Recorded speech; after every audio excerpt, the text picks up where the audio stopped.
Welcome to our commentary pre-show for the Google DeepMind Challenge Match Game 4 here at the Four Seasons in downtown Seoul, South Korea. I'm Chris Garlock, managing editor for the American Go e-journal. With me, Michael Redmond, 9Dan professional, and our special guest, Chris Madison from the DeepMind team.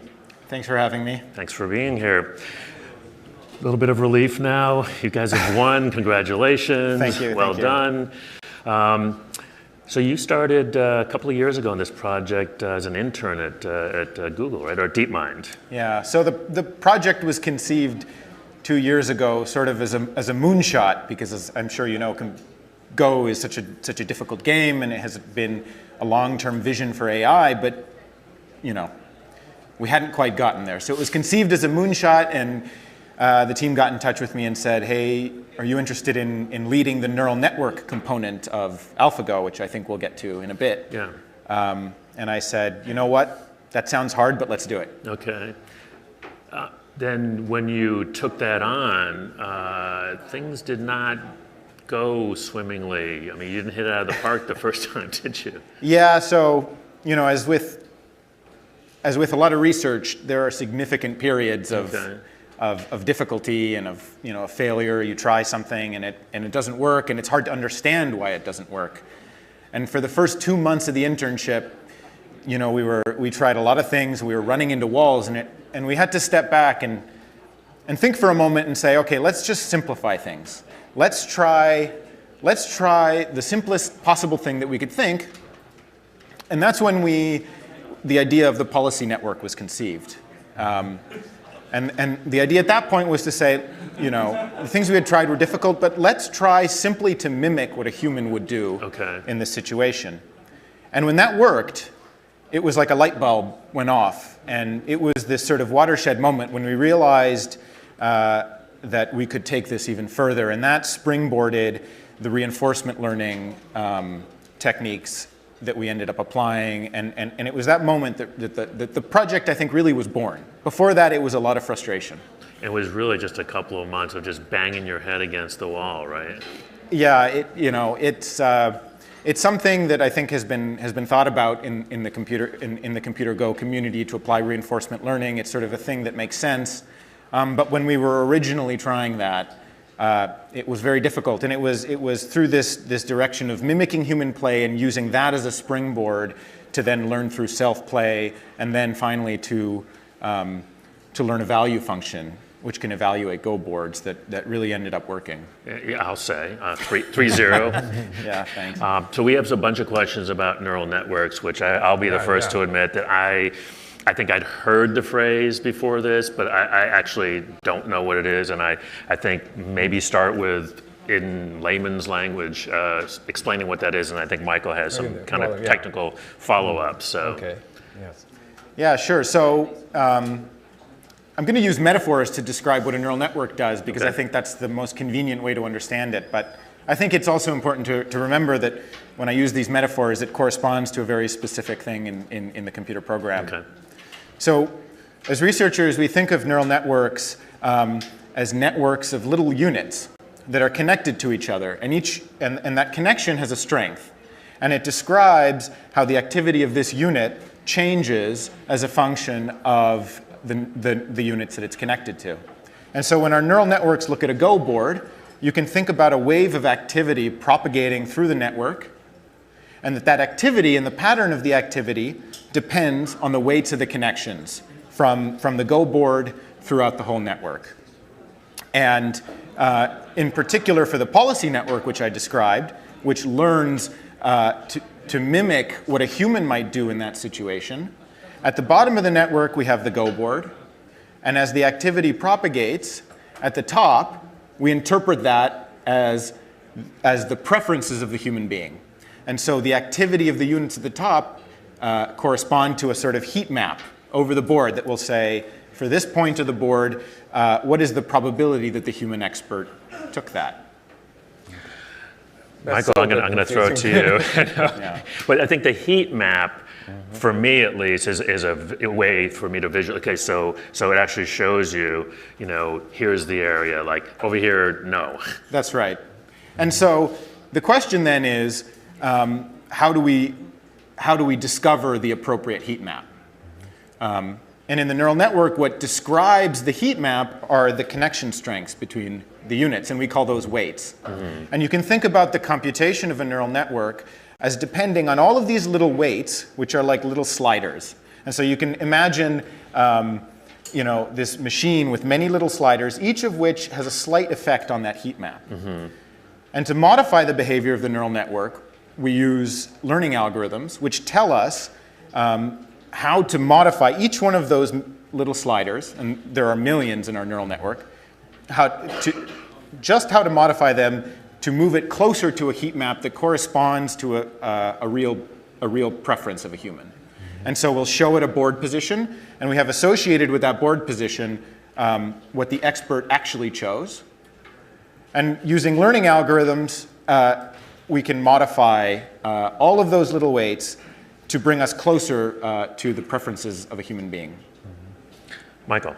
Yeah, well, first of all, when I was, when we came to this match, I didn't really know much about AlphaGo. So I was sort of assuming simply that it was like all these games that you'd input into it of professional play, of top professional plays, assumingly.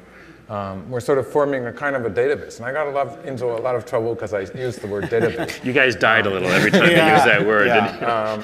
It's not a database.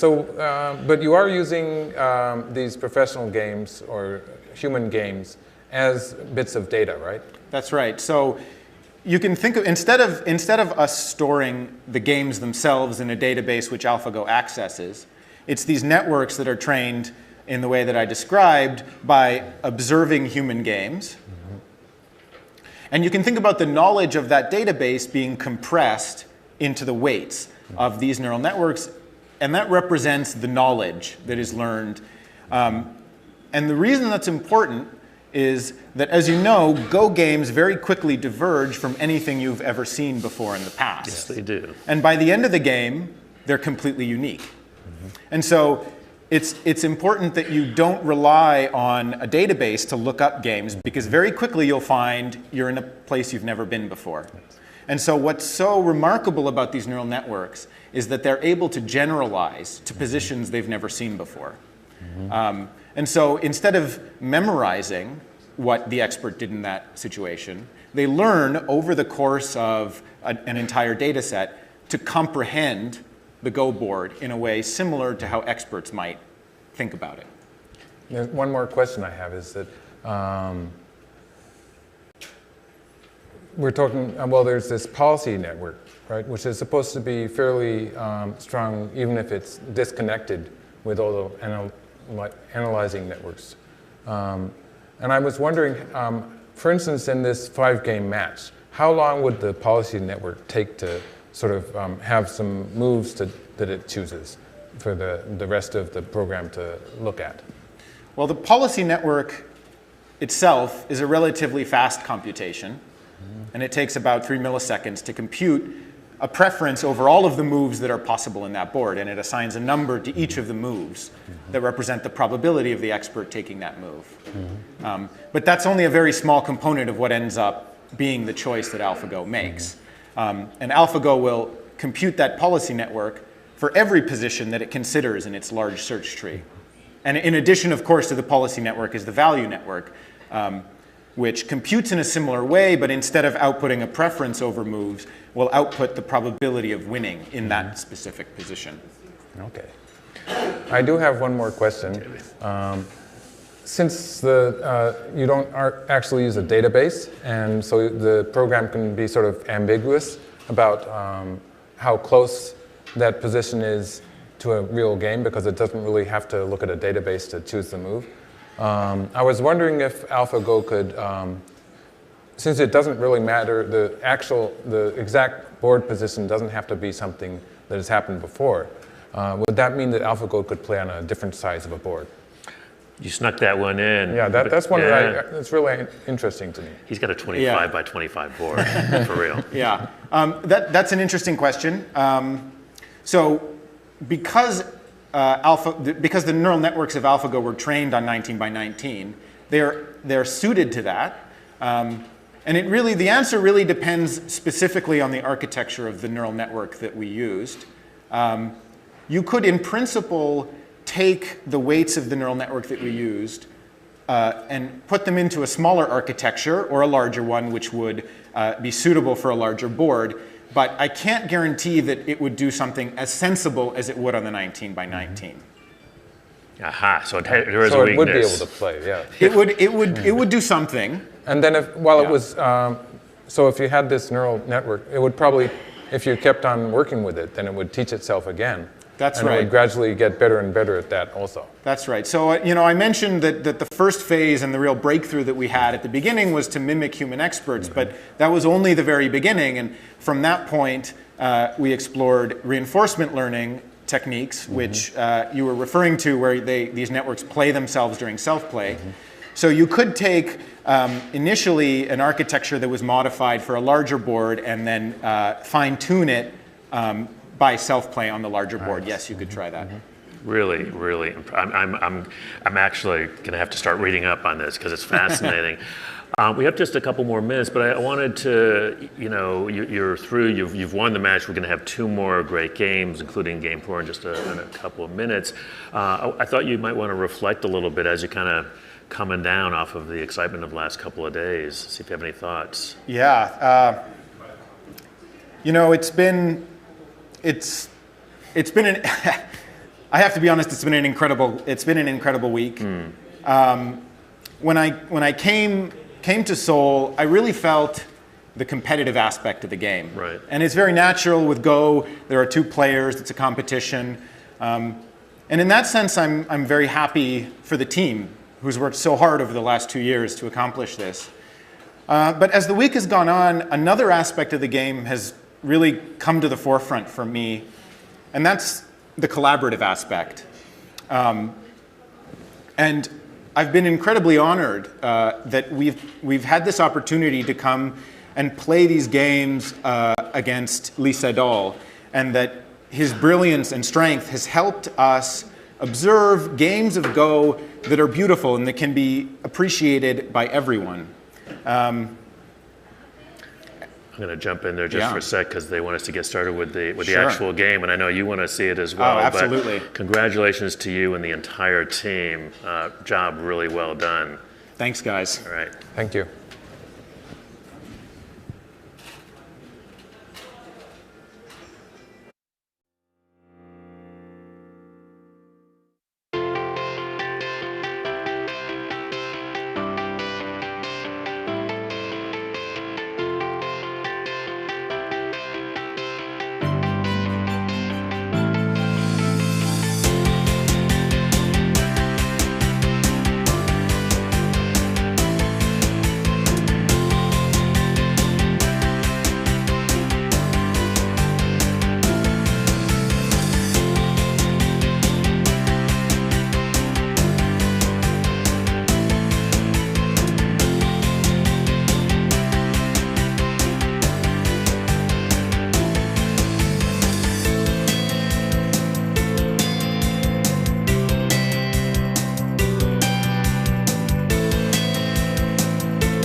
안녕하십니까. 오늘의 심판을 맡은 서건우입니다. 이 대국은 중국 룰을 적용하며 덤은 7집 반입니다. 제한 시간은 각자 2시간에 60초 3회입니다. Good afternoon. I am today's referee. The match will be in Chinese rules with 7.5 points komi. Time limit is 2 hours and 60 seconds, 3 times. 돌가리기의 결과 이세돌 구단이 백돌, 알파고가 흑돌로 대국을 하겠습니다. Lee Sedol is white and AlphaGo is black. 대국을 시작해 주시기 바랍니다. Please start the game.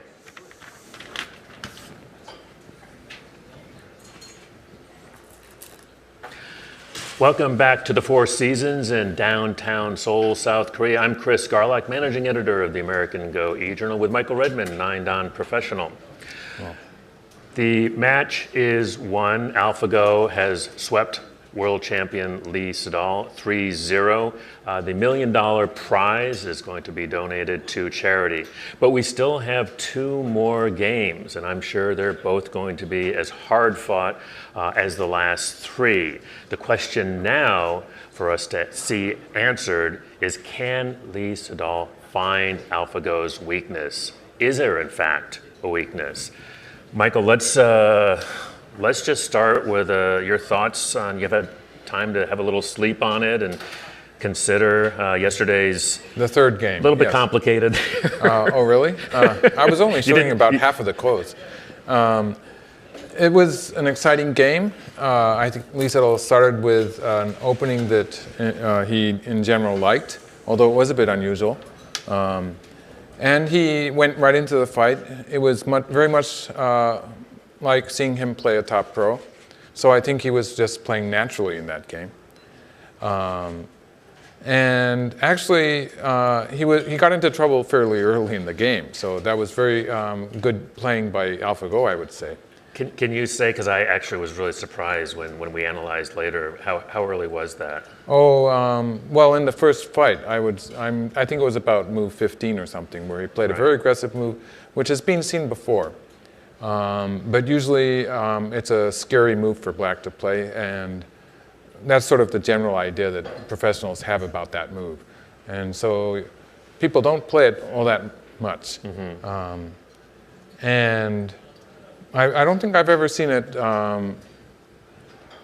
punished so perfectly by white, actually. When we were reviewing it for the 15-minute commentary, and we were playing through the sequence, you just kept saying beautiful, beautiful. I think it was like maybe a 30. Well, white was playing very simple moves, but the order of moves was very important, and so it wasn't making any mistakes there. And then, of course, there was the some people calling it the elephant jump. It was a kind of a diagonal move into the left side here at this point somewhere. It was a very severe attack on black. And in the whole fight there, AlphaGo just took the lead. Is that really a thing, the elephant jump? I'd not heard of that before. That's actually a move that you have in Chinese chess, which is it's different from Western chess and also different from Japanese chess. It's one of the chess games. There's a lot of chess games actually that have a long history. So it's one of the traditional chess games actually, and it has a piece that jumps. Let's say from if the piece is originally here, it would be able to jump to this point. Of course, it's a chess piece, so it actually does move on the board. So it would be here and it would move to here. I see. And so that's the elephant.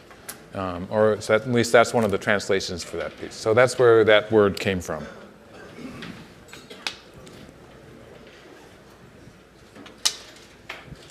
So let's talk a little bit about either about what you think Lee Sedol's strategy might be, or what you had some very clear advice yesterday. Yes. Do you have clear advice today? Well, it's much more difficult today when he has white. Actually, I noticed that he seemed to feel fairly happy about his opening in the second game. That was the game where we saw that special move played by AlphaGo. But Lee Sedol seemed to think that the game was going as he planned, is what he said. In the second game? In the second game, in that game, he had white. He seemed to think that the opening went as he planned, but he messed up later. And he did play, I think, two very slack moves in the middle game, which basically lost the game, made it very difficult for him to come back. So he could be right in that sense. On the other hand, my first impression was that he was taking a bit too much territory and being a bit submissive in the second game. So what I'm sort of expecting is maybe he's going to play something akin to his second game strategy, but just tweak it a little bit. Look, there again, it's actually just about the same game. So another question, there's been some chat about maybe, because I'm sure he had another intense debrief with his team of top level Korean professionals and friends. Is there a possibility that they might have suggested that he tries some, I don't know if I want to call them weird, but to try and throw some really unusual moves? I know that didn't work out so well. It didn't work out in game number 1. Right. From everything that I'm hearing about AlphaGo's networks, policy networks, I don't really think that would be a weak point in it, just because it can be so ambiguous about what the position is compared to what professionals have been playing so far. It doesn't really need, like I was talking about a database, and apparently that's sort of non-existent. It just has kind of opinions about various moves, which sound very akin to the way humans would have an opinion about a certain shape or a certain move in the opening. I thought that when we were talking with Chris Madison from the Google team in the pre-show, that it sounded exactly the way that we learn. Right, you get exposure to lots and lots of information. Yes. But then you sort of consolidate that and hopefully. And well, it's not really conscious, but it turns into a kind of an opinion that you have as your own. Right. So I think that AlphaGo, although they are saying that their idea was to imitate human moves, they've actually done fairly well to imitate the way a strong player thinks about the game too. It seems to be a very similar process that's happening there. So what can you say about the opening so far? This opening, if I'm correct, it's the same opening as they played in game number 2. Which he liked. Lee Sedol liked. Lee Sedol liked it, yes. So maybe if AlphaGo plays here, it looks like it's the same opening. He hasn't. AlphaGo has not played. What? You're predicting. I'm predicting already, yeah. Well, at this point of the game, it's pretty hard to predict moves because a lot of moves are good, as far as we know. But in the game, I'm coming up with the 5-game match in October again. Although I did say once that I wouldn't refer to it. You took that off the table. Yeah. Is it back now? Well, AlphaGo did repeat itself in the opening. So there is the possibility that it could be trying the same opening again. Let me ask, and this may not be a question for you, we may have to get one of the team folks back up. It would be interesting if you repeat positions, if it is going to repeat how it played before, or if it'll come up with something else. Well, in its games with Han Hui, there was a case where it played the same opening twice. And Han Hui, I believe he had something ready for it the second time. So he had studied up on that game, and he changed his tactics, and he played a move that actually worked much better than the previous time. So that could be one strategy. Like if Lee Sedol found some fantastically good move in that opening in the second game, maybe he's planning to set up. There we go. It's the same sequence here. Set up the same opening and play the move he would rather have played in the follow-up. After having analyzed to see where the mistake was. And of course, if Lee Sedol can actually count on AlphaGo to play in the same way, then playing this opening is relatively easy for him. Oh, and it'll keep him out of time trouble as well. Right. Well, except look at the frown on. I wonder if people can see this face. It's a kind of frown of concentration on Lee Sedol's face. this is actually a kind of a turning point. In the second game, he played a kind of a submissive move, the joseki move actually, which was just taking his time and waiting to see what AlphaGo wants to do type of move. He also has the option of playing a more aggressive move at this. Can we take a look at those? Oh yeah, sure. Well, like this is the joseki move. There's nothing wrong with it. Right. It could be the move that I would choose. Also, white can start with some kind of a pincer here. Since white does have this stone here, it is quite different from, for instance, this kind of thing. In which case, even if black played something like this, black would be building up some thickness maybe, and this move would be sort of exposed.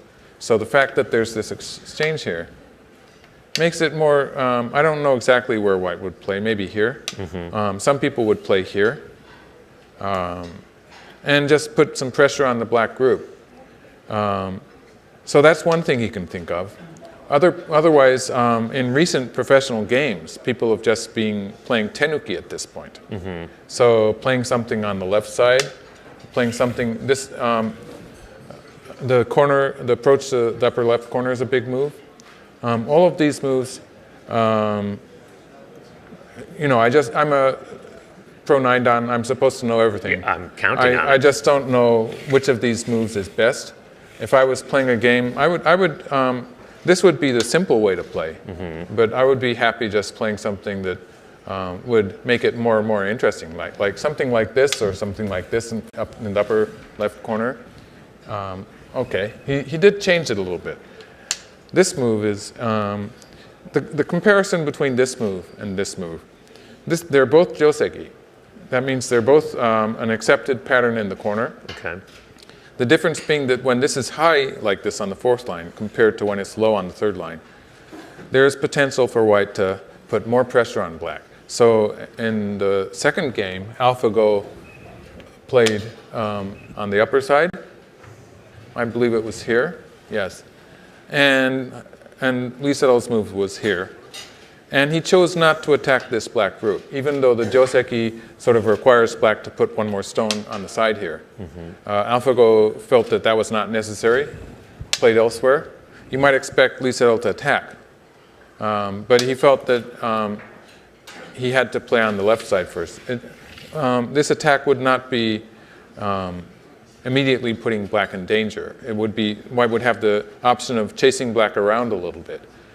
But maybe he was afraid that black would be playing on the left side, and maybe white would be falling behind in the overall position. So the effect of this move compared to the low one is that it makes an attack on this black group more effective. Because this stone is high, it's more difficult for black to sort of move around it, curl around it. Which must be why black So black played on the... So it's, yeah, it's sort of natural that black changes his tactics because white is played this way. Now there's a weakness to this move also, because when black, later on black will be, we don't know who is going to play on the right side. Maybe it will be white, maybe it will be black. When black does play on the right side, let's assume two black stones in this area. Black will usually start with somewhere in the middle of the side. He doesn't really want to move too close to white's strength. But when he does get close like this, this is sort of a weak point in white's shape here. This move has no weak point. In the second game, at some point, I was saying that this is such a strong position that neither black nor white really wants to surround the right side because these stones are so stable. Any move in the area doesn't really affect them. This is slightly less true because when black does come like this and this, there is the weakness here. Notice I just played 3 moves for black. I sometimes do that. You have to watch me. Like this, something like this would put a little bit of pressure on white and take away white's eye space. Whereas if white plays like this to kill the black stone, then in that case black can do stuff like this to cut off this and make some influence. So there is a weak point here. On the other hand, if white does play something on the right side,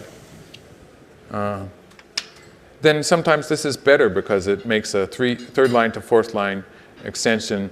So this, compared to something like this, which is sort of very bland and very low for white, having a stone on the fourth line, it gives white more potential to sort of spread out into the center of the board Right. and have something that looks like a big framework. Or Yeah, I was just going to territory ask for folks new to the game. This is sort of that looks like territory. If you could just put the This is White's territory. the white framework back for a sec. Okay.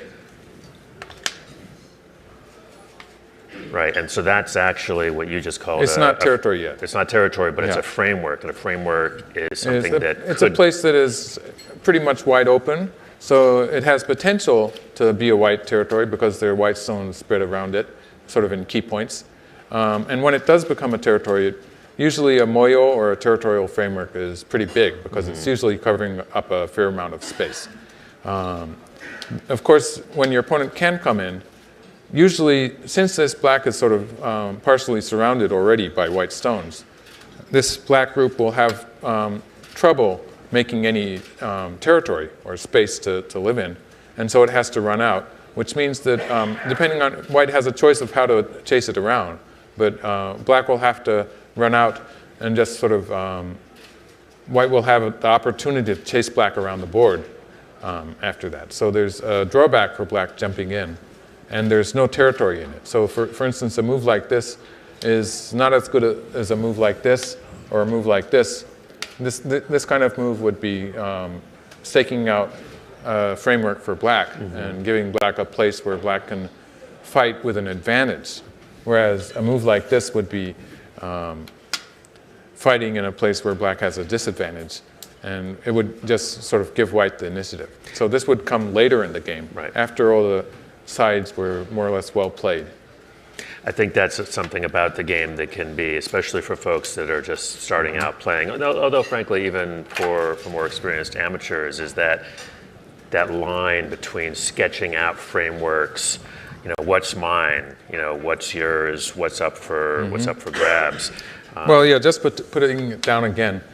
Some people are a bit, I think it's sort of ungenerous, but people, when weaker players play a move like this, they say you're being jealous of white's territory. Because quite often when something like this happens, black can get sort of worried that white's controlling all this space and it's going to be a big territory. Right. So then you sort of momentarily forget that the rest of the board is pretty important also, and you just focus on this one place and try to erase white's territory, which is usually, it's a bad idea so early in the game. So I'm not expecting to see AlphaGo play a move like this until much later, actually. We don't really know if Lee Sedol is going to play this kind of move. The upper left corner looks really big. The lower left corner is a white group that would be territory if white added one move. That would be this one. Yeah. Can you show, he's just made the move here, and I just wonder if you can show, there's sort of several, this is, if you're going to come into this corner, Yes. there are... Well, this is called a number- kakari, or an approach move towards the corner. Beginners make a mistake of going too close. Like if going against the stone like this is usually a bad idea. That would not And this be. is just usually just as bad. It's just that white gets attacked almost immediately. So Okay. it's good to have some space. This is very common. We saw black doing it down here, actually. It's the same shape, even though it's in a different part of the board. This is the most common, maybe. In ancient times, in ancient Japan, you might say, this was maybe a bit more common. This is the knight's move. Generally, it's easy. Let's just look at this white territory. It's relatively easy to make territory in the corner because you have these walls that are the edges of the board.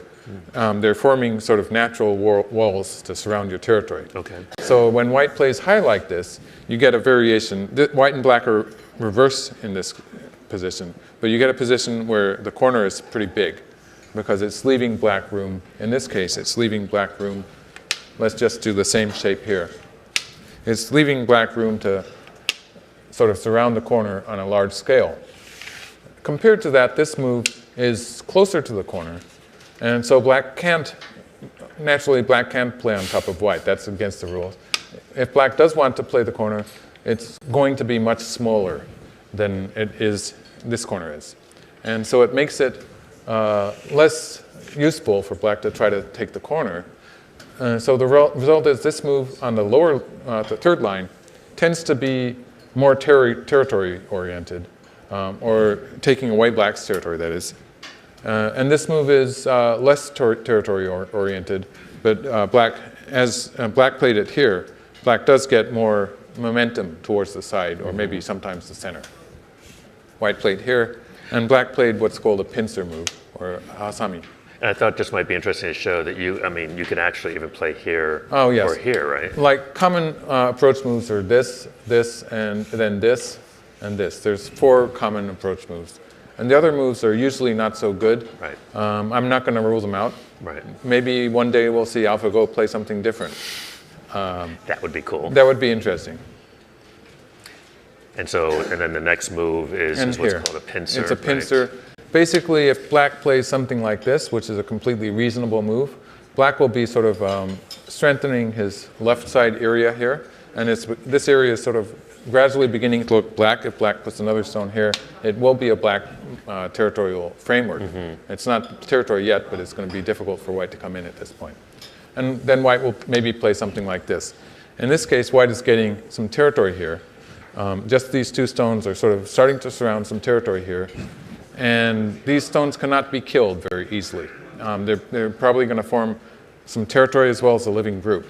So what this move does is basically black is saying, black has a friendly stone here, even a friendly stone here, and locally it's 2 to 1, right? So right. Black has an advantage in this fight. Black's not going to let white do something like this to get a safe group. So black's going to stop white from doing that, and hopefully black wants to attack this group. For instance, if white leaves the position, black will do something like this. White plays here. Black does something like this. And we can see that white doesn't really have any space that white controls. Black has this area, which is going to be territory. White would like to have a stone in this area to make some territory here. It's really easy with these stones because you just turn them over. I think these stones might be going home with somebody. I don't think they'll let me take them away, actually. But in this case, because usually players play above the 3rd or 4th line, I don't really want to consider this kind of move, which would be just too low. Yeah. Usually white has to move out, but that means that while white tries to escape into the center, black will be playing moves along here and eventually something like this to surround this area. Also, while white runs out, maybe black will be playing moves like this to sort of extend his territory towards the left side. So black is getting points or getting profit while white is just running away in a place where white's not really going to get much territory. So I think one of the things that you're pointing out here, if you could just put that for 1 second, is a lot of times folks think that it's because this fighting is breaking out at this point, that it's about maybe attacking and killing this. What you're saying is that while that would be perfectly acceptable for black to kill the group, black is actually making profit on both sides. Yes, we could. This kind of thing would be just ideal for black. We can see black's territory extending towards the left side, and as white sort of tries to escape, black sort of maybe getting something here also. Right. So this would be what black wants to do. You might have noticed that I started by playing 2 moves for black. Maybe not. I'm you know. You're just the guy who asked the questions? If the 9-dan professional wants to play 2 moves in a row, there must be some special 9-dan rule. Yes, that's a trick that 9-dans use sometimes. I was talking to my dad, actually. He was admiring he wanted to know if you'd ever done magic, because you were very dexterous with so they come right out of Michael's sleeve. Right, yeah, well, I've been handling ghost stones for about 40 years now. 40, not 40, 4. 40, yeah. I mean, AlphaGo's only been doing it for 2. So. Well, it does it at a higher speed. Yes. We learned that today. Yes. What is it? 3 milliseconds. 3 milliseconds. Yeah. That was the. How long is a millisecond? How short? How short? It's pretty short, isn't it? Pretty short. So now white has a choice. If you look in a Joseki book, you can find all sorts of ways that white can reinforce this stone. Let's just recap that I was showing white just playing some random other move and black playing a local move here to attack white. Sure. This is a case where the diagram that I was showing, the variation I was showing, is really bad for white. So at this point, white would be thinking of just allowing black to kill this stone maybe and get some profit elsewhere, because white has played one move somewhere before black played this move. Otherwise, if white, okay, I was going to get there, but Lee Sedol beat me to it. There's all sorts of local moves, and this joseki up to this point was so popular for such a long time, probably hundreds of years, that there's probably actually millions of variations. I don't really know. There's, like, just for white's first move, there's this one, there's this one, there's this one, this one, this one, this one. I've seen this one and this one. And then there's moves like this on this side, which just locally, there's all sorts of moves. So there's probably about 8 in this area, close to 20 first moves for white. And each one of those moves leads to a sequence that can be... And that's just if you're looking at professional games that have been played. A lot of these have sort of gone out of popularity. They've lost their popularity, maybe. They're out of fad. But there's a lot of variations that have been, and so it's that common in professional play. And moves like this or like this would be basically just trying to reinforce this stone. So they would be very straightforward. A move like this is actually saying, go ahead and take it if you want. So like a natural move for black played here. Another natural move would be this one, in which case white would, instead of trying to save this stone, white would be investing another move in this stone. And this kind of thing is a natural move to play from a stone on the third line. This makes a base here. Black plays here. Now it's the same story as we were seeing before. If white tries to escape with this stone, white's going to be pushed around a great deal. So what white will actually be doing is something in this corner. Maybe here, maybe here. Something like this, for instance, to do the same thing that I was showing here to the black group here. Now this group also doesn't have any area that it's sort of controlling. And these white stones are right in the way in where black wanted to play. Like if black could play a move somewhere around here, it would be really nice for black, because black would be getting some territory. But with the white stone here, blocking that, black is sort of surrounded. And so black would again be playing sort of worthless moves toward the center, and it wouldn't be good. So that's white's plan basically here. Now white, AlphaGo played here. At this point, white has the choice of playing something like this after all. There is a slight difference compared to this shape, in which case white will, although I just told you, white won't immediately run away. Later in the game, there might be a time when white wants to do something like this just to try to escape from the side there. Whereas in this case, let's say white plays the same move. Black will follow up with this.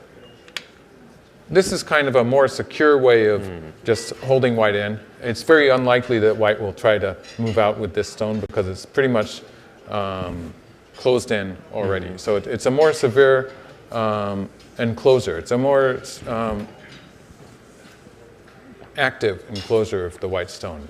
So a question, so white played in here, the Kakari that you showed. Why or how would you consider, if you were going to sacrifice that stone, why play it in the first place? Well, basically, just let's do it with this variation for a little bit. White is getting 1, 2, 3 moves on the left side of the board here. And in doing that, we can see that white is sort of punishing this move, which is all alone. This move has become a bad move for black. And sometimes being chased around the board is even worse than being sacrificed. Because these stones will be running away in basically no man's land, not accomplishing anything. In the meantime, as white stones come in this area, it's going to be bad for this group too, like when white does something like that. And if we have white stones sort of in the line around here, now the whole thing here is going to be in trouble. And this sort of starts a chain reaction in which you have one weak black group. You've probably had the experience when playing a stronger player that you have one group and you're trying to save it. And then suddenly, in the process of that, up springs another weak group. And so then you have two groups which are... That's never happened. Oh, you just don't remember it, right? No, I mean, it's absolutely, yeah. Yeah. It makes So- sense. And so yeah. I think what you're saying is that, and often Let's say when, if white played here to start with, and even if we accepted that something like this might happen, just because this is so peaceful and there's no white stones messing up black's position there, black would be able to, at some point, play something in the lower left corner. Black would have an extra move to deal with that. so actually what happens when that's happened to me, and yes, it's happened many times, Yes. What I often find myself wishing is, I really wish I had given that away Right. a while ago, but it's now too late, so. So white even allowed this, which is, we can sort of call it a black territory now. Right. It's not like it's a no possibility that white could, well, a move like this would usually be very, very bad. Right. But in some special circumstances, white might do that. This area here is almost always black's territory. But again, if we assume something like this kind of thing is starting to happen, there are some weaknesses in that territory too. Okay. So it's not completely secured, but usually one assumes about 10 to 20 points of black territory in that corner. And so on the left side here, we see it happening just about the same as I was showing in in the diagram I was doing. Black will continue, it's white's turn now. White will continue probably with an attack on this zone. And I did it this way the first time.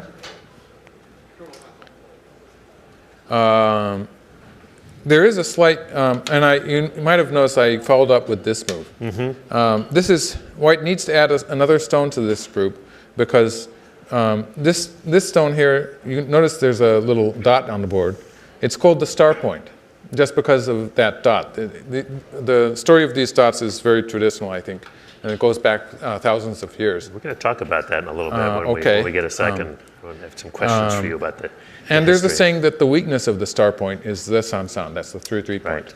And so white has to be careful that when white does this kind of thing, there's always the weakness here. And I was trying to protect against that with this move, which usually just about does the job. Okay.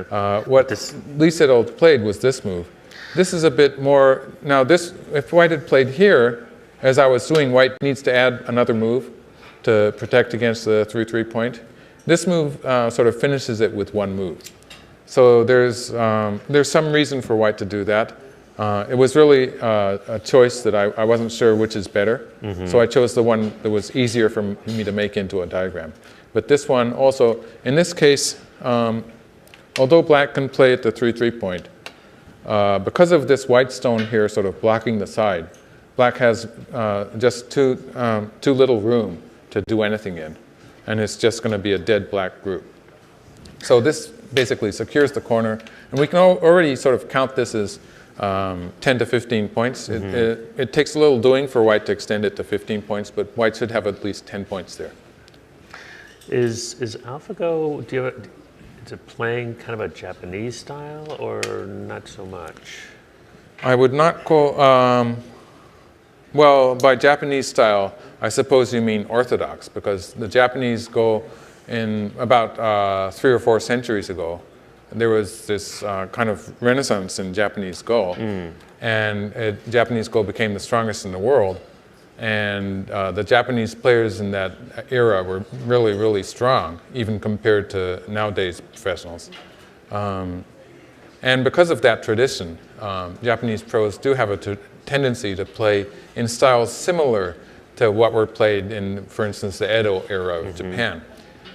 So when you say it's sort of orthodox or something that has been, in the past century, has been popular, sometimes people do say the Japanese style.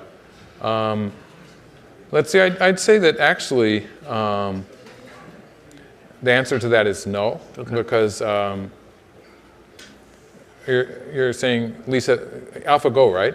AlphaGo is playing more like closer to the Korean style, I would say, because the whole pattern here that started was actually a pattern that the beginning of the opening was a pattern that was originally popular in Korea and spread throughout the whole world, I believe.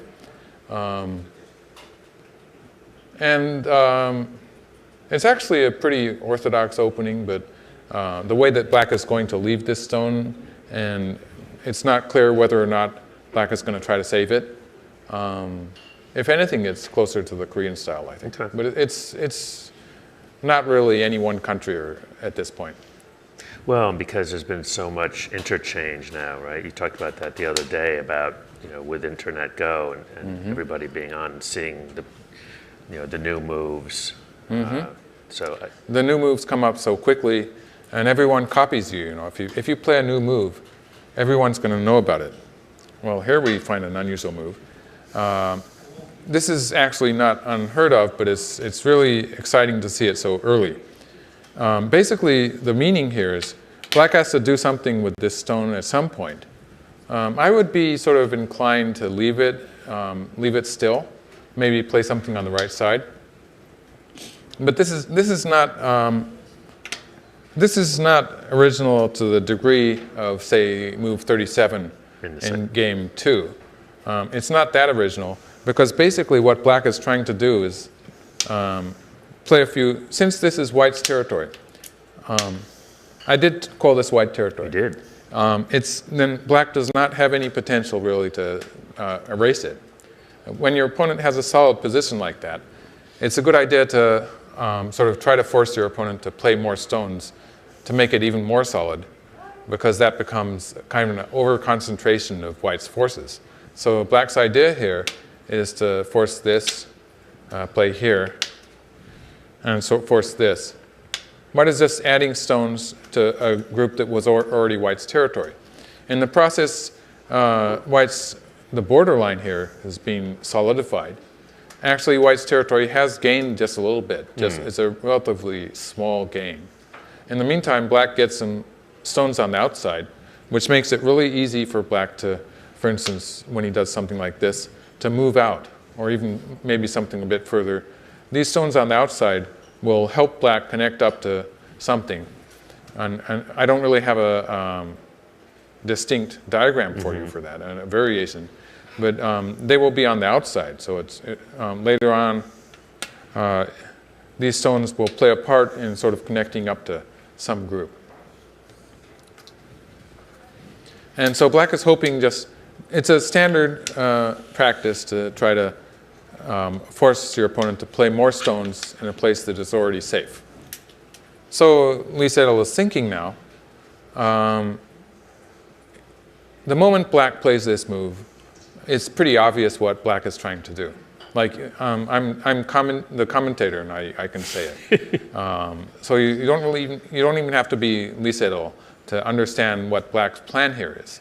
But then players, it doesn't always happen that way, because now white is going to try to stop black from doing everything as according to plan. Like white, even if white plays here, white has to think about, this would be just according to black's plan, but what happens if white plays something a bit more aggressive?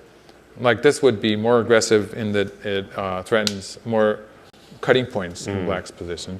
It's also a bit weak here underneath, so when black does something like that, white has to worry about the cut afterwards, which could be trouble for white. So there's some reading that, maybe Lee Sedol is even reading this variation, although he's actually had, I'm sure he's had some actual experience in very similar positions.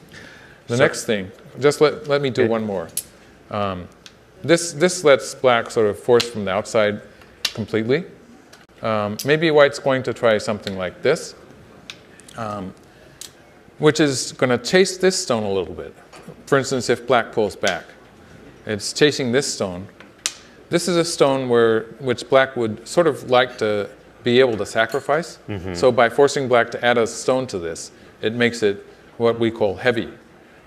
Because black has invested 2 stones here, it gets more and more difficult for black to sacrifice that because it's a bigger loss. So playing here once, and then of course black can start playing stuff like this, and this will get really complicated. So he had a question? Well, one of the things I was remembering is that particularly when you, This time I got to it before he did, yeah. Was a perfect example of what I wanted to ask you about, which is, I'm going to speak for all amateurs and say that we all just would have played here. Yeah, that's what makes it easy to play with you. But I noticed and now that you see these stones have more access towards the center. Right. And the point of what I was trying to say just now is that later, if white cuts here, black is a bit worried about these stones, but actually doesn't care about this stone because it's a stone that's sort of just plastered on top of white's strength. It's a single stone. So it's just one stone. Right. Black's willing to allow white to capture this. And this is one of the more difficult parts of Go because usually people have a very kind of resistance to allowing their opponents to take a stone. And taking a stone it's my stone, yeah. Sort of like it's your child, you can't give it up. And you did put it down on the board, so it's kind of a possessive thing there. But sometimes when you have forced your opponent to play a lot of stones in a place where your opponent was strong anyway, then you can afford to give up some of the outside stones that you've already used. Well, my other sort of question, and the play here perfectly illustrates it, is that unlike with amateurs who will just respond, that even if there's an obvious move, and maybe, sometimes they'll play the move, and you're thinking, why are they not responding? Is that you don't want to be dictated to. Right. You want right. Mm-hmm. That's a thing, right? I mean, yes. Well, now black plays here. Now we're already sort of off the map. This is different, new territory. If black plays here, white plays here, and I was saying this is a bit heavy, and then I was saying that this kind of thing would lead to some complications.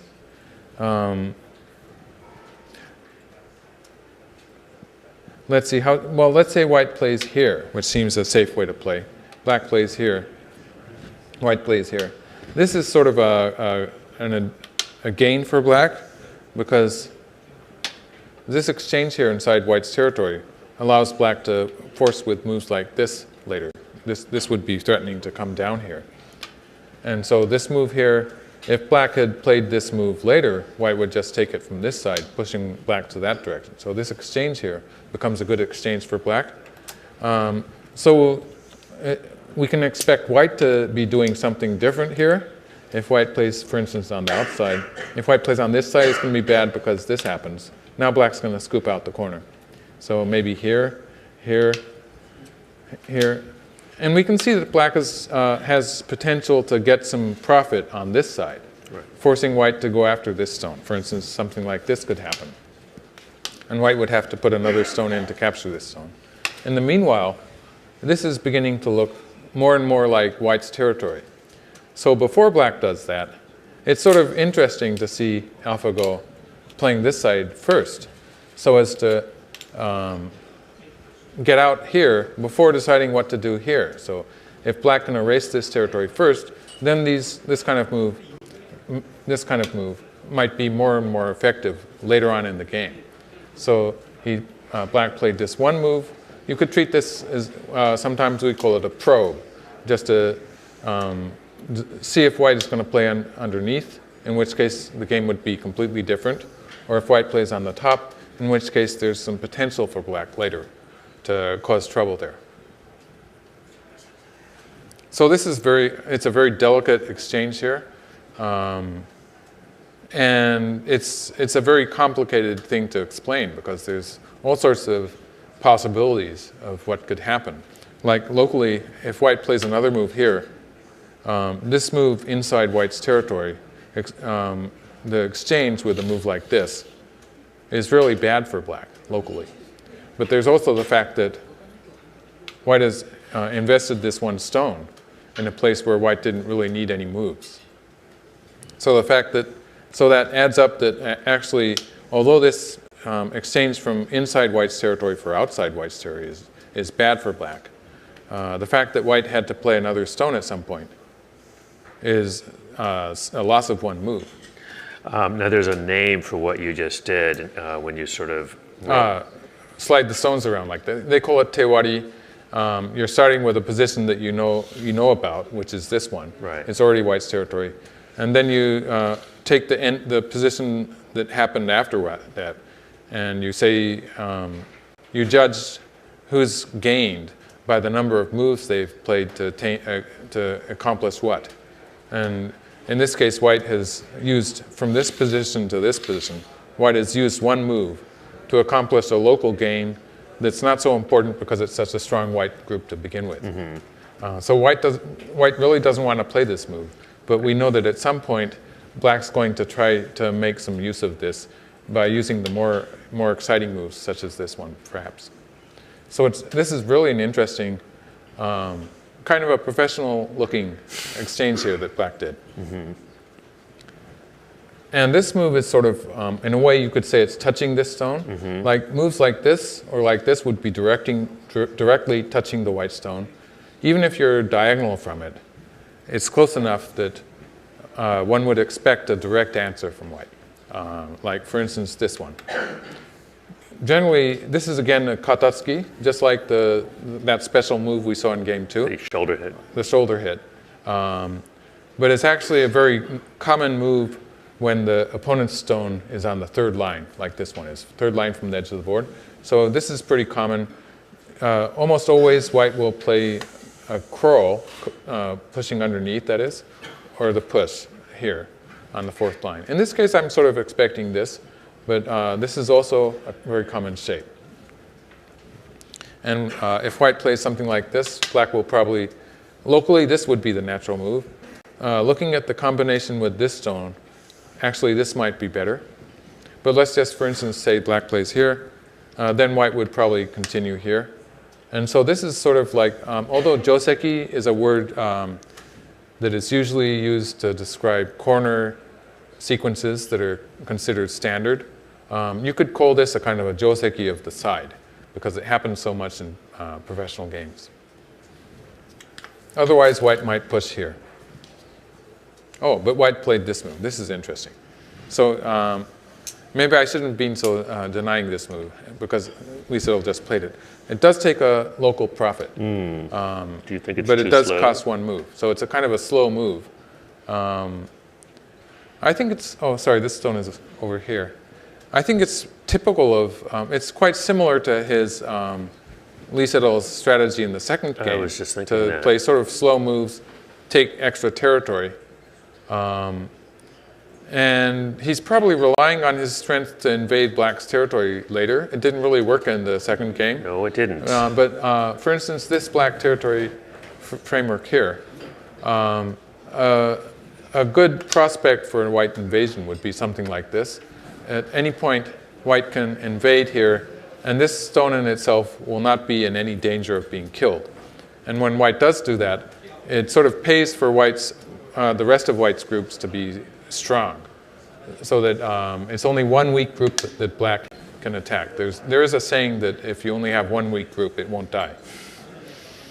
Easier to handle. Yeah. And black covers here. This is the reason that I was saying that it's normal for one of the players to push, because when black plays here, black's sort of putting a lot of pressure on this one stone, and thereby putting pressure on the entire white group here.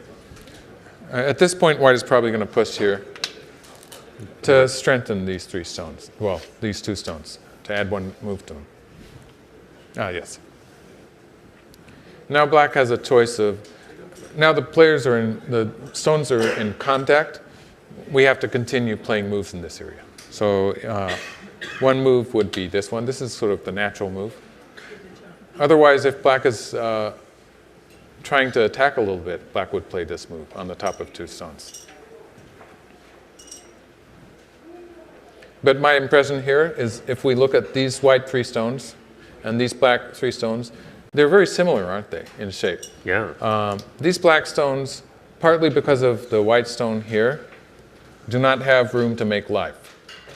They have a little territory here. For the time being, it looks like one eye to me. But right, because of the placements. Well, basically because there's no room for black to move towards the corner here. Right. This stone is sort of blocking that.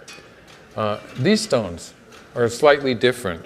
If we assume a white move here, white's going to have a bit more territory, Right. probably has room to live. So that means that these white stones, if we compare them to these black stones, although they're the same shape, these white stones are a bit stronger. So in a shape like this, you can evaluate the strength of the stones like that and say that it's probably a position where black doesn't have much potential to attack, because the white group seems to be stronger than the black group. So in that case, you play a move that is connected. And so white cannot severely attack you. Like something like this would be, but AlphaGo didn't. Now this move is the move that black plays when he thinks maybe black can attack a little bit. Because when white does this, these stones will be cut off. And then the question is this group strong or is this group strong? So this group was potentially stronger, but black is thinking maybe that he can make up for that because black has the first move in this fight. Right.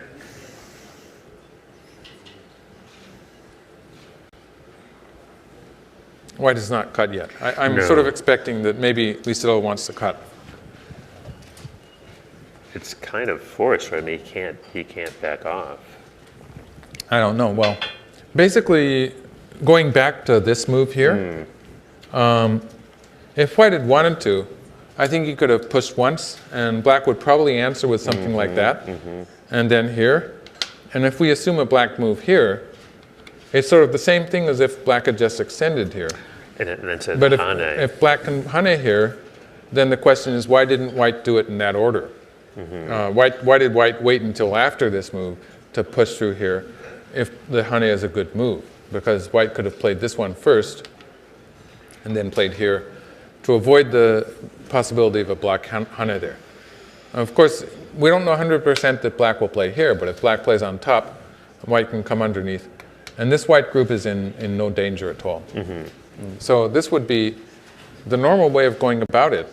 So when someone like Lee Sedol plays here and then saves the pushing move for later, I get the idea that he thinks that this move can be punished by white by cutting.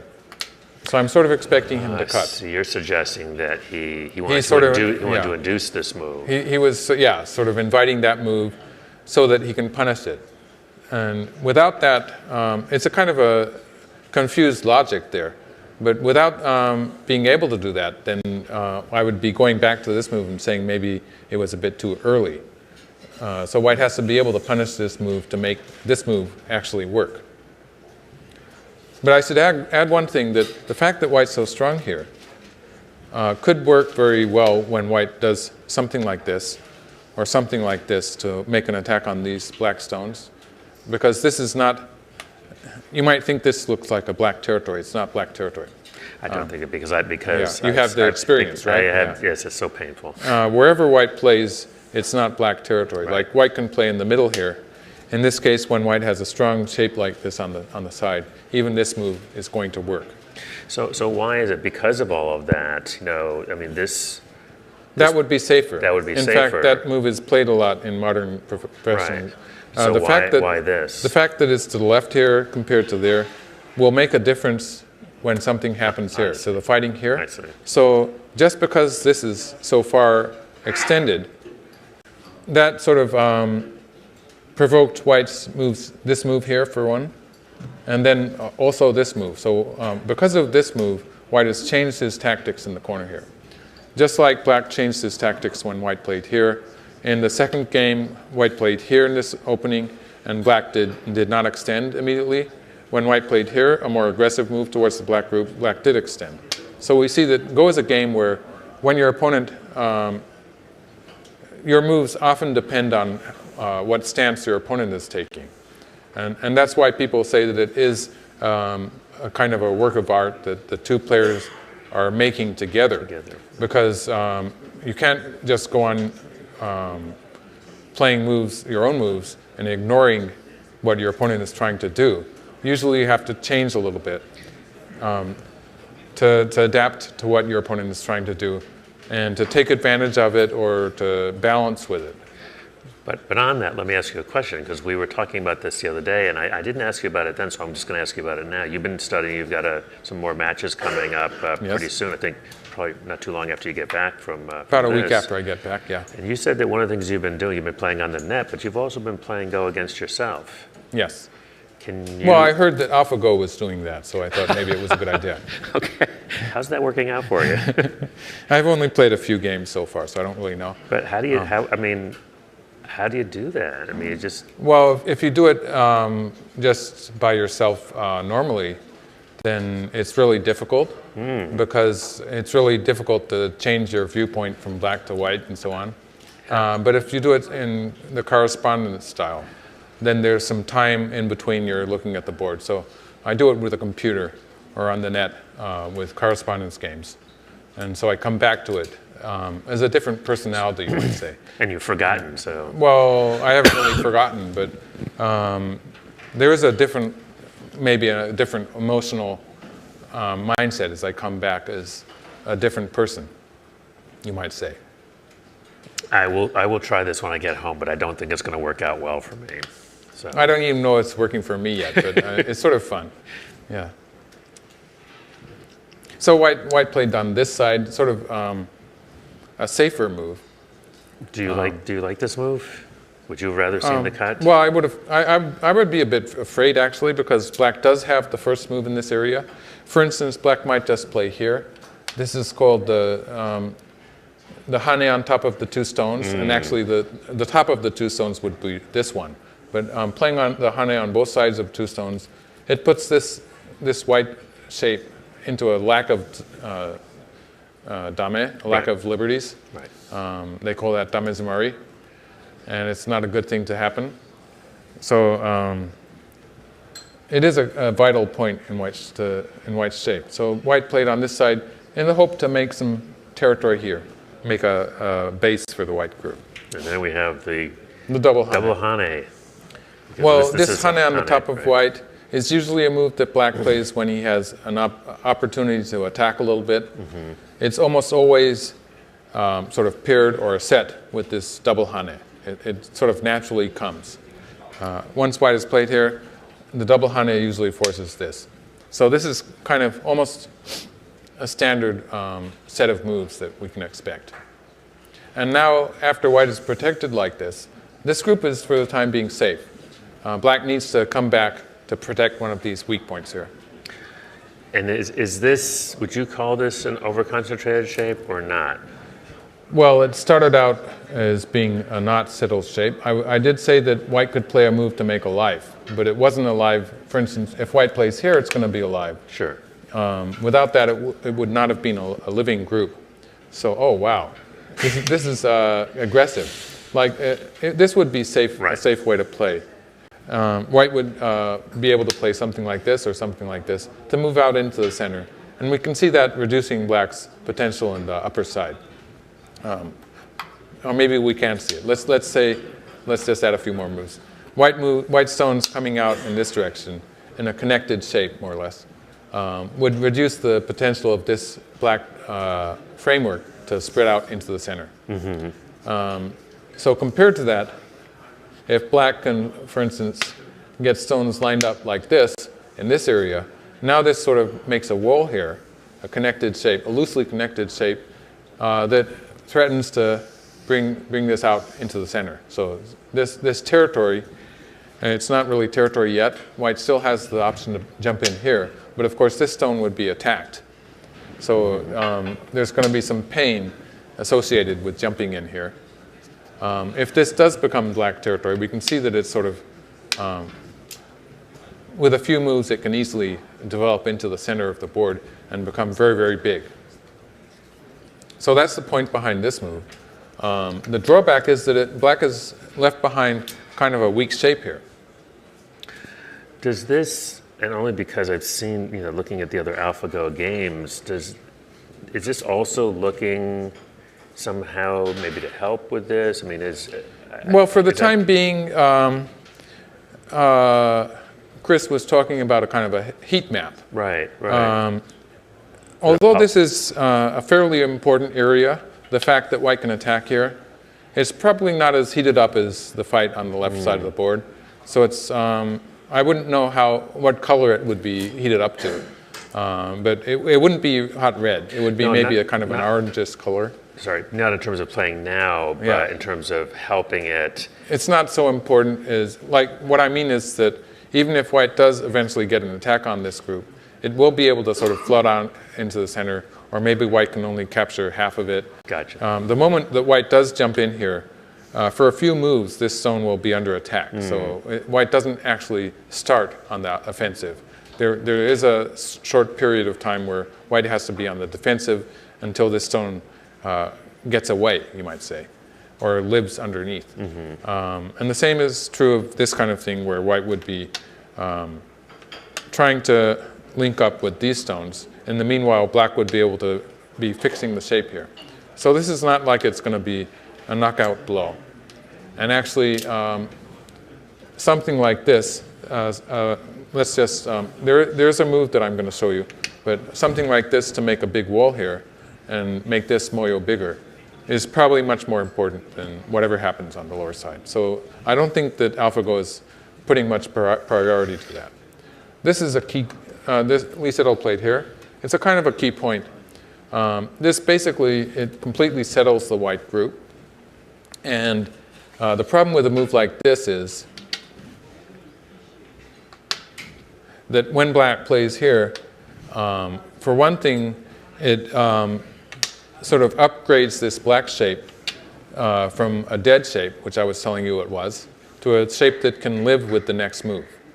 So if black plays another move in this area, for instance, something like this or something like this, it looks like black can make a living shape. I won't go into the details. You look a bit doubtful, actually. No. It's just beyond my quick reading ability, but I don't think you should try to read it. I'm not, okay, I won't. And the second value of this move is that when black plays, it's something like this, right. all of these white stones are really in trouble. Yep. And so it's really a key point in messing up white's shape. So this move has the double value in that it makes this group strong now. Even if black plays here now, white can answer here. This group has enough space to be alive. And also the second reason, the second value is that next time if white does do this, this is going to be dead. Right. There's no way black can save it now. Yeah, I can definitely read that. Yeah. So now And black that's played the key. here. Yeah. And white played hane. Just a small question of technique. In your other variation, you showed a connection. Yes. And any reason? Well, in general, people say that the hanging connection here, or the tiger's mouth, this is called the double hanging connection, or double kaketsugi. The shape is also called the tiger's mouth because if you put your head in it, then your opponent's going to eat that head, Yep. right? Something you don't want to do. No. But the drawback of the kaketsugi here, the tiger's mouth, is that moves like this or Right. moves like this will be forcing. Right. Let's assume that white, just for argument's sake, let's assume that white can play both of them. You see that the white stones on the outside have some potential use, but we have this big clump of black stones that aren't really doing very much. Right. So it becomes an inefficient shape. Now just remember this shape. Let's compare it with this shape. What do you think? This move is sort of ugly, isn't it? Oh, yeah. This move is maybe going to come into use Sure. somewhere else in the board. So there's this looks maybe a little better for black. Yeah. So let's go back to this position where black played this move instead if black plays here. And if white, we assume that white cannot cut. Then this is actually something that could happen. So just comparing these two shapes, we can see that this is sort of ugly. And inefficient, which Right. you're allergic to. The drawback is that when you just play the solid connection, there is a cut here that can actually potentially happen. So maybe if black played this side, for the time being, this cut is going to be a ladder. I think we did a lot of ladders We yesterday. did a lot of ladders yesterday. Ladders and codes. It was Ladders the and ladders codes, and yeah. codes. That was the theme for yesterday. was. So today it'll suffice to say that this is going to be going diagonally towards this direction, a lot of black stones. There's also something that's called a geta. Oh, right. Or actually in this case it's called a loose shicho because there's an extra open liberty, but the movement here works. It sort of works. resembles a ladder. Yep. Shicho is the Japanese word for ladder. So it's a loose ladder in which white runs out of place to to escape. That's very nice. And so there's a number of ways black can capture that white stone. And that equation does change a little bit when white starts filling the liberties of this stone. Which is... And so there's the value of good shape, but there, in this case, there's the value of just being safer. Just being safe, right. And in actual practice, I'm not really sure that white's going to be able to peep from both sides. Sometimes people don't answer you all the way on that. White played here, and black played here. White extended. And basically what black is trying to do here is just build a wall, and black has built a wall. Close off the center here so that this side can expand into the center. So that's black's plan. White's plan is, well, if white just leaves that, it's a black wall anyway. So white plays here. White's trying to sort of find a chink in black's armor. Because for one thing, there's the cut here that white might be planning to do at some point. If black plays Atari from this side, white can play Atari against these two stones. So it's fairly easy for white to run away. If black plays here, black's sort of pushing white from behind, so easy for white to run out in the center. I don't really know if this will sort of to change into an attack on black stones, because the black stones are fairly big. I mean, they have some room here, and they have maybe some ice space here. So it could be that this doesn't work quite yet. Another thing that white might be looking at, it's good for me that Lee Sedol is playing so slowly, because I was afraid he might be playing that before I mentioned it. I love this move. This is like... This is another thing that white might be planning to do. And of course, these two stones, although there are so many black stones close to them, are connected, because when black plays here, this is a double Atari. Right. This stone and this stone, right? So black will probably, let's see, how will black answer that? If black cuts underneath, white can play an Atari here. Yeah, it's very annoying. Just here. connect, right? And so this is something that white might be thinking of doing. Black, I don't really know what black will do. Black could maybe play here, cut these stones off. Not really an attack on the left side, but black will get a very thick shape probably. This is something that actually could happen. And white plays here, black plays here. And we see that these two stones are in jeopardy now. So that sort of fixes the problem of this cut. Right. So this is something, and then these white stones will not die. Right. But black will be able to get an attack on them with something like that. So maybe we'll see something like that. I assume that these are just no longer critical. At some point, white might try to save them. But they're, they're not critical to life of the group, so... Right, that's true. So there's a white stone here. So this is something that Lee Sedol will be thinking about. This is something that he is thinking about at this point. So I'm not going to ask you to count, because I know it's early. Okay. Well, actually, white's territories are pretty well clear-cut, actually. Okay. White. We look at this territory. Maybe a kind of a little lesson in what I'm seeing. Oh, sure. White's played a move. White just played here. So this is kind of an invasion on black's territory. Instead of directly using this move, white's going to use it in some cases, but not yet. Like this is just the variation I was showing there looks a bit bad for white. So maybe white's going to play a few moves here just to set up a position in where that would be a little better. And I think part of the problem with that sequence was I think it ends in gote for white, right? Well, white would just have to continue adding moves to that group because it was weak. I see. Okay. Let's take a look at this white territory here. When you have a territory like this and you want to sort of figure out how big it is, what you do is you try to sort of figure out what the minimum borderline would be. So you imagine a black move here maybe. Okay. White probably has to answer here. You imagine a black move here. In actual practice, white's not going to answer that. But locally, the best move for white is to play answer here. And so we have this kind of a square territory. So this is sort of the base territory that we can think about. We can actually just count it. And we can count it. That looks like it's 15, 2, 3, 17. 4, 5 plus 2. 17 points, right? And the cautious player would assume that black gets this far in which case it would be just 15 points. So this is kind of a minimum of 15 points. Usually you would count something a little extra here, maybe 16 points. But actually, just what I was showing you still has some potential to be bigger or smaller, right? So at this point of the game, usually it's not a good idea to try to get an exact count. But I would just be calling it slightly more than 15 points. So this would be a good place to talk about, as you say, you know, this is clearly territory. That corner, I'm sorry, is clearly territory. Yeah. And this is going to be some white this territory. is some territory. This is some territory. Yes.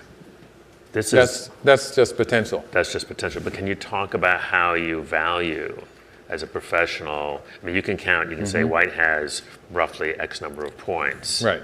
But then, and this is often the case in the game, is that one player will have taken the territory, as white has, and in exchange for that, the other player gets thickness. gets thickness. But it's very hard, definitely hard for the amateurs. It's hard for a pro too.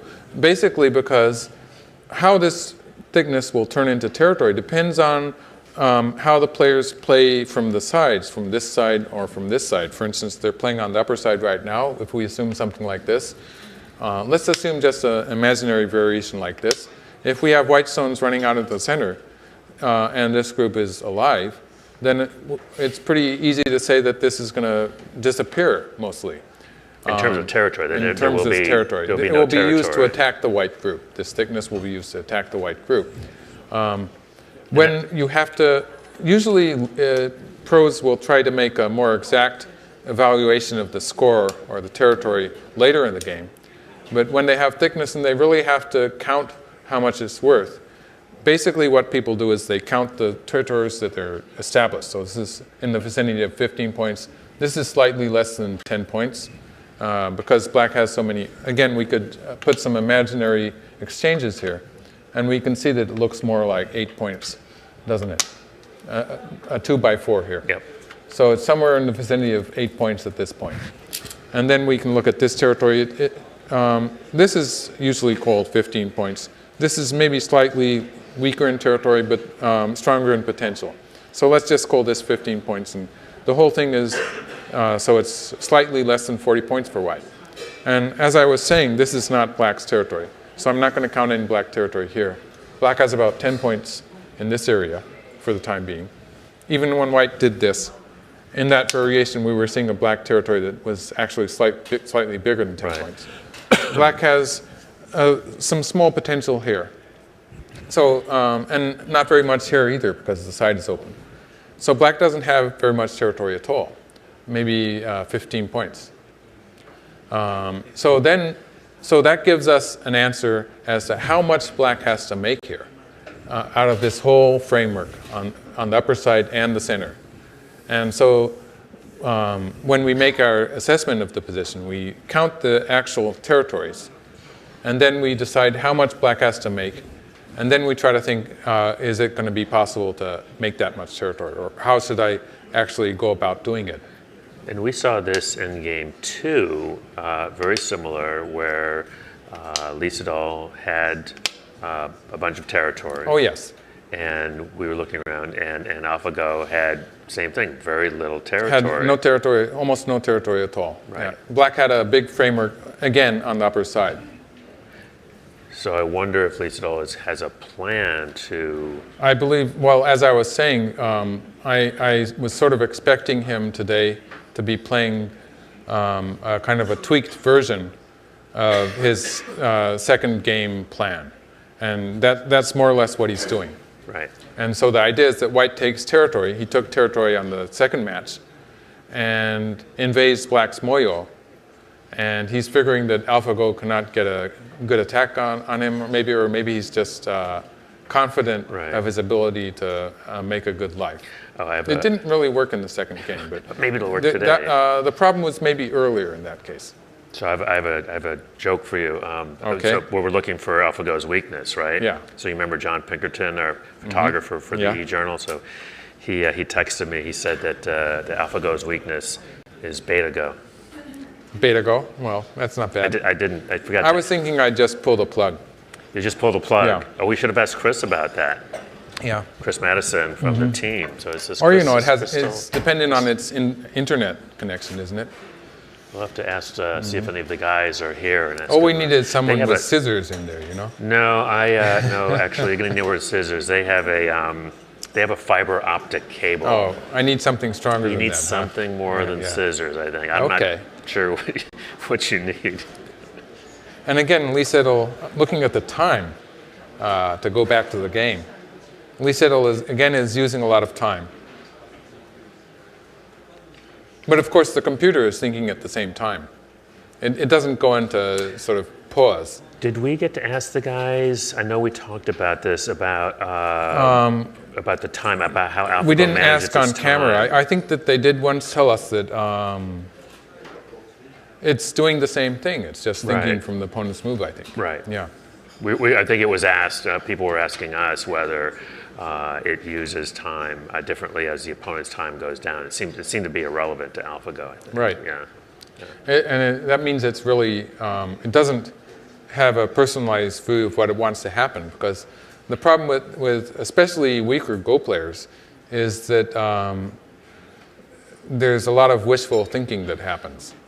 Yes, there is. And I think that could actually happen to a lesser extent with professional players, just because you want to win so much.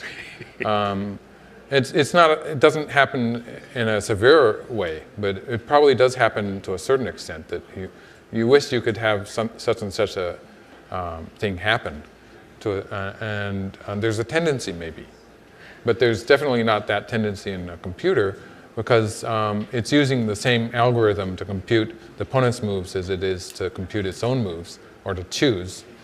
And so it's very evenly choosing the moves, trying to find the best moves for both players, which is actually what strong players do, or at least they're supposed to do, almost always do. Yeah, I know I'm only halfly joking when I say that pros sometimes can have wishful thinking, because I think that anyone, we're human too, you know, in case you didn't notice. Yeah. Bursting my bubble here. Well, another question about the difference between amateur and professional play is certainly in amateur play, if somebody gets an advantage over the other person in time, they will often try and use that to their advantage, maybe try something more complicated. Assuming the opponent makes a mistake. And that's something that professionals are usually sort of trained out of. It's a bad habit, yeah, right? It's a bad habit, because it's really bad when your opponent doesn't make the mistake that you're hoping for. Because usually the move you played was unreasonable when you're doing that kind of reasoning. So a bad move is a bad move, even if the other person, I mean, it might work. I mean, it might, right? But, well, yeah, anything might work if your opponent cooperates. But if it doesn't, then you're left with a bad move. Yeah. And lots of time to think about it, because you have more time. Right. So. Okay, looking at this, basically in the right here, white has two weak stones. I was showing this variation. This is kind of a natural way for white to move out into the center. The problem being that this is kind of a very nice move for black that takes away white's eye shape. Like even if white can make a connection here to the stone here, white doesn't have very much eye shape. And black is getting the territory here eventually. Black might eventually put another stone in here, but this is turning into a nice territory. And so, before moving out towards the center, white's just playing this to open up some more space for white. So it's like if black played here, I expect that white would have played here, just to make a bit more space for the white group before moving out into the center. Would this be an example of Kakashi? Or not so For this move against this move? Yeah. Maybe, yeah. I'm not really sure, because it's a forcing move that gains something. Okay. This is another point where quite often strong players will play a move like this, which is sort of forcing. It forces the opponent to make a local. This would be another example of a kikashi. Or this or this. It's a local move that forces the opponent to answer, and potentially has some positive effect on the area adjacent to it. Whereas the move that the opponent was forced to move does not necessarily have a positive effect. Weaker players tend to think a kikashi is just any forcing move. Sometimes you can play forcing moves that help the opponent more than they help you. And then it wouldn't be in a cut. Then professionals would not call it a kikashi. Just a bad Whereas rule. I have heard some weaker players saying this is a kikashi in a very loud voice when they do it. Sometimes it's not. With the sort of the simple idea, and it sounds like the wrong idea of thinking, just because I force you to do something, it's kikashi, but it's Sometimes it's counterproductive, Right. even though it's forcing right. sente. That's a difficult concept. I think. It depends on your assessment. For instance, this one is sort of a borderline move because it is forcing black to play a move that doesn't really do anything. Right. But it's also a move that white doesn't really need to play immediately. Right. White can choose to play it elsewhere. And actually, when white does this kind of thing, sometimes white will want to force with this Right. one. So there's the potential that white's actually losing the opportunity to play it a different way. Well, and another thing, because we saw this essay with all the This codes. would be a nicer way. With the codes, sometimes you want to play this move or this move as a co-threat. Right. So you don't want to play out your kakashi or your It's threats. really difficult because when you don't play the kikashi, then sometimes it's not forcing anymore And when then you you do miss your play chance. it. Yeah, so it's a very difficult judgment even for strong players. Okay. What's the way for white to continue after this is it going to just revert back to your diagram? Well, you have to choose whether to move towards the center or to move towards the side. And because of this black stone here, for one thing, white doesn't really have enough room on the side. Like if white played here, the natural move on the side is to play here. Sure. If white played here, black would probably play on the top here. Let's just have white play something like this. And black play, let's have black play in the center. It's really cramped here. I'm not going to say that white's going to die, because white does have the forcing move here.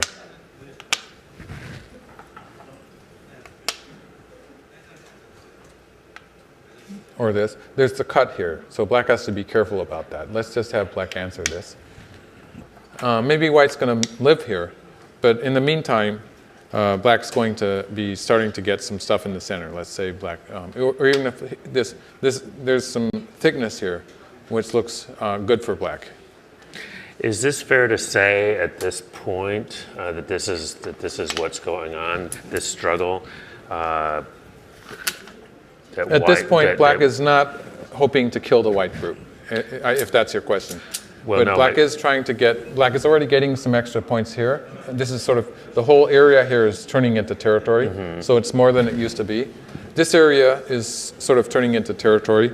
When black does get a move here, it's going to be more and more territory. It's going to be more than 20 points. And so while white makes a life here, once white is committed, basically, once he plays this kind of move, he's committed to making a life inside here. But while white does that, either black's going to make some territory in the center area. Generally speaking, it's pretty difficult to successfully surround the center. So maybe black, it's more efficient to make territory here, which is basically just the one move here makes it pretty difficult. When we're assuming black's getting stronger here as white struggles to live. So it's going to be pretty difficult for white to invade this. So that could be with the right conditions, like if we have a lot of stones lined up here, this will, with the one move here, this can turn into about 30 points of territory. And white's job, ideally, is to somehow erase potential here while minimizing. Well, for instance, if white is going into the center, a move like this, That's or what I maybe was- this kind of thing, would be, would be a normal shape. And that's getting out and beginning to erase the center. And later on, if white does get this point, then there's going to be some eye space here. The problem is that this is sort of a vital point anyway, and black will be able to continue to attack white. Right. So white's going to have to try to find a kind of a balance between those two variations. Like white might be trying to push a bit, and then at some point play this. Once white has this exchange, it really is it's a fairly big move to be able to play here because this move here is going to be forcing next. Very large, so too. white might push once or twice first, and if we assume black just simply extends, then play here to get some height here before making the base on the side. That would be one way to play it. But of course, that would lead some potential for black in the center, but would give white a better shape on the side. So basically, I think that's what Lee Sedol was, the kind of thing that Lee Sedol was thinking about. At this point, white really has to find a local move. Like a move like this would be really big because it would be preventing black from doing this. But white could have done that maybe before playing these three moves. Once white is played here, it's important for white to continue playing until white has some kind of a living shape or a settled group on the upper side. If white were to just take the really big point down the side.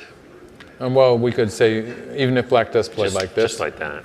These three stones would just be playing from, they would die first. And by dying, they would be increasing black's territory by playing from inside. Like all of this, without all of this, there'd still be some entrances in places like this, but these are from inside. So they, conventionally speaking, all of this would be very bad for white. So, unless you're really strong and you can make it live anyway, which is, it's a bit unreasonable. Right. Yeah. So just generally speaking, once you put that second stone down, you're pretty much... Once white played this move, even the first move, committed. Already at this point, white is committed to play on the upper side until white has some kind of a result there. So that it's just consistent to do so.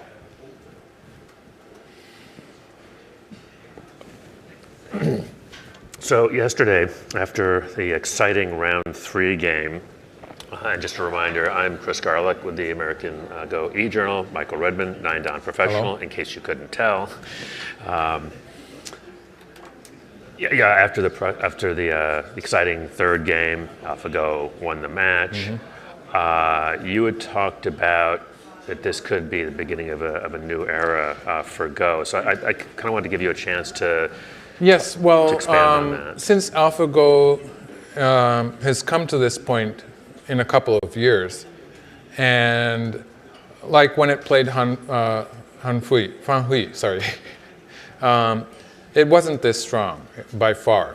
It was approaching professional strength, and as the game progressed to the middle game and end game, it was even stronger than its opening, so it was quite formidable in the end game and middle game, I think. And that's also a new thing for Monte Carlo programs, because sometimes they actually had problems in end game positions too. And so it wasn't perfect in October, but it's made a lot of progress now, obviously much stronger. And we saw it play some really unconventional moves in the second game.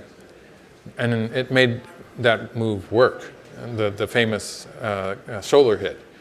And so today I was sort of looking to see if it would play any other surprising moves. I don't really think so.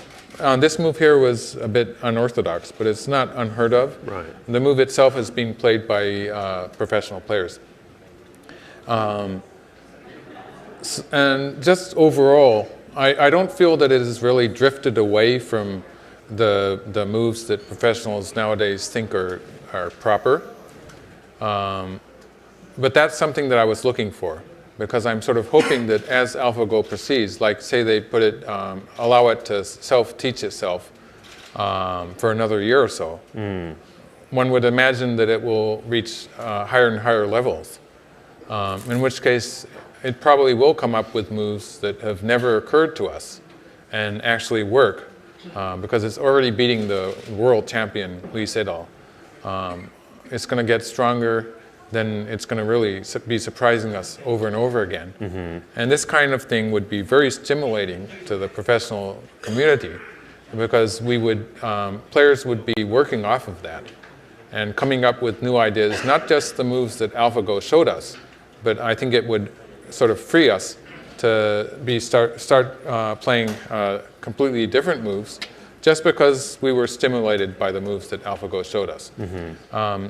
One reason that I'm saying this is because it's happened before.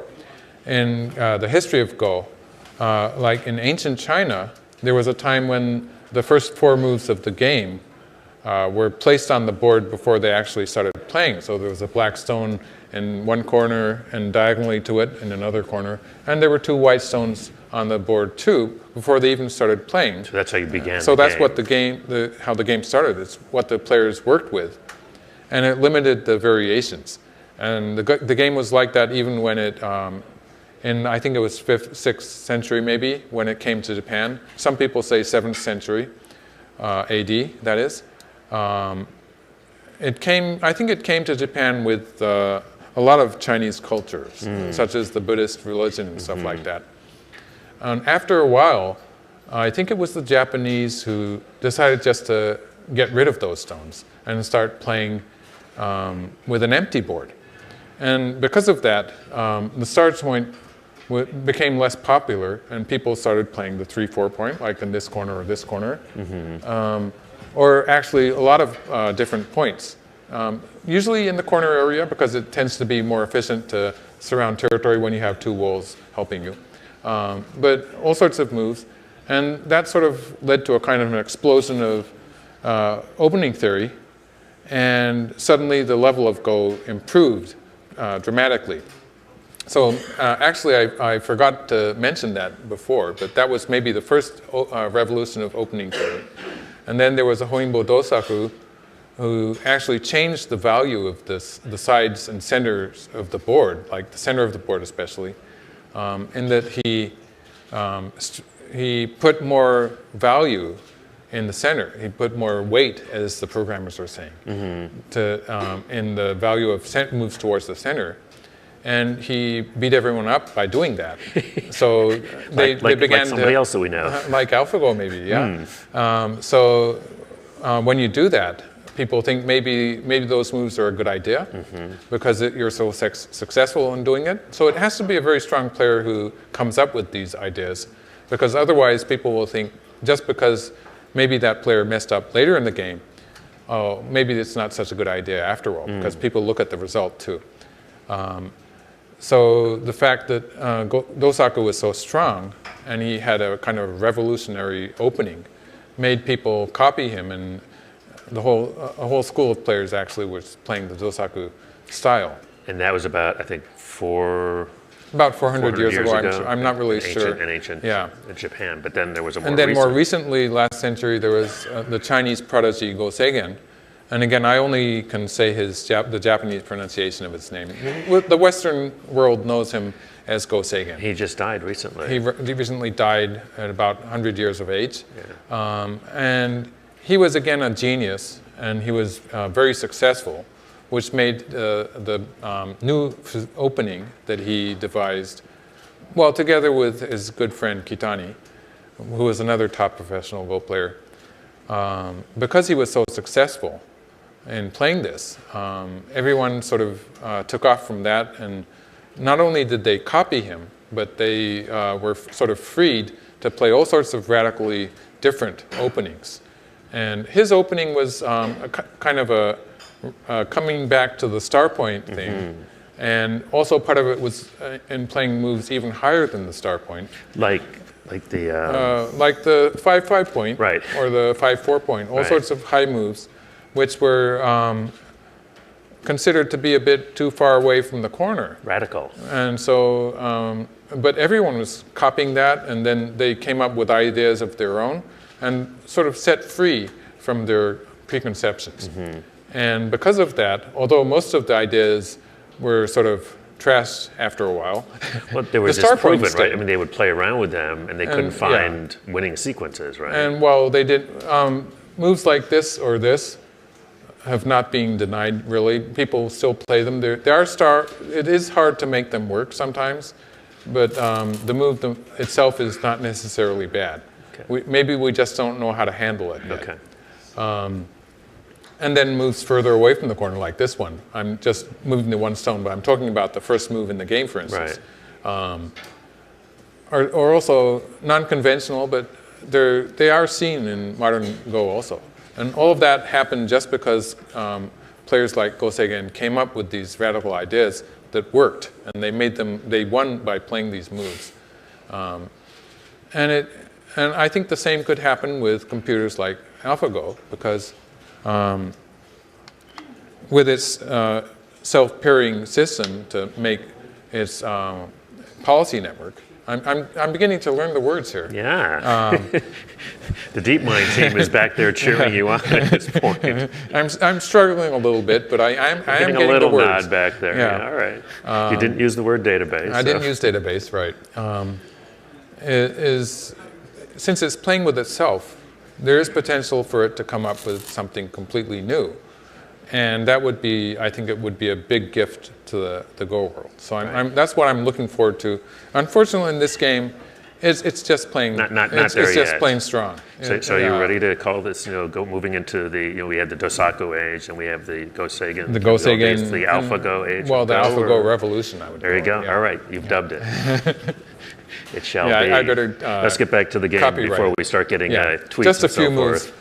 People will be upset. So with I have me to already. go back. I have to go back and ask. Yeah, I want to because you did not see this one. You did not. I wasn't talking about that one. Yeah. Well, this is kind of a very loose connection with this stone. Okay. White's ready to give up these stones. In fact, basically, it's more a kind of idea that White wants to reduce instead of saving the whole thing. Okay. Like if Black plays something like this. Locally, White doesn't have a very good move, but this stone here in the center is going to be sort of connected to a move like this when White does this, and sort of forming an ambush for these two stones when White does something like this. We can see that these two stones could be in trouble. How many moves have I played for White so far? Not so bad. If Black plays here, I'm having White play something like that. It's only 2 moves in a row. This kind of thing, just putting a stone in the center area, firstly, White is reducing Black's potential in the center, and White is aiming at this cut here. This is something that White is actually hoping to play at some time. And of course, if White comes here later, this will be this will connect up to the upper side. So just a quick question as you go along here. Is Lee Sedol, it seems like he's leaving more things kind of unfinished this time. Is that he's I don't know if that's a strategy or just something that works well with this particular position. But Black's next move is important too, because Black has played here. This is instead of a direct attack, in which case White would be probably planning to throw away a few stones here and maybe make a counterattack in the center of the board. This would be sort of very safe, but not very interesting, because it would just be protecting against White counterattack. Instead, Black is making the attack wider, more space. This sort of resembles the attack that Lee Sedol tried to put on the White central group. It didn't really work in that game. In that Black is not 100% trying to save these stones, but is trying to build a kind of thickness here, some strength in this area. Like if White plays here, I'd expect AlphaGo to play here. In some cases, Black might be able to throw away these stones and just swallow up the whole group here. I see. So he's building a kind of, he's starting to build a wall to surround these White stones. And in the way Black does this, Black's putting a lot of pressure on these stones too. So if Black continues to place moves like this, like on the right side, these White stones are going to be really in a lot of trouble. And so this is a very strong attack. It's kind of, Black is trying to make a double attack against White's relatively strong side group here and the relatively weak center group here, which is the final object of Black's attack. Black is trying, if Black gets killed on this side, Black's supposed to be able to kill that White group over there. It's a trade. He's offering, AlphaGo is offering a trade. That's a trade that would be disastrous for White. Right. So it's not really a trade then. In Japan, they call that motarezeme when you're playing against a relatively strong group. This stone, at this point, would not be called a weak group, because it has potential to connect up to this White group, has potential to extend to this way to make eye space here. So playing against this relatively strong position, forcing, just because the Black stones are so close to White, when Black does get extra moves here, it will be very strong. It will turn into an attack, even though White started out fairly strong. and sort of inducing white to play a lot of moves in this area. It does, and these aren't 100% dead yet. Black still has moves like this or like this that could cause some trouble. But the point is that black's sort of circling around and circling white. And this is back to a thing that we've seen again and again in the game of Go, which is this dance, if you will, of sort of implicit, right? It's like, go over here, you go over here with these stones, right? I think we might be seeing another double hane. Another double hane. Yeah. Right. Oh, there we go. This is sort of like it's a set of stones that just works. Wow, it's almost a mirror. The same thing has happened there. What white is trying to do here is, well, this time black sort of pushed all the way along. This time white's going to try to not allow that to happen because white does have some extra stones in the vicinity. Like if black plays here, white plays here. Black will be thinking of some kind of a counterattack here. Nice. I can probably conjure up another ladder for you. That's a short ladder, isn't it? Yeah, I can finish this before they play the next move, I think. We have another ladder, and lo and behold, this stone, which seemed to be useless, is now working to stop the ladder. Sorry, I sort of messed up the stones a little bit here. So this is an example. That's gorgeous. Yeah. That's really nice. Yeah. AlphaGo is not going to do that, unfortunately. Unless somebody messed with its fiber optic cable. I think it just stopped then. And so white is playing this way because it's sort of difficult for black to completely close him off.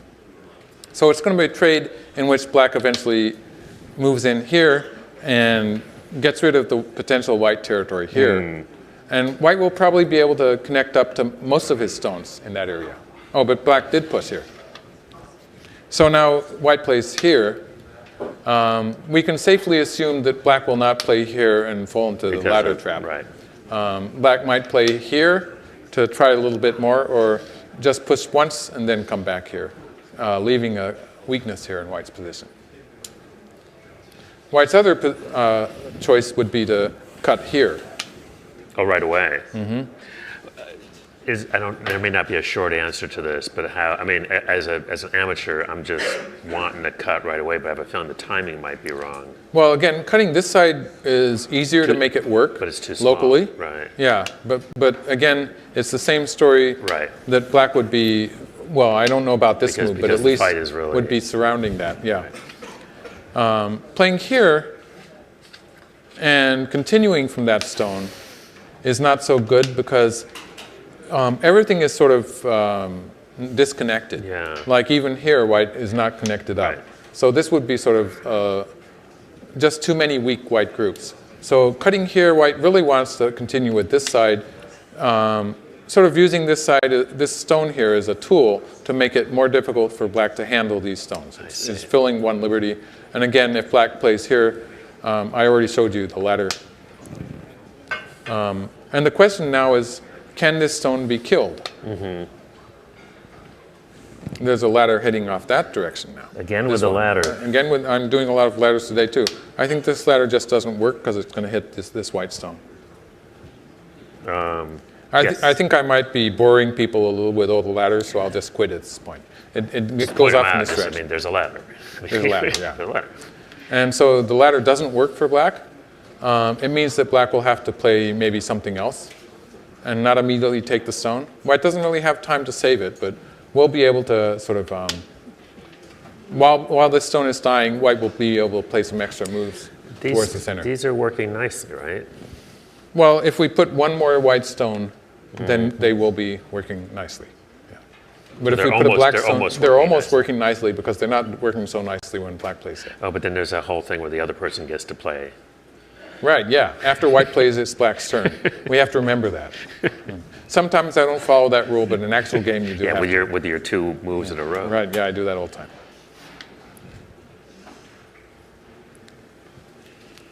So I think, so basically, right now, Lee Sedol is probably thinking about cutting once and doing the hane. I don't know or Hane, playing the Hane immediately. The Hane is this. The Hane implies the implying the cut. Right. Well, if white plays here immediately, black will probably just come back. Right. I haven't even gone into the more complicated variation which black plays here. Whoa. Basically because I'm not really sure what's going to happen. So you're not supposed to say that. Yeah, I know. I say it anyway because I like to. It's complicated, It's right? complicated, It's complicated, yeah. Right. Too difficult for you guys to understand my explanation. Yeah. Is it playable? Why don't we? Let's take a look Since at it. we've said that much, we might as well. You've kind of teased folks Yeah. here. You kind of have to show a little bit anyway. Well, I showed you that this would be a ladder, right? Right. This yeah. one is not going to be a ladder unless black messes up. Like white can cut here. At this point, if black took the one stone, which is a weak player's the mistake, ladder comes back together. then it becomes the ladder again. Ooh, that's This so would ugly. be bad, right? But actually, black can just extend here. So that doesn't really work. Okay. When white connects here, white really wants to connect this stone. But we can see that on this side,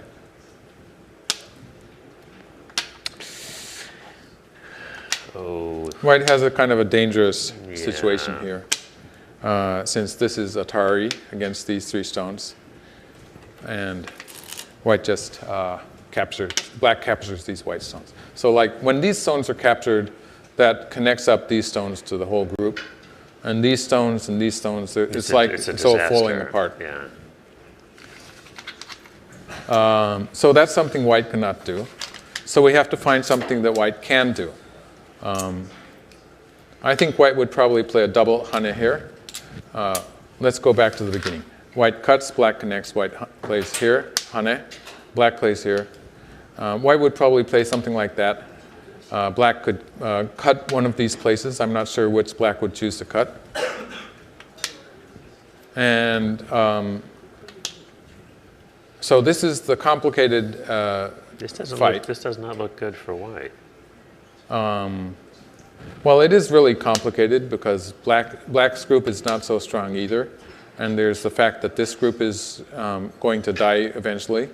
And there's the fact that somehow if white's really clever, he can connect it up to the cut here, which is putting pressure against these stones as well as these two stones. So, You've got, oh, they didn't do it that way. Okay. So white did cut. Let's go back and show you the moves. Dropping a lot of stones today. White cuts here, black connects. White played the Hane. And black didn't go as far as playing this move, which would be the strongest move, but as I was showing, it's a bit dangerous, sort of. Instead, black played here. Now, I've already told you that this is not a ladder. If white extends here, this white group is going to be, black can chase it in the ladder shape, but this white is going to connect up with this group. Right, it's a ladder that doesn't work. It's a ladder that doesn't work, so black's not going to do that. Black's probably going to switch to this side after playing once here, because that stops this ladder. Now this is an Atari. Right. So black's plan is probably to cut here next. So it would be safe for white to do something like that, but then black will just take the one stone, and white still needs a move there.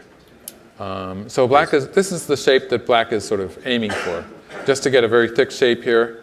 As black gets strength in the center of the board, it becomes less and less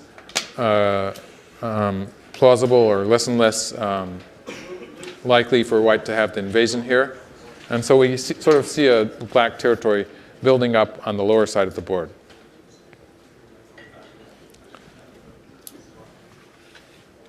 So I'll just go through the most recent moves here. I was talking about various stuff here. So I'll just go, let's start from the upper side.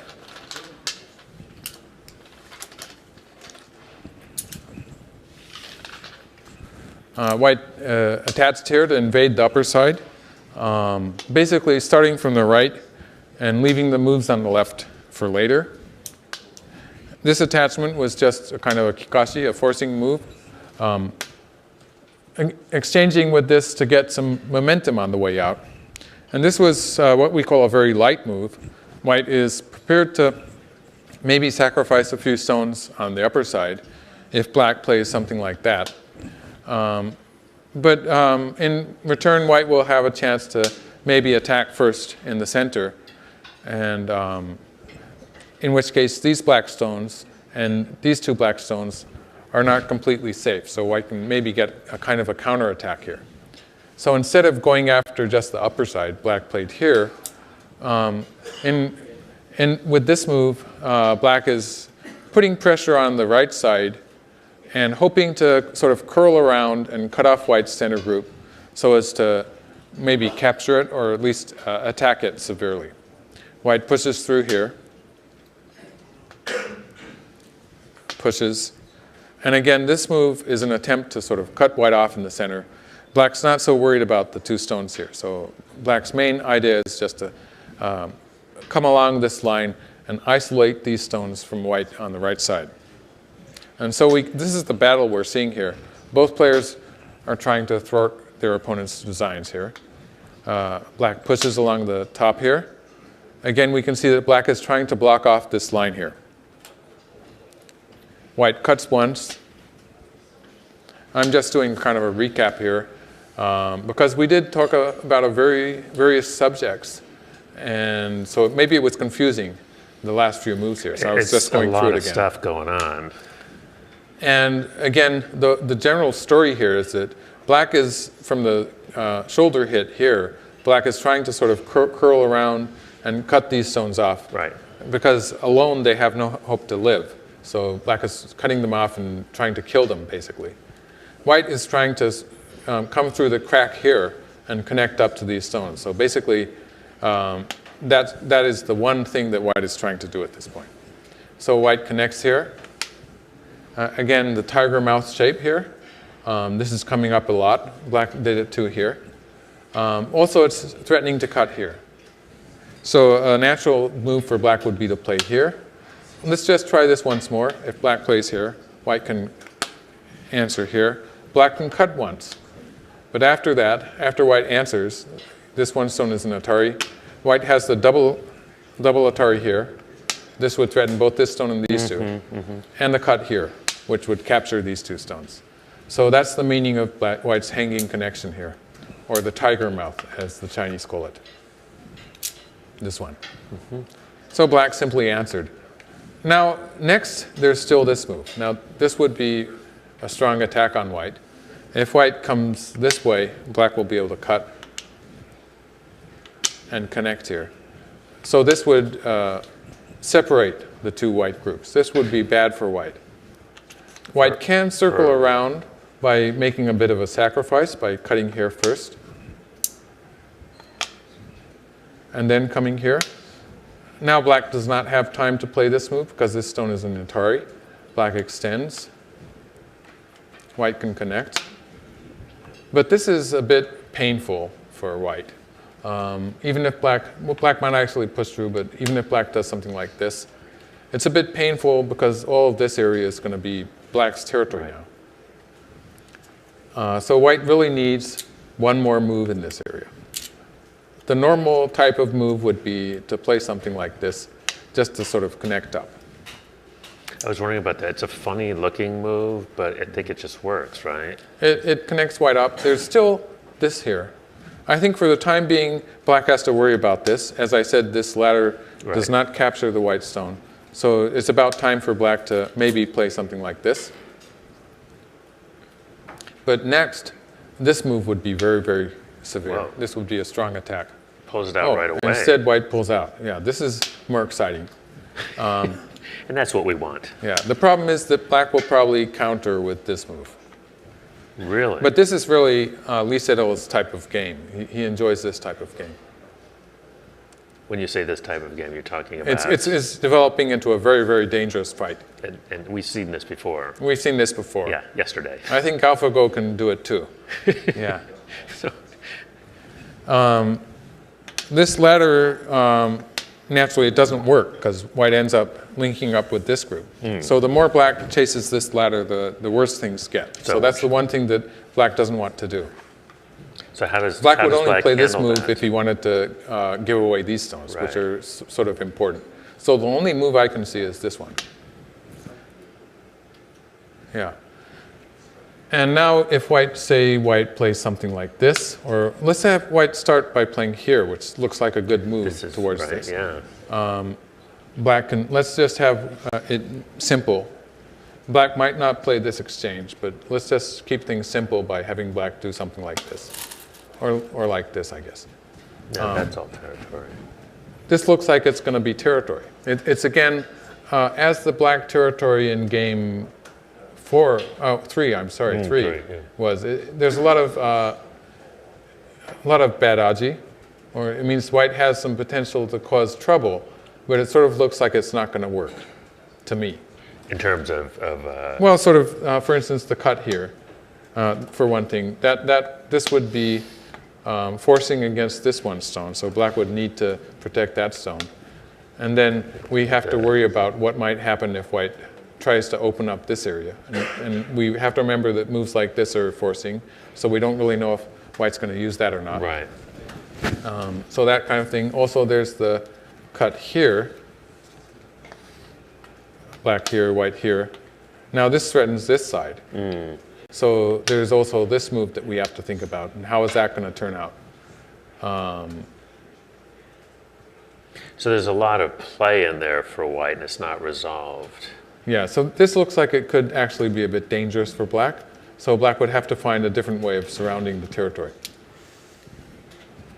And these are not, as I think you showed These earlier, are not dead yet not either. dead yet, right? Like You need next one black more. can play here. Right.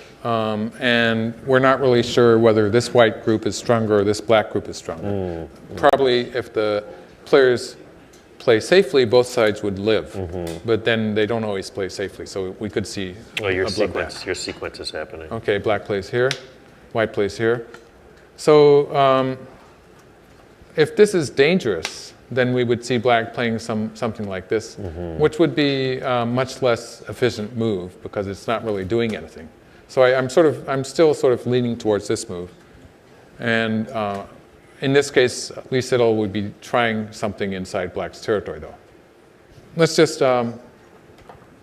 try it. Let's see. White plays here, black plays here. This kind of thing, just looking at the local situation, maybe black's going to be okay. But then after we figure this out, we'll have to expand it to stuff that might happen on this side. So I'll just show you what happens in the immediate vicinity if white cuts. These black stones are in danger, right? So black extends here in an attempt to escape. We also see that these white stones, like if white chases from this side, these white stones are going to be quickly in trouble. Right. Like already now, they're dead. Right. So it seems reasonable for white to be pushing from this side. Black here and here. And at this point, you probably don't really know how black's going to escape.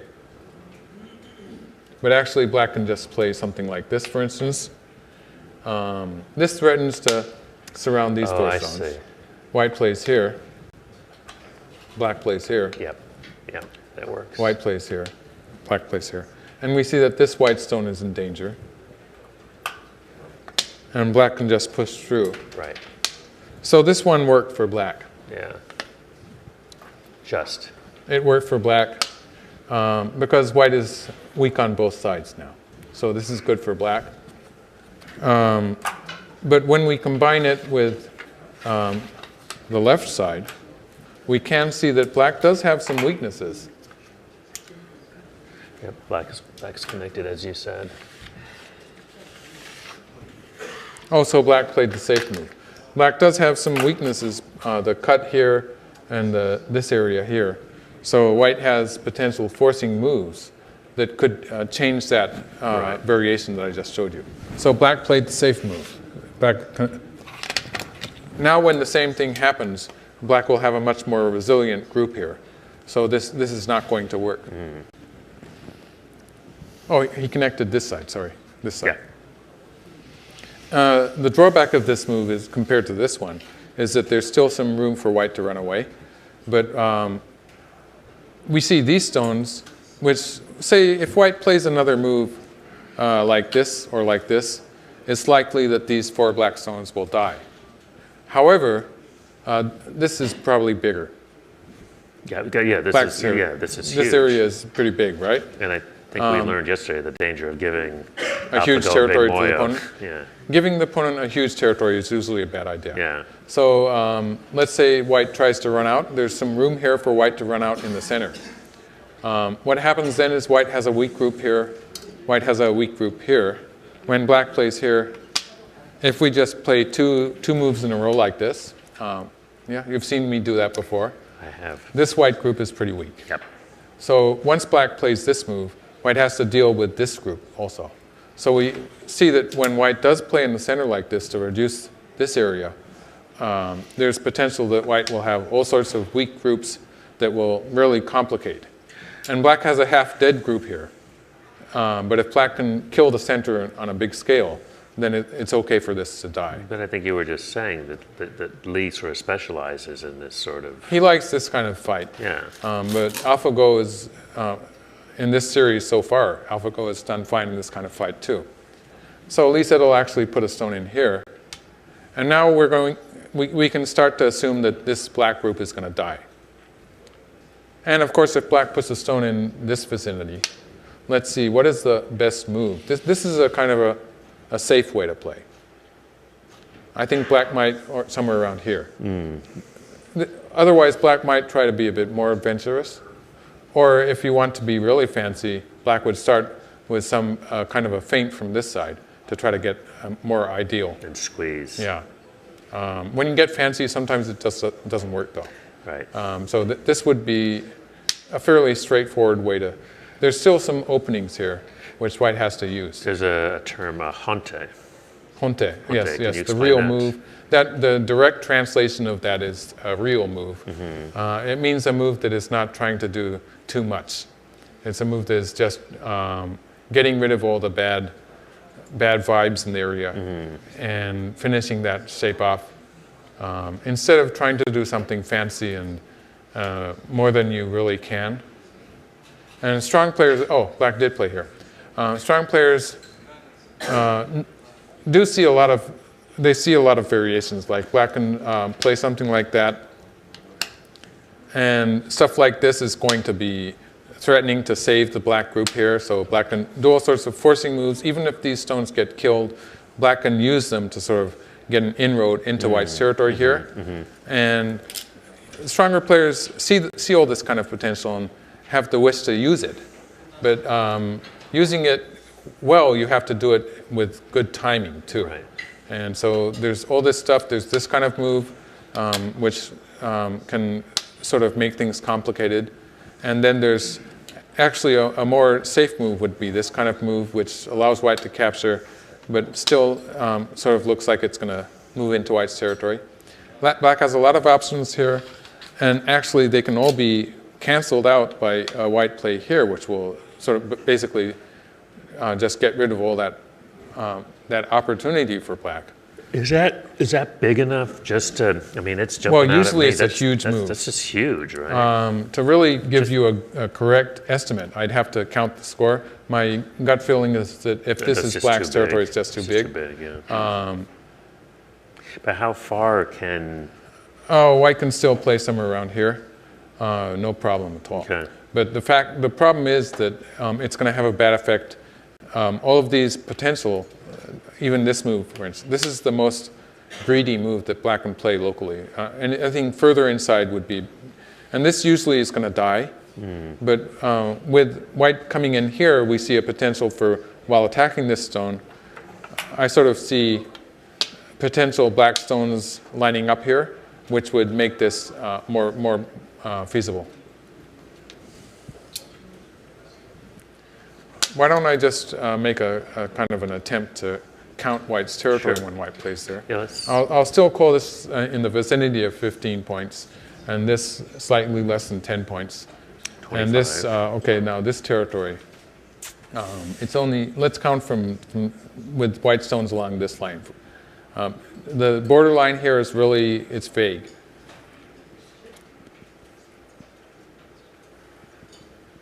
This is in the vicinity of 50 points.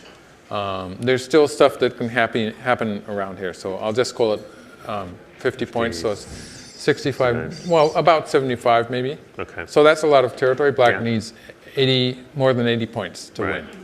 And let's have a black move somewhere around here. Let's say that this is now black's territory.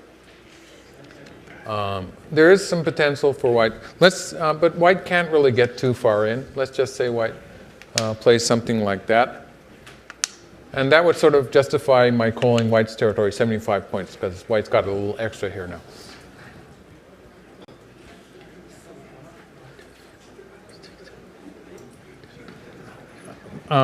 This is so big that It's huge. It's like by the time you get to this area, you're approaching 100 points, right? Yeah, 90. So it's just too big. It's just too big. Yeah.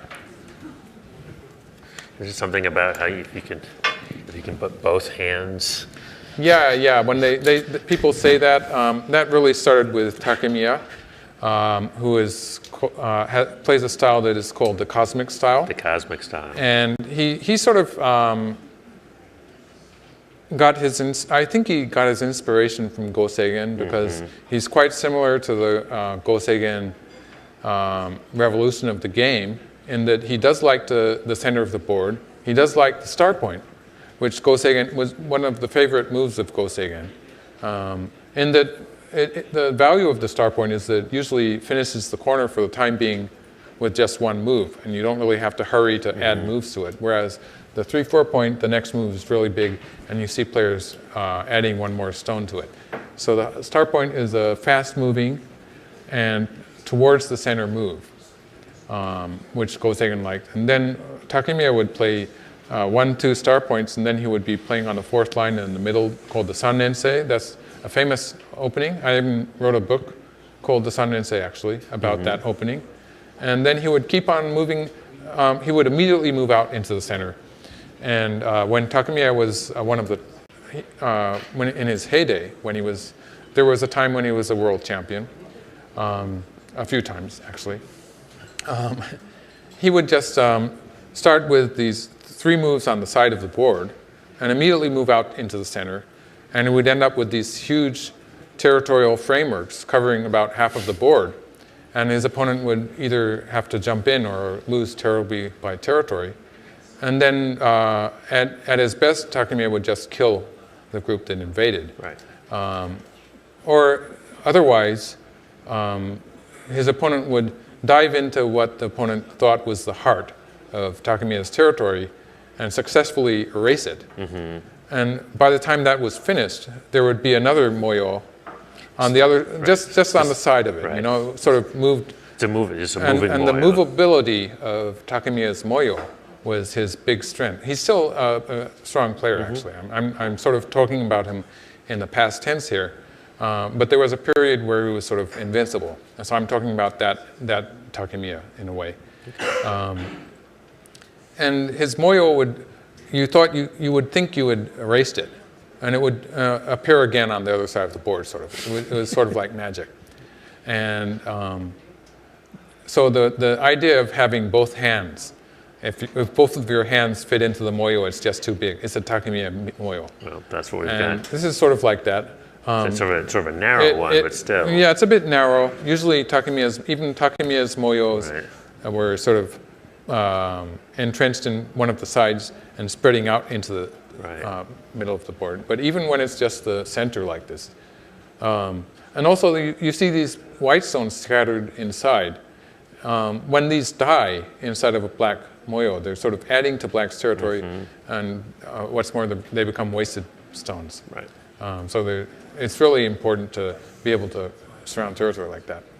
I'm sort of looking, oh, sorry, I'm interrupting you. No, not at all. I'm sort of looking to have a finish sort of like the third game, in which Lee Sedol tries to spoil that big territory. There was this big territory on the lower side of the board in the third game, which I was already calling sort of territory. Lee Sedol tried to make something out of it. He did make a ko out of that territory. He invaded. Right. He got so close to spoiling that territory. Maybe he's going to try it again in this game, because there is a little potential there, and I think maybe he's going to try to do something. If you're just joining us, so we're just talking about Takemiya, but this is Michael Redmond, 9-Dan professional, who's taking us through here. I'm Chris Garlock from the American Go e-Journal. The difference that I'm seeing here, Michael, is I was really happy to see the invasion yesterday. I mean, it was entertaining, and it was just amazing to me, you know, given how, you know, closed off that territory was. You know, I think you were pretty skeptical that he was going to get too far, but he really was able to. He got to a ko, but basically one of the reasons I was skeptical was that he didn't have any ko threats. Okay, well, there was that. Okay, but he got to the ko. He got to the ko. I was expecting some kind of a ko. In the end, it turned into a direct ko, and there were some direct kos along the way too, which some of them I didn't even get to show you because it was so many of them. But there were some direct kos. Basically, Lee Sedol didn't have the ko threats for his kos. He was playing the tesuji moves. He was playing the key points inside White's moyo, but he needed a few ko threats to make that work, and he just didn't have them. Yeah, but it was fun watching him create the ko anyway. Yeah. But my question here is that this feels different to me in that as you were just saying, there just seems like there's more aji or possibility here than there. He just parachuted in some guys basically. And, I saw some potential there. Like he had the potential forcing moves. White had a lot of one-space jumps sort of in a line. And in that vicinity, there were some moves that Black could use to force. And the adjacent Black group at first was not yet alive. Right. But it's important that he put one stone in to sort of save that group first before he did all of the stuff inside White's territory. Right. It didn't work out, but it was well planned. And it was entertaining. It was entertaining, and it convinced us that, after all, AlphaGo does know how to play a ko. Very convincing. Yeah. Without a doubt. It convinced me, anyway. So what is Lee Sedol looking at here? Is he just going to play on the seam here? Well, this trade here that I was showing at first. That's just too big. I mean, it's just too big. This is almost 100 points. Even though White will maybe get to this point and get a few more points. White's, there it is. At the best, White's in the vicinity of 80 points. And like, this is just approaching 100. So, and then, I don't know about this area, but it's just too big. If White played here. Yep. Now, if White can reduce this by just a few lines, like, just imagine this territory. If this is going to sort of shrink like this, then it's going to shrink a little bit more because White can peep here and do stuff here. This would be sort of shrinking eventually to about this kind of a borderline. That's a good 20 points difference. So if White can sort of force Black to retreat a little bit and then get to this point, it's a completely different story.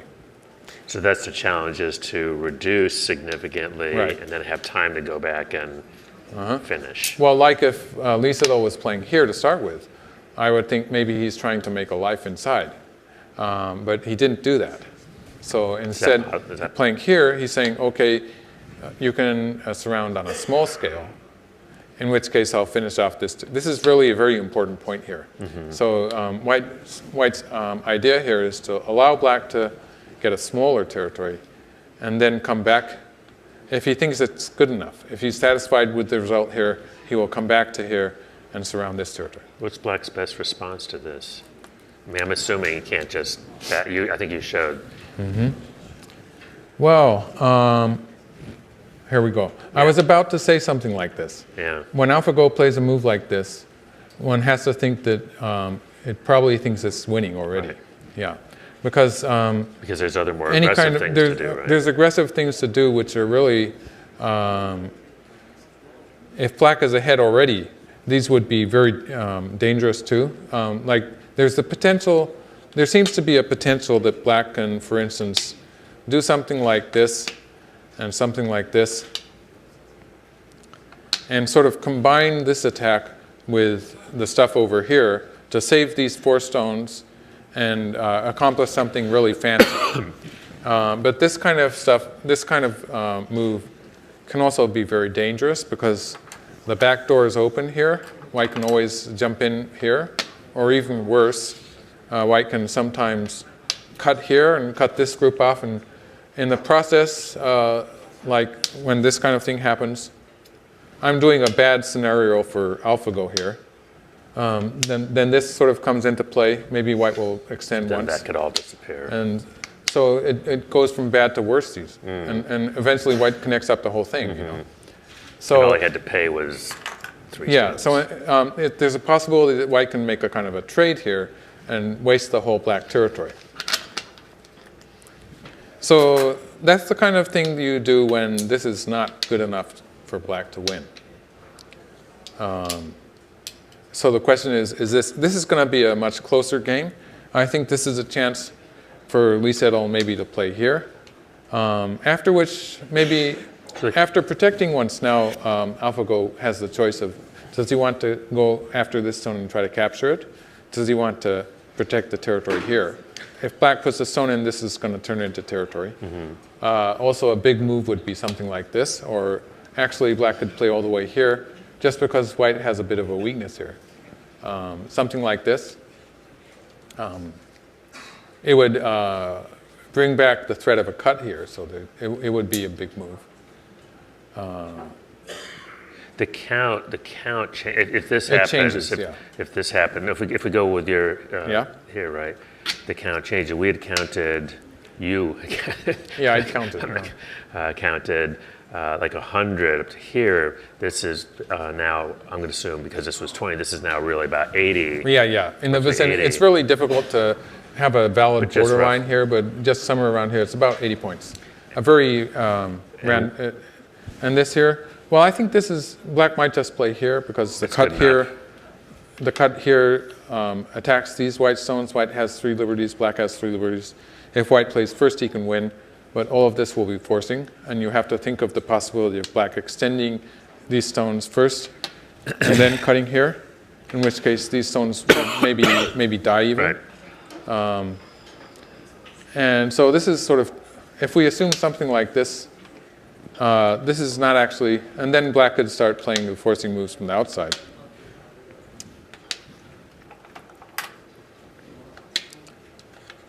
Black has some forcing moves here. So it could be that AlphaGo is just sort of waiting for Lee Sedol to protect here. And then something like this, for instance. And then black would have a bit more than 80 points here, and also some potential to expand it. Let's see how this is, and this is actually not going to be 50 points anymore. It's shrunk. It's slightly more than 40 points. So that's 65. Well, this is a bit of a problem too, right? Because white has to save this stone. There's a lot of black stones around and here. We haven't counted this black territory. White has to at some point invade that. This still looks good for black. So Lee Sedol is going to need something a little more special. Maybe he wants to make a bit more trouble inside black's moyo. There is a bit of a space here. Yeah. So he could try stuff like this to start with.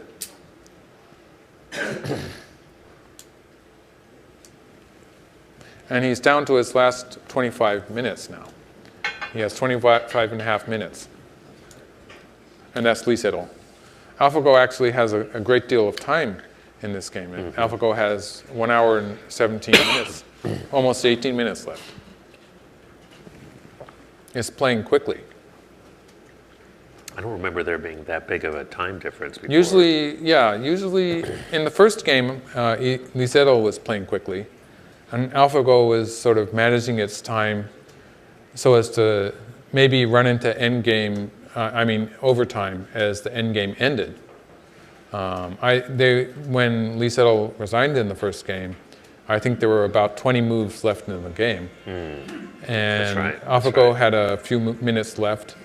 It probably would have run out of time as they were playing some of the final moves.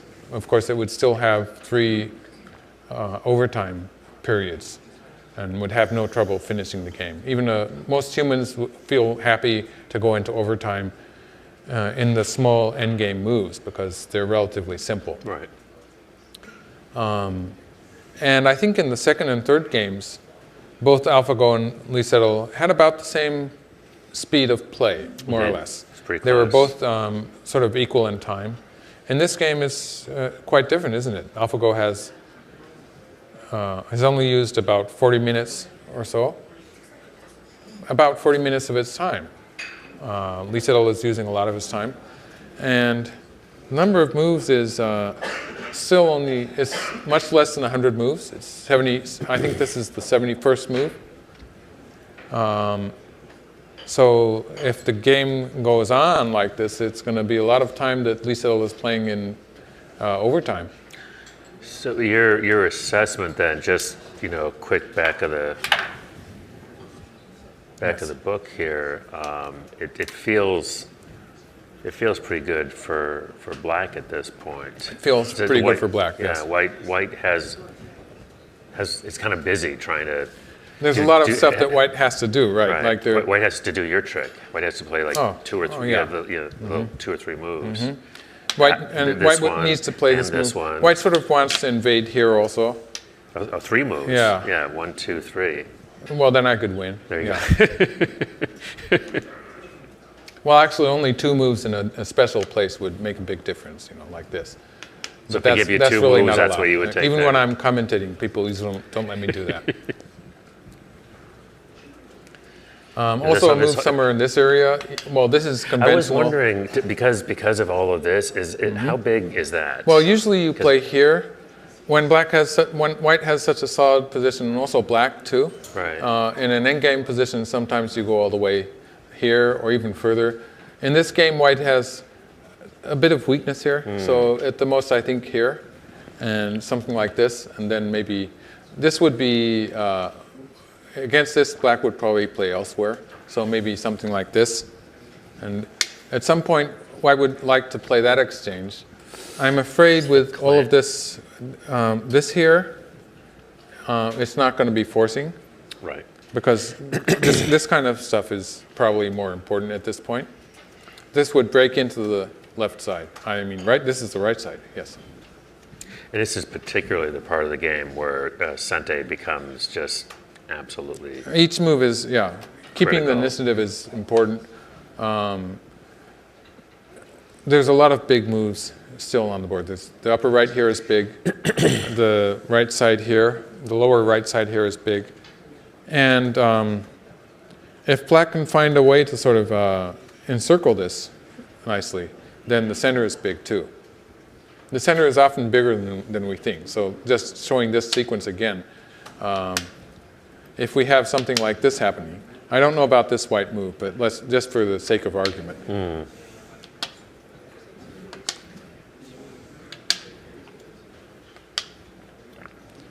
If we see black sort of encircling a lot of central territory here, this kind of stuff can be big too. You're back to your. Doesn't that this take you back takes to it back to the 100 points territory, yeah. White just doesn't have that. And so it is a busy endgame for white. And this being a key point and sort of putting pressure on white, threatening this, it makes this area mostly blacks. So that's why this is actually a fairly large move. But I think Lee Sedol is probably thinking about trying to do something in the center, like a drastic kind of move would be this one. Not completely impossible, like if black pushes here, white extends. And white can come in this way. So this could be troublesome for black.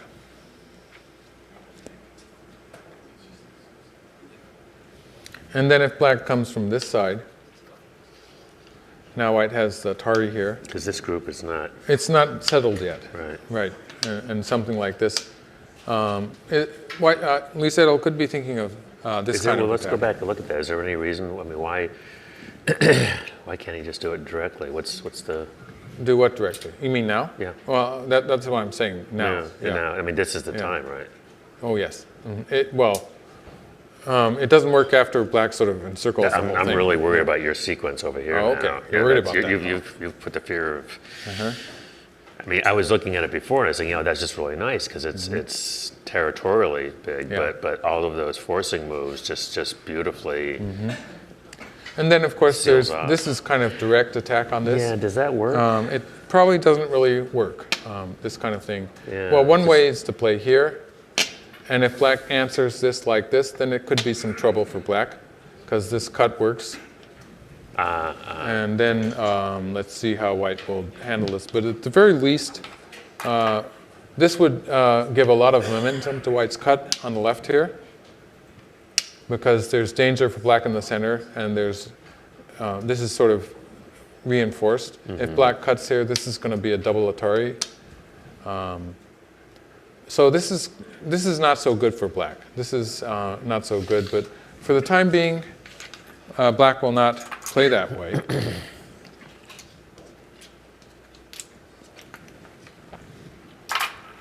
I think if white played here and played this way, black would just answer this way. Right. Although there's a potential of a cut here, actually white isn't very strong either, so I don't think this would be very successful for white.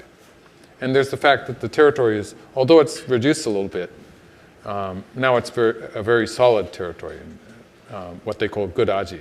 Right, it's kind of fixed all of the So white would problems. prefer to be doing something like this.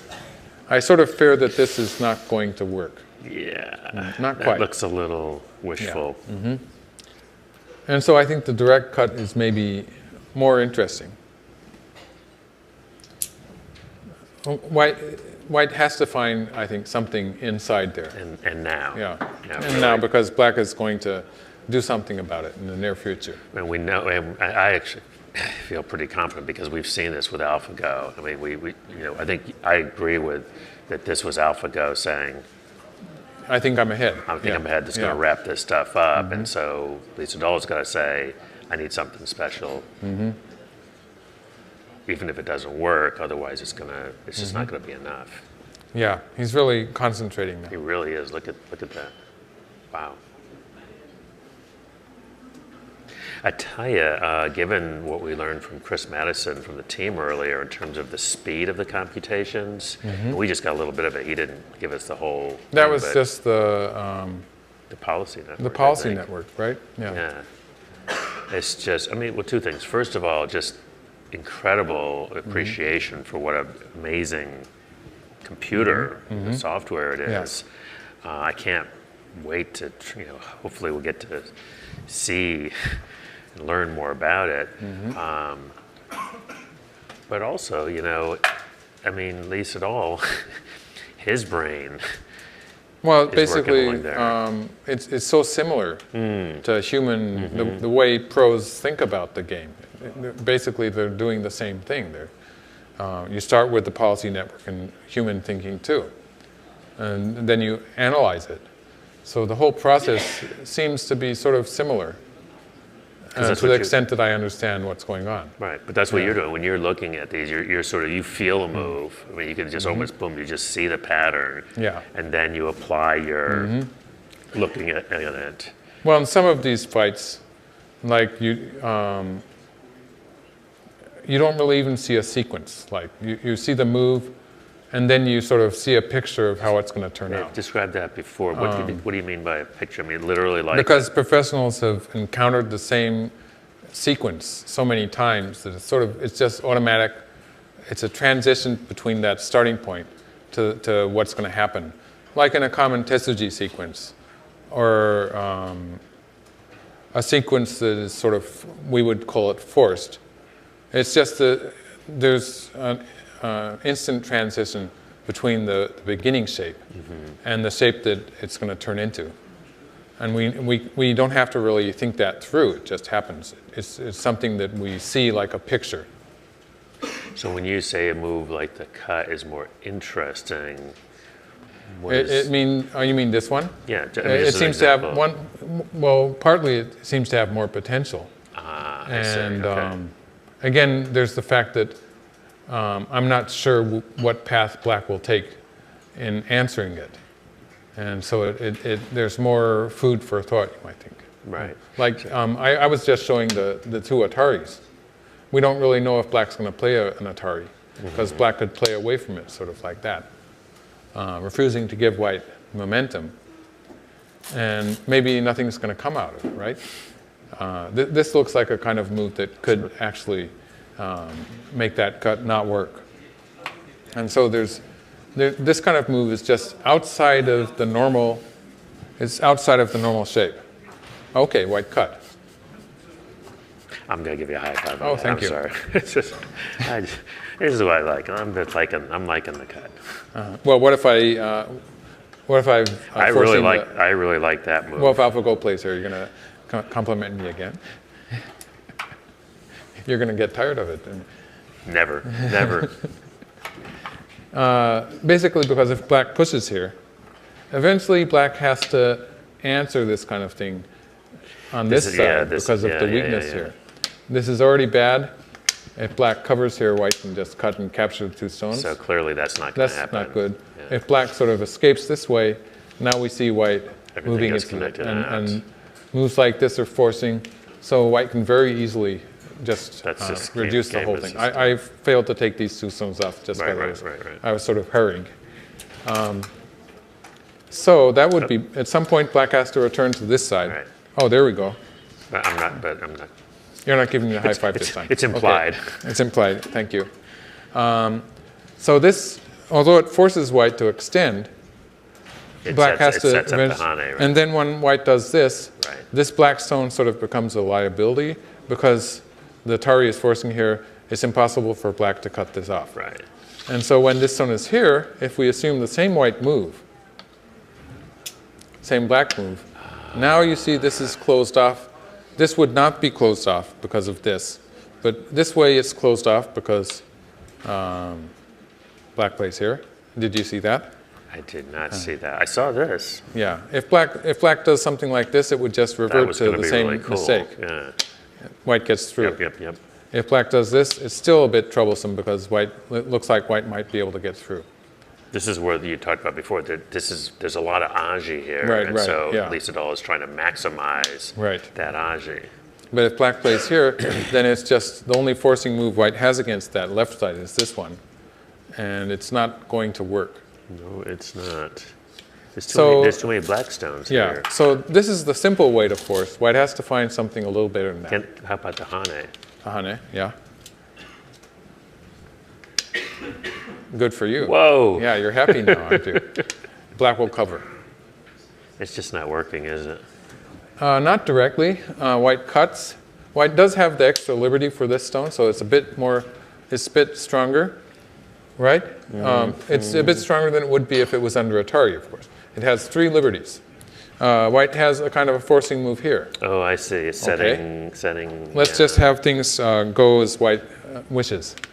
This is sort of a forcing move locally. Okay. This is going to be bad for black. Yeah. Maybe not. There's still a good move for black.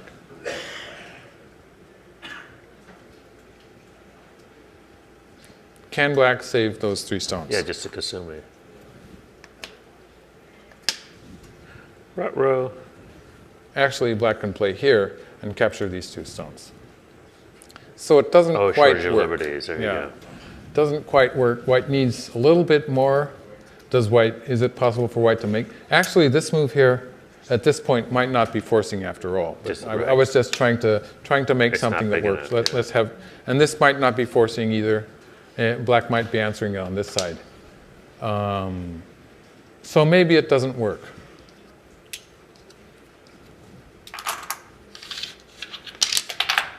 Here we're going back to the game position. Right. AlphaGo did cover here, and now white plays here. And I like your suggestion that AlphaGo may just tanuki there, right? Yeah, well, that would be the safe thing to do, something like this, for instance. But this would also be a very large move, reducing both the side and the corner. So black would really like to be able to answer that move. So it's just a question of reading out the center, making sure that there's no problem here. You haven't been able to find anything that works yet, right? I haven't been able to find anything that works yet. Let's have black do this. Maybe we'll have white play one Atari. Since that's what's happened. Oh, okay. White cuts. Basically, no other choice. We can see that these stones are sort of looking just a little bit, right? Yeah, it could be, just a little bit weak. Comfortable. But they still have 4 liberties, and like when black plays here, these stones will be an Atari. So white does have some potential forcing moves, but after this exchange, they're just about used up. Yeah. After white plays here, this will be forcing, because white can next come here. Oh, I played 3 moves in a row again. Now these black stones are dead. So white, after playing here, does have this forcing move, but since it's black's turn now, black can play something like this, and whatever. White doesn't have enough room to make a life. So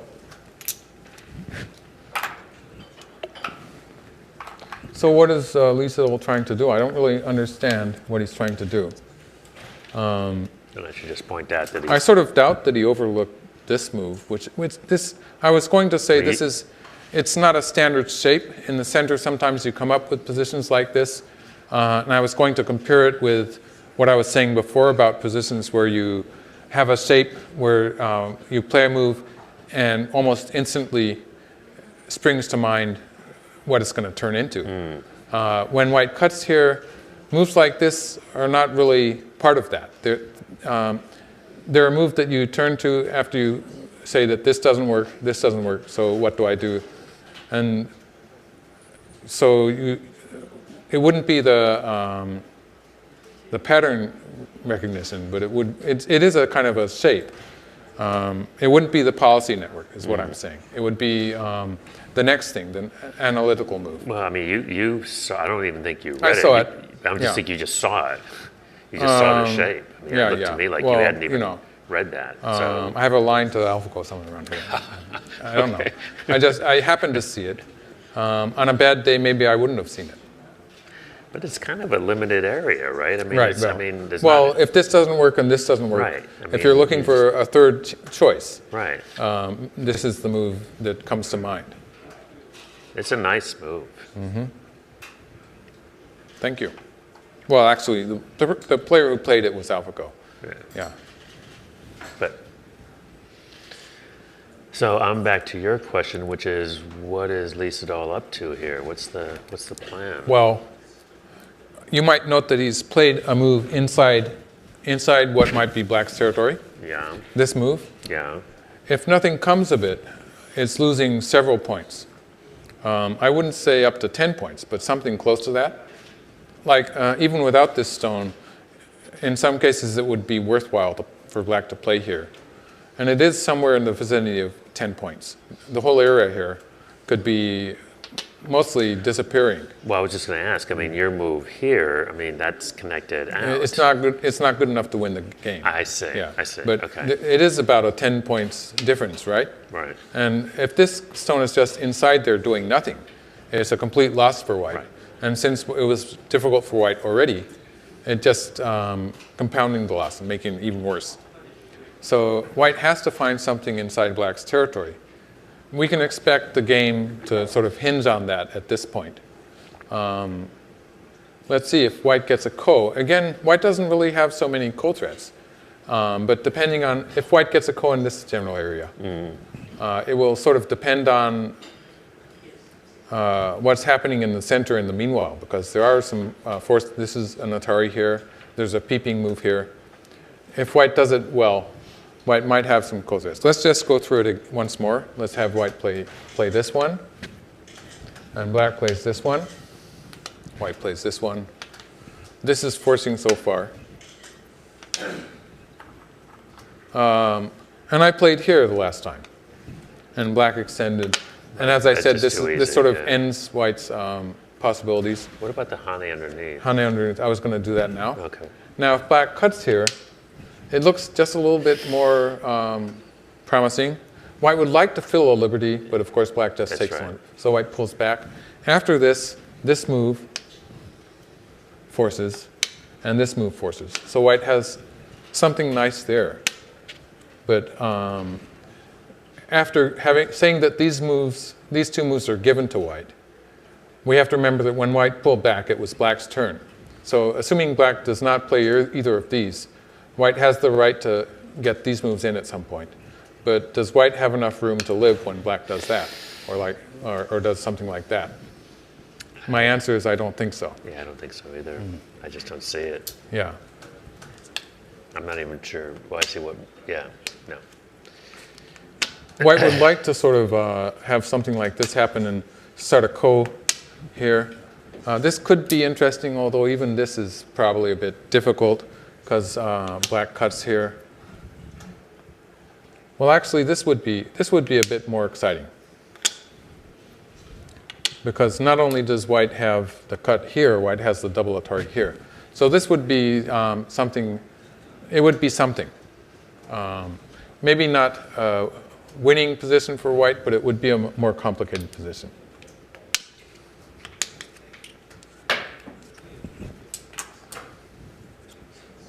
And I think Lee Sedol, he's running short on time, but he's going to have to use up all his time here. He's just burned like 7 or 8 minutes just on this move already.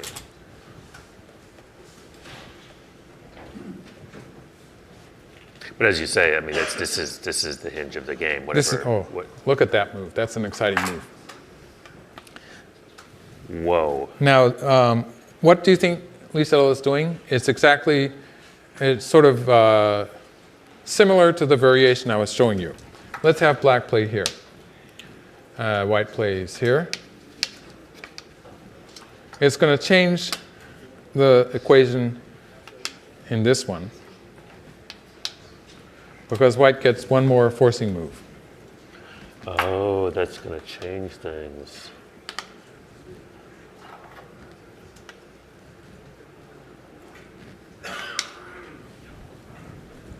Now black cannot escape. That would be so cool if that works. I'm assuming there's got to be a refutation to Well, this. black has to change the way he plays at some point.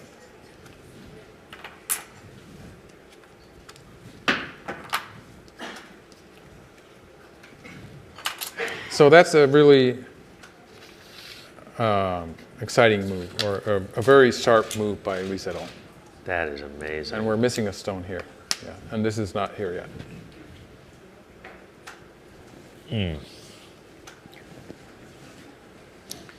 This is a kind of a position where a strong player knows that there might be something. Actually, yeah, there you go. I was going to say that when black pulls back, it doesn't really quite work, I don't think, again, because white really, to make this cut work, white not only needs this move, which is forcing, he also needs a stone here, this is forcing, and he needs the stone here, which in this case is not forcing anymore. So that's the meaning of black just pulling back here. If black had played here or like this, then white would have gotten all 3 of these forcing moves. White needs all 3 of these to make this work. So black is only giving 1, 2 of the forcing. White needed 3. Right. Yeah. Now if white pushes through here, and this would be very, very bad aji for black. It would be very dangerous. So black is probably planning to sort of back down a little bit. Yeah. And this is, although it looks like black's territory is shrinking a little bit, it's actually not very important because these white stones are running out of liberties. Right. There's going to be a negative. So let's say white cuts here. And again, if black will answer it, now again we have the same thing here, in which white can force with this and cut. You get the atari first, right? This would be good for white again. Yes, yes, yes, yes. But unfortunately for white, black will just not answer this move maybe. Let's see, what will black do? This is white's last. Let's just try to find a good order of moves. It's like this right now. Mm-hmm. White wants to have this is going to be forcing. White wants this stone, and white wants to force with this, and white wants to force with this. Mm-hmm. White wants to play these 3 moves. Mm-hmm. So that's what I'm trying to do with this stone and this stone. If black answers here, it looks like white can force with this. Black doesn't really want white to play here, does he? And now that's setting up the cut here.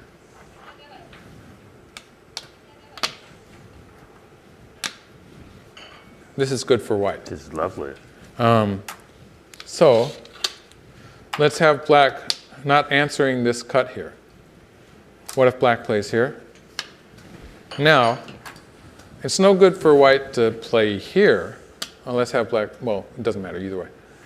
No good for white to play here because black will just answer on this side somehow. And there's no follow-up. But white can play here, which maybe works. Oh, it sets up... Black would want to maybe play here, in which case white comes here. It's Atari. It's almost a, what do you call it, AM? This is going to be a ko. Oh. This is going to be a bad ko for black because if black cuts here, white takes, and the next move will take all these stones. So it would, whatever black does, it's not going to be forcing. This is going to be a disaster for black. But let me take back a few moves here. In this shape, white cut, black protected on this side. When I played here, it seemed a natural move for black to take the one stone. But actually, maybe black will take to this one.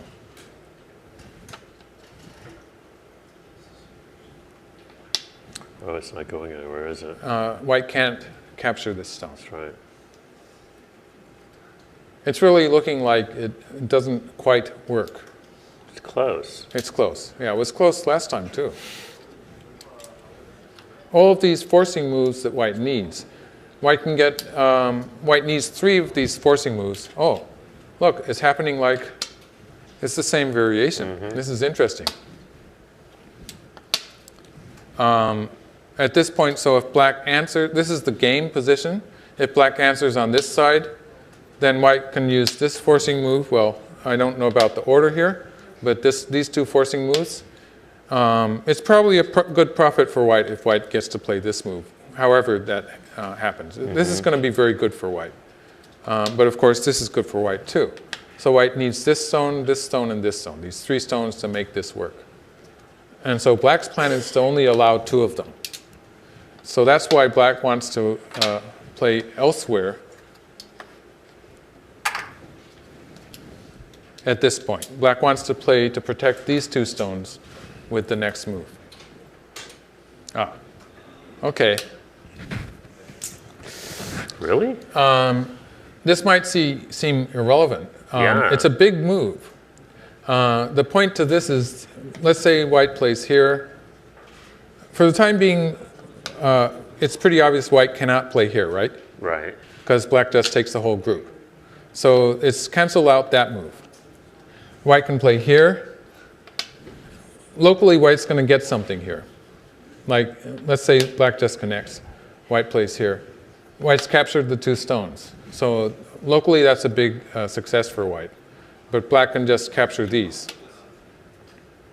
So AlphaGo is saying, go ahead and take this. A lot of this territory is still black's territory.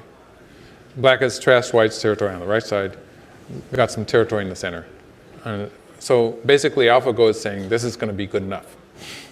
In fact, maybe it's going to be better because this area has just transferred to this area.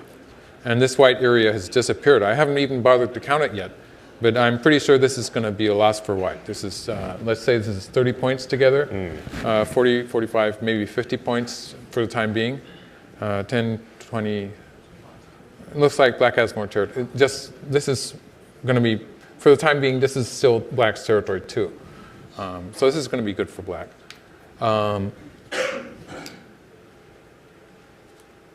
Okay, none of these are on the board yet. No. So white answered it.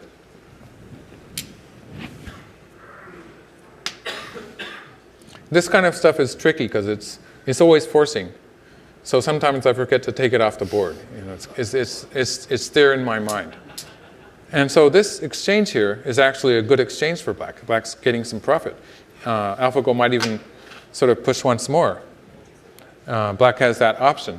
Although there is some potential for white in the center of the board, for the time being, the right side here is actually bigger. So black can play this forcing move.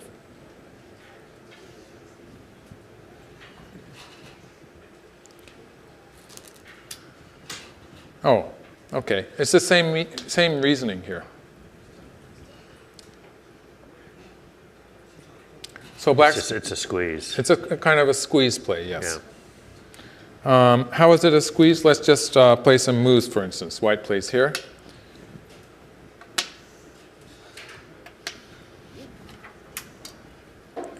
This is just one of the ways white can play, but let's do this first.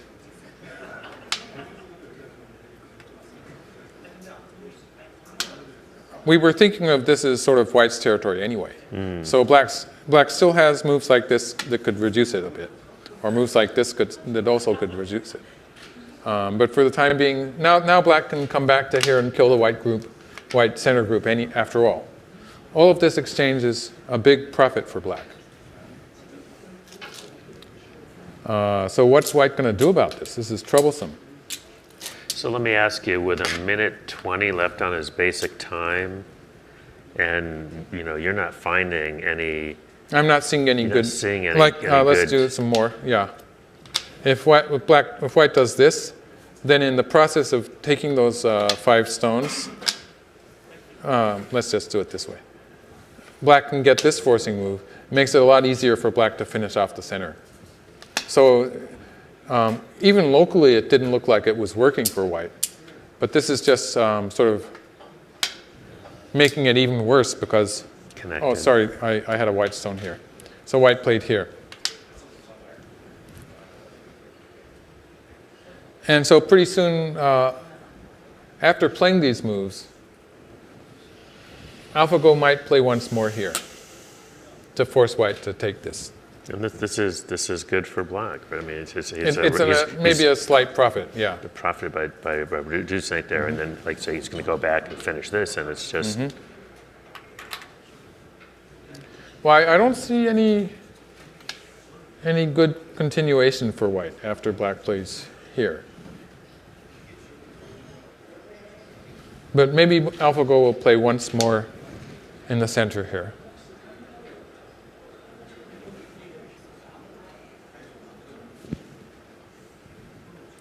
Q10.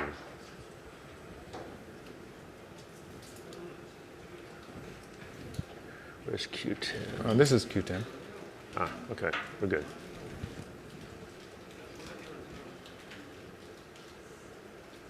There was a moment there where this stone was missing. Okay. You might have gotten a message.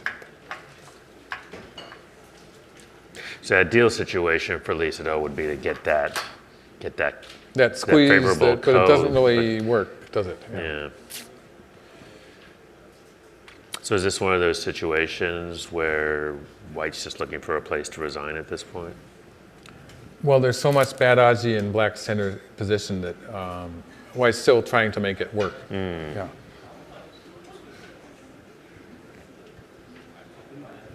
Oh, you got to turn.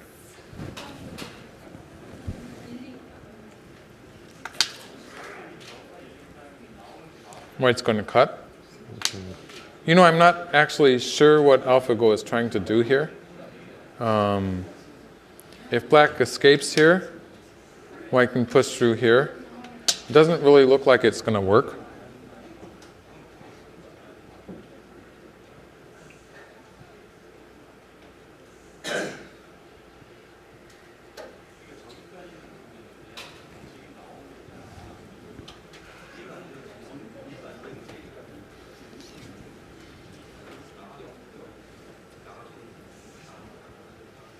Well, this is not. He hasn't escaped yet, but if he's moved out once, it seems reasonable that black will try to escape again. But what's that about? I don't really understand it because, well, he's trying to create a kind of a semi position with these white stones, and ultimately a kind of a squeeze, but it's not really working because these stones only have a couple of liberties left. So this whole sequence here that AlphaGo is trying is a bit confusing. Well, I hope he's got it read out because he's about to go into overtime. You're talking about Lee Sedol, right? Lee Sedol, yes, Yeah. sorry.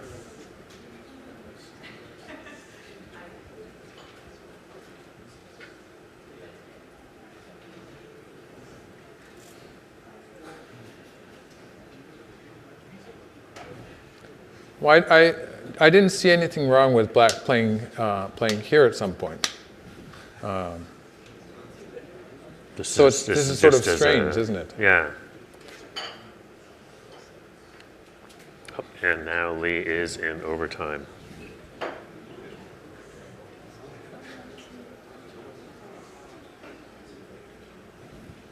It has a final days kind of feel about it. Well, white will probably continue with this. I don't really see how this is going to work for black, actually.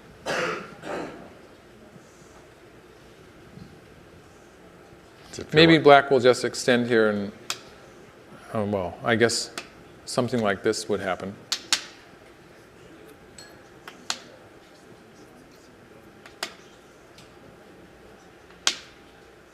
I mean, there's nothing happening. Oh, nothing happening there. Well, at any point, black can play here, and that looks like it's going to be a black territory.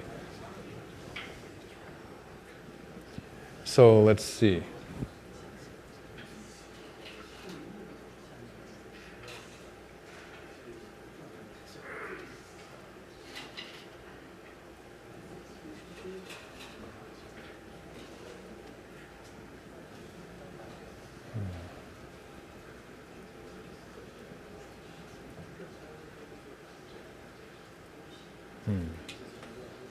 Maybe black is just trying to reduce the white territory a little bit, but it doesn't seem correct.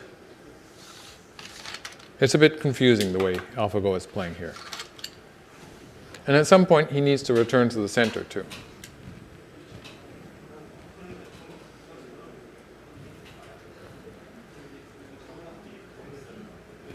It seems like taking a long time, right, for AlphaGo to move? Well, for this game at least, yes.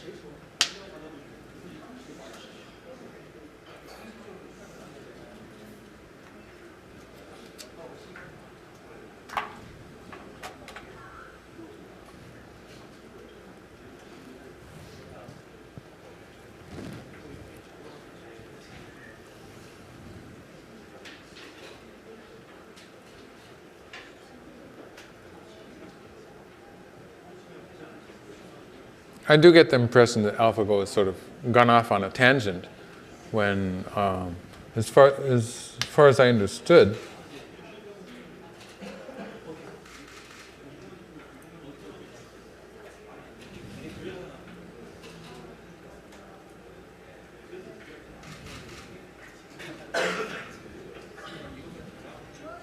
Maybe he's gotten too attached to these stones. there was still some bad aji there. Oh, you know what we forgot to ask Chris when he was here? A bunch of people asked me this. How does AlphaGo resign? I haven't asked. Okay, black went back here. So I think the idea is that there was actually some bad aji in the center, so black plays here. White does have this move. Still, right? Yeah.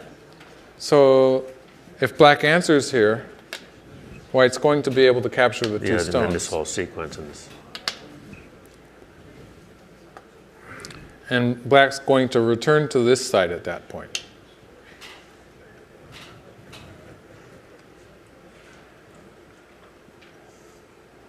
So black is sort of allowing white to reduce black's territory there a little bit, but looking for a squeeze of some kind. For instance, like something like this maybe.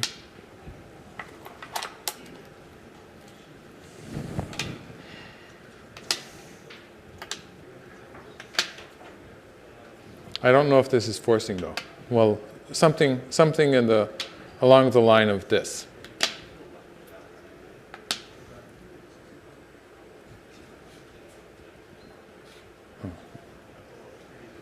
Some kind of a squeeze like this, which would be probably good enough for black. And then more territory shows there, up here.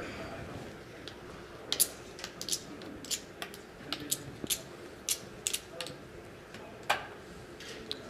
Going back to the center, I might want to sort of correct myself a little bit here. because I think what AlphaGo didn't like about this move was that white could play here, generally answered here, and here. Nice. And then connect here, threatening this. And then here to capture the 3 stones. So there is some potential there for white to make use of. And then when black tries to avoid that by playing a different move, then there's going to be stuff on this side. So once again, so it had trouble in the center, and that's why it sort of changed sides here.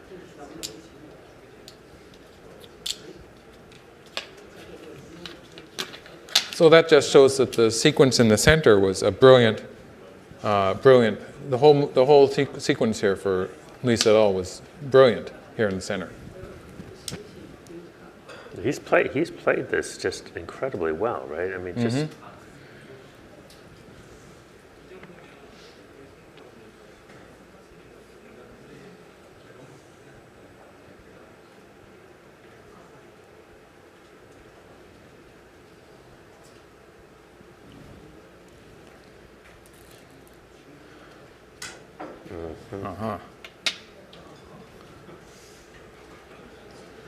Really? Well, this will be white can't afford to allow this happen, so white will play on just this take the side. stone, right? So what's the problem? And then black plays here, maybe. Okay. Black's sort of hoping for some kind of a semi-eye. Really? That seems. Oh, maybe just the squeeze. And there's something in here, maybe. It's very complicated. I don't really know. Maybe pull back once first.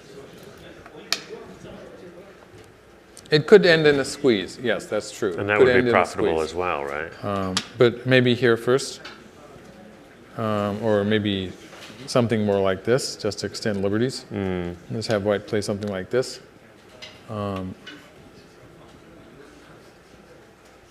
This looks like it could be a squeeze at least.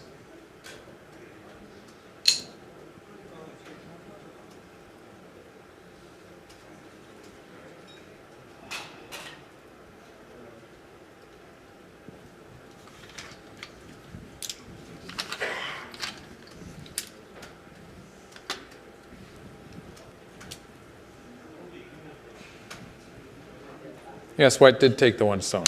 I was just looking. I couldn't see anything else for white to do. And this is the shape here. This is sort of the key point in white's shape. 1, 2, 3, 4 liberties. It's a tough shape. Now, black has left this white stone here. Now, if black protects here, white will just continue with this and capture the 2 stones. So black is sort of leaving the option of playing some other move. What's that worth? What? What's that worth? Well, like for instance, black is sort of leaving the option of playing something like this, allowing white to connect here, and then maybe continuing the attack in the center, depending on how this whole thing turns. Well, with the Ponnuki here, maybe not so good, but since all these black stones are connected, maybe black was there is the option of something like this.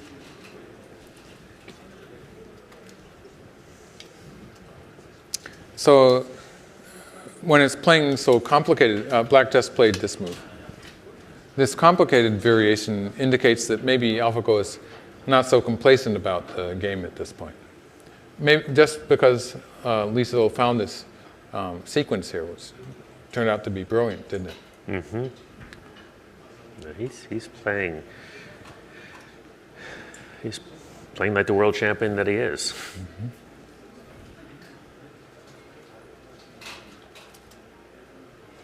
I just filled a liberty. Okay, so this now has 3 liberties. So even if black cuts. 1, 2, 3, 4. No problem. Well, even if white just comes back here, white will be able to win the semi. Sure. If white plays Atari here, this is bad. And then it gets a squeeze. because black just comes from behind Yeah. Yep. and captures the white. If white plays here, it looks maybe a bit better. I don't like any of it. Black can play here, actually. Yeah. This is bad for white, too. No, it's all bad. You just have to. So white will just take it this. up and. Yeah. Black can also force from this side. So this is just worth points. This is It's really just not worth just points. worth points. I mean, Well, it's like, yeah, what, that- 10 points right there, right? It's a lot of points. You have to count the points that white get. if white plays. Oh, So more. It's, That's it's right. pretty That's big. right. That's right. It's about 20 points. With 2 moves, 1 move. Question is, what will happen in the center? Black would like to find something nice in the center still. Maybe AlphaGo will play this Atari.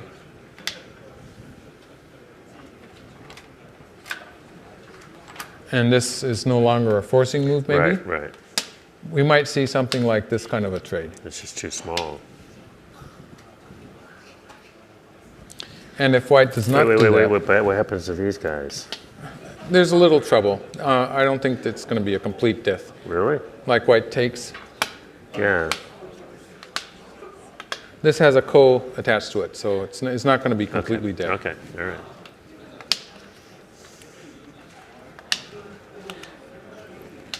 Otherwise, if white answers on this side, then black can just take the 1 stone. And we have a cut left here, black's connected up here.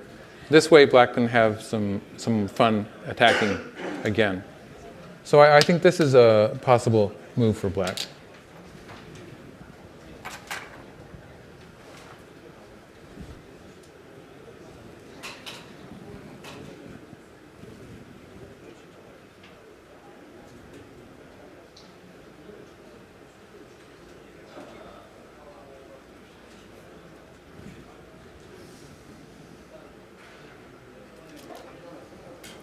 Oh, black played here.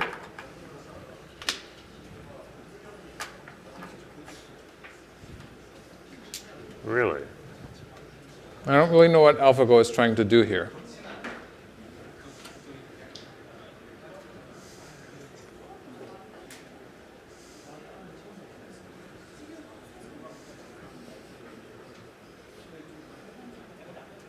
Yeah, I don't get it.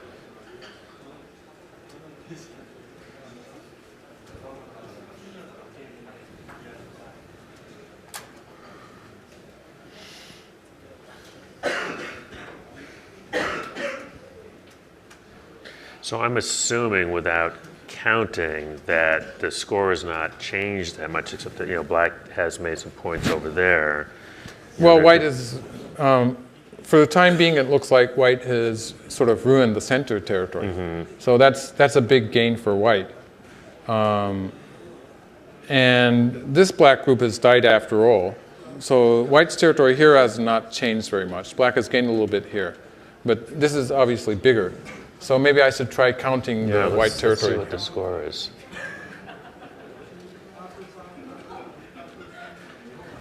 Black, if we just count the side and say this is black's territory, right. this is still sort of fluid, this area.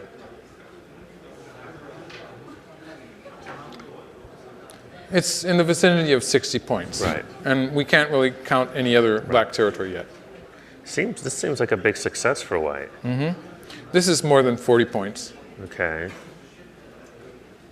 15, more than 15 here. And that's, yeah, more than 15 and more than about 10 there. So it's 65. So it's beginning to look good for white unless black can get some good sequence in the center here.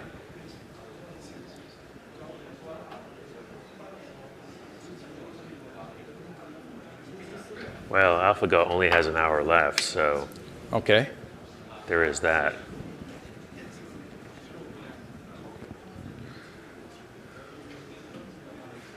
That's Sente, right? That is forcing. And white will probably just take the stones here.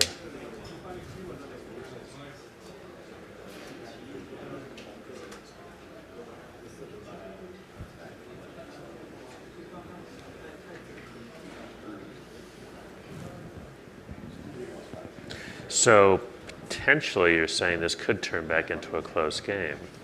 Yes, that's what I'm saying. If so, that's a big plus for. It's a big plus for Lee Sedol, no matter what the result is. Yes. Well, I think that the wedge here in the center was a brilliant move, and it set up this whole sequence. That was an amazing move.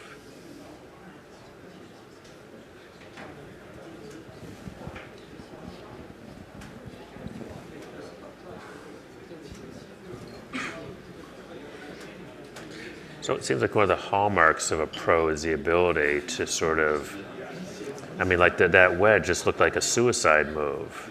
Oh well, yeah, just these 3 points that White had to force. White was just trying to find a way to make that work. It made sense actually once White put it down. Yeah, but you kind of have to. It's kind of like Chris Madison was talking about earlier. You know that they'd been working on this problem with the neural networks. And kind of banging their heads against the wall, and it wasn't working. And they said, let's just go back and try something sort of ridiculously simple. And that worked. Yes. So that wedge was not ridiculously simple, but all right, let's look at this move that looks. Right, yeah. That's cool. Yeah. That's really cool. Now, is there any way that Black has some kind of thing where it could just sort of swallow all of this? Well, since White has such a nice shape here, a strong shape here, I don't think really fighting in the center is going to work very well. Here is facing this way, and there's. And I simply don't understand what Black is trying to do with that move. Yeah. So it's sort of perplexing at this point. Okay, Michael's perplexed. Yeah, like even this move is not going to be a forcing move in itself. Stuff like this is not going to work. This doesn't it's just work. not going to work. Okay. There's not enough room to make that work. This is not forcing yet. So Black doesn't really get much out of that move. Here. And again, this move just doesn't make sense. So I get the feeling that AlphaGo is running out of winning moves. Is this AlphaGo getting ready to resign? Maybe it's a signal that it doesn't find any good moves to play. A good move for AlphaGo would be a move that has a high percentage of winning. That makes no sense. It makes no sense. Sometimes when AlphaGo was winning, it also made moves that seemed to make. No, not like that. A move like not that. Not that bad, right? Yes. It's a different type. So I had a question from somebody: is AlphaGo developed sentience and is just testing Lee Sedol to see if he's if you can handle this kind of stuff? This is.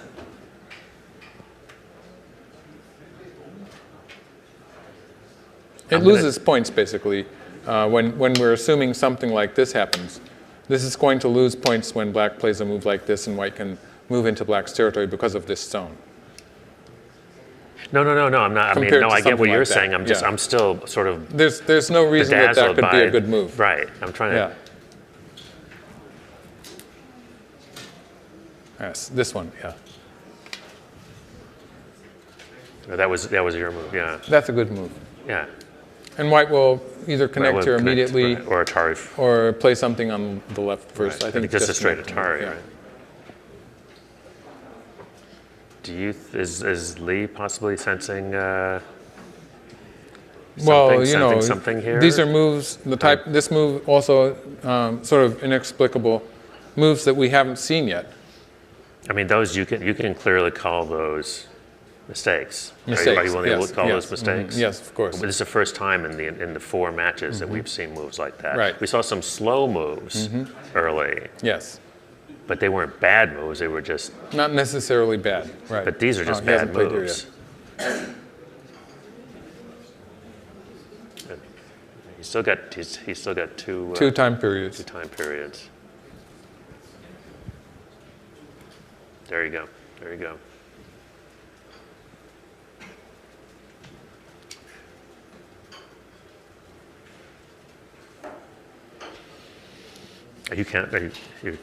Are we counting? Can we count? I think it's still a bit early to count. Okay. Yeah.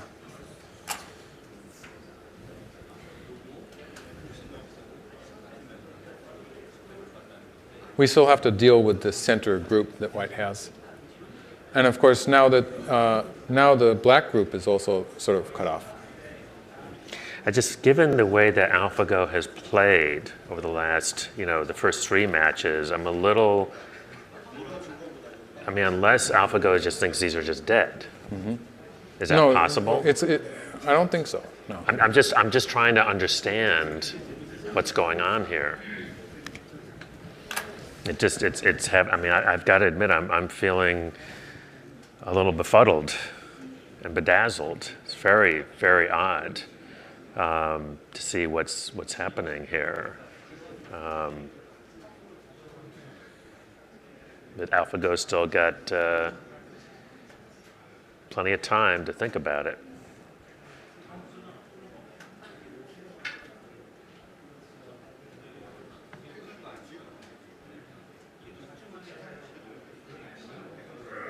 I'm going to go ahead and try and count, just for fun. 1, 2, 3, 4, 5, 6, 7, 1, 2, 3, 4, 5, 6, 7, 8, 9, 10, 11, 12,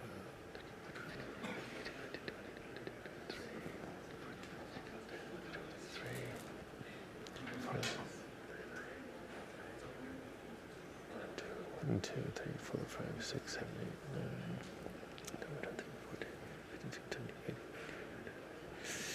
Nope.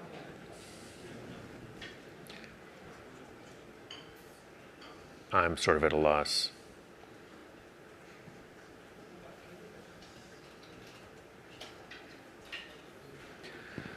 It's possible that in the 4th round we could be possibly looking at a win for Lee Sedol.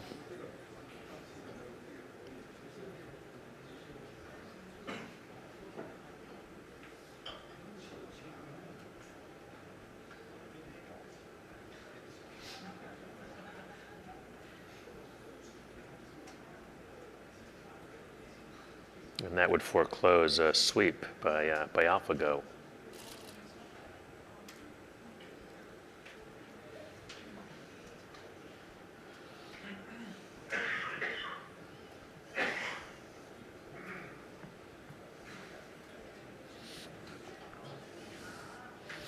I'm trying to see if Aja, the leads on this project, who's playing the moves for AlphaGo, trying to see if he looks worried at all. He does seem to be studying the computer screen fairly intently. I'm not sure if that means anything or not.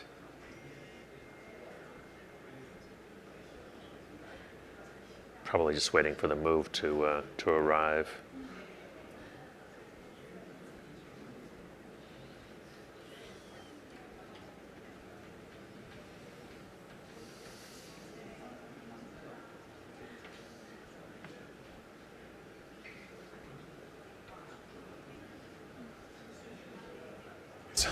Back. So you played your Atari. This one?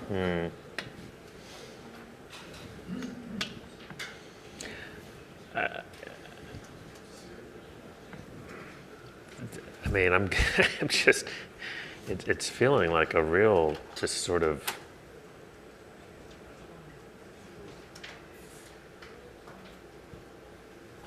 So black jumped here, and white played the Atari. Yeah.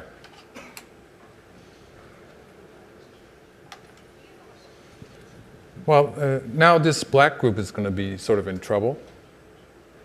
So I would expect white to maybe play once here. Of course, white has to escape too.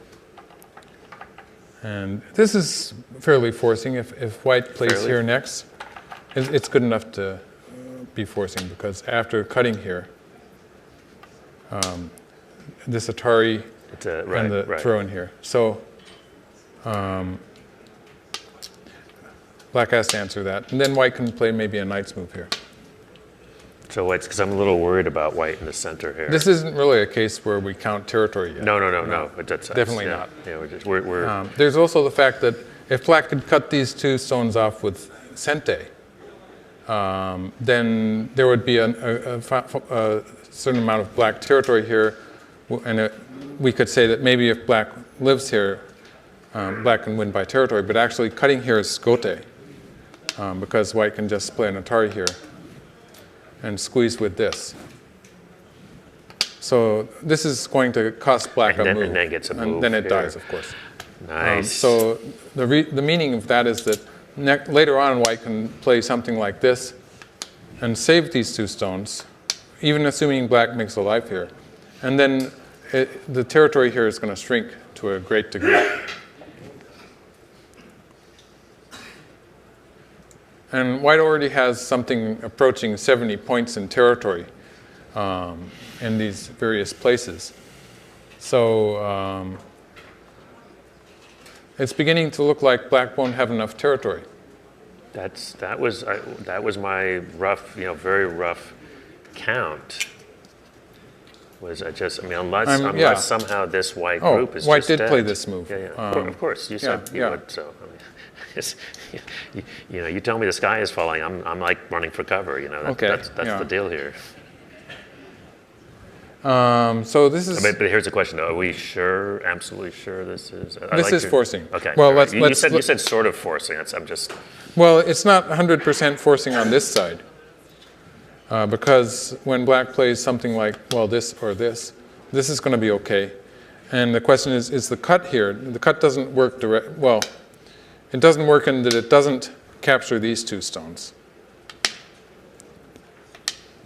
But white does get some momentum out of it because these 3 moves are forcing. And then negate it. And then at least this kind of thing. That's even if we assume that black has played some kind of move on this side, it looks like white can at least live in the center here. Because after this kind of thing, at some point white can push through here. And when white does that, it's going to be difficult for black to save this stone. So white has some potential there to make a life, even if black cuts white off. This is the best looking that It's Lee beginning Sedol. to look good. Let's take a look at white's territory again, just to be sure. Black answered here. And now white is going to try to connect up to the side there. So white wants to play here. Has black got some sort of well, black will have to try suji something like this to cut white off. And actually, this is a case where potentially there could be some meaning in that move, and that when let's see. This doesn't just work? Well, if you have some black stones lining up here. Yeah. Now you're giving black all the moves. Right. Then there's this kind of right. double Atari kind of thing coming up. So it takes a while, but there is some potential for some bad aji here. It's just a little bit far away. I think if white plays here, black will want to try to cut white off with a move like this, though. Oh, white did play here. Interesting that all my moves are starting to be coming true, Yeah, amazing, right? Well, if it was 100% true, then I would be a world champion. I know, right? Sometimes I get wrong,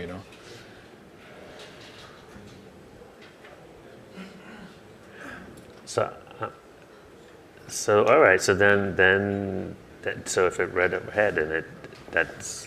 Well, I still don't really see exactly how that move is working. No, I have a feeling but there's some kind of potential there. Yeah. I mean, not that it's working, but we're going to see why that.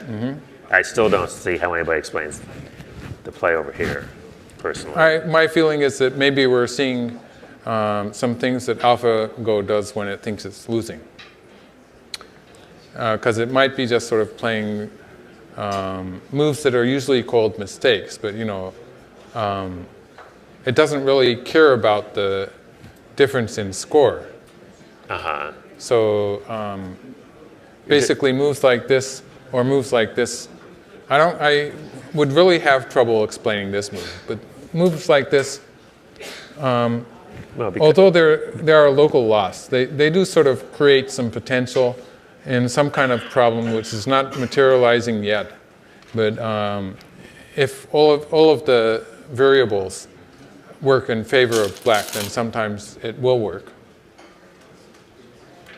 Okay, black push. He's trying to make eye shape now, right? Make sure he's got This no move is problem. making eye shape. No, not for white. For black. Yeah, for black. Yeah. Because yeah.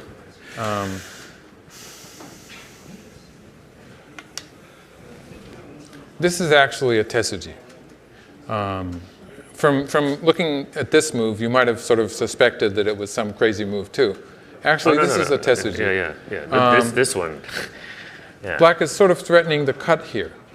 So like if white plays like this, then black can play like this.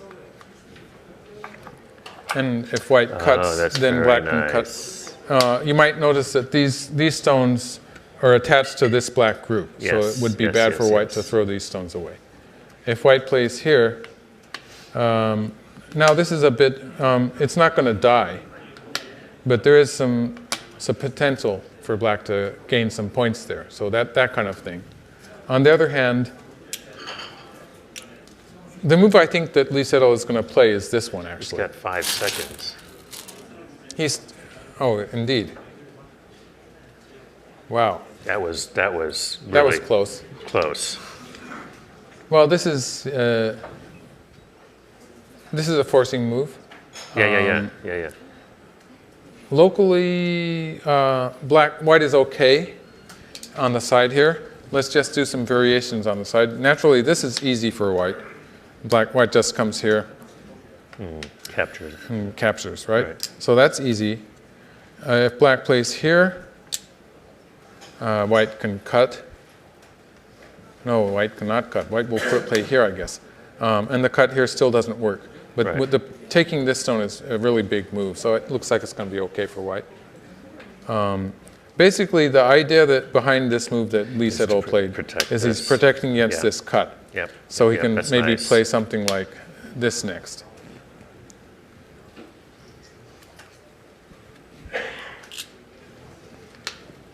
Now, for black, who seems to be in trouble now, black is trying to find a way just to ignore this and make some trouble here. But even locally, this white shape is sort of holding together.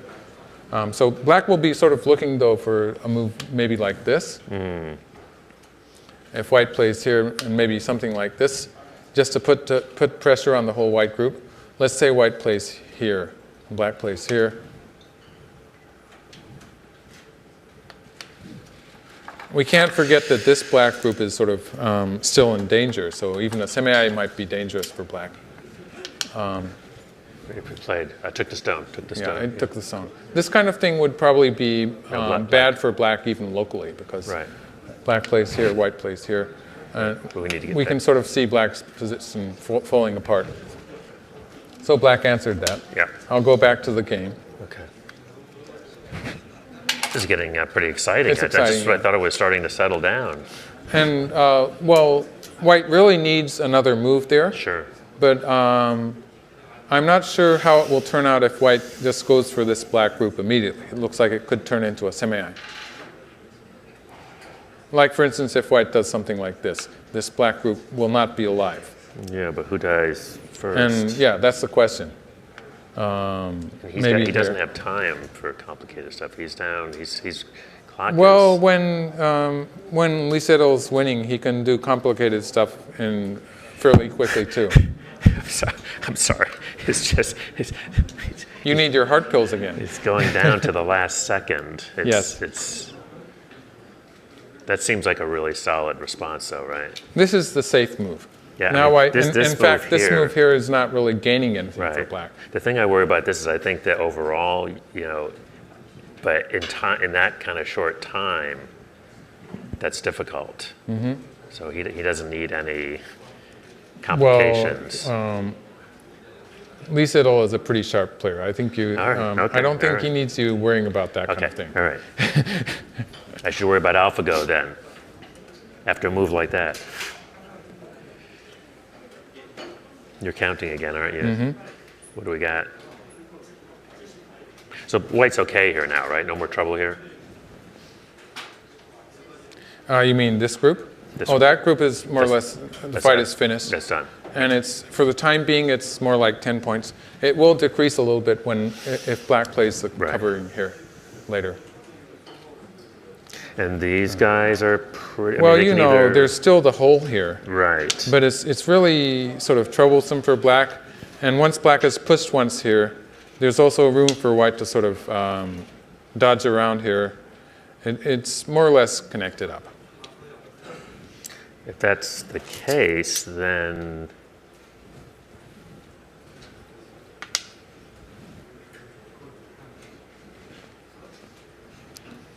This is an interesting move. It doesn't really work. But if white cuts here, this would probably be No, bad. it just has to connect, right? Yeah, I'll get to that. Actually, since Lee Sedol is in Byoyomi, there's a possibility that I won't get to it. This way, black sort of pushes through, and these two stones are in danger. So this would be bad for white. So if white connects, there is this move. If white comes here, there is a bit of a squeeze here. It's just a matter of territory, though. If white plays on the outside, actually this doesn't seem to work either. Like black comes here, white comes here. And white will win this MAI. But of course, when white does this one, black can cut here and force with this one. So forcing from this side is sort of part of what black is trying to do here.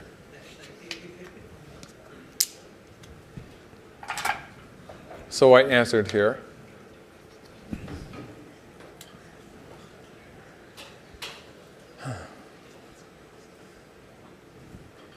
So locally, the only move that black has is to extend here, and white will cut. And black can cover here once with sente, but that's just about it. So here's another theory. AlphaGo simply run out the count, and it just thinks it's going to be ahead a little bit. That still doesn't explain that move there, but What does it explain? I got nothing there.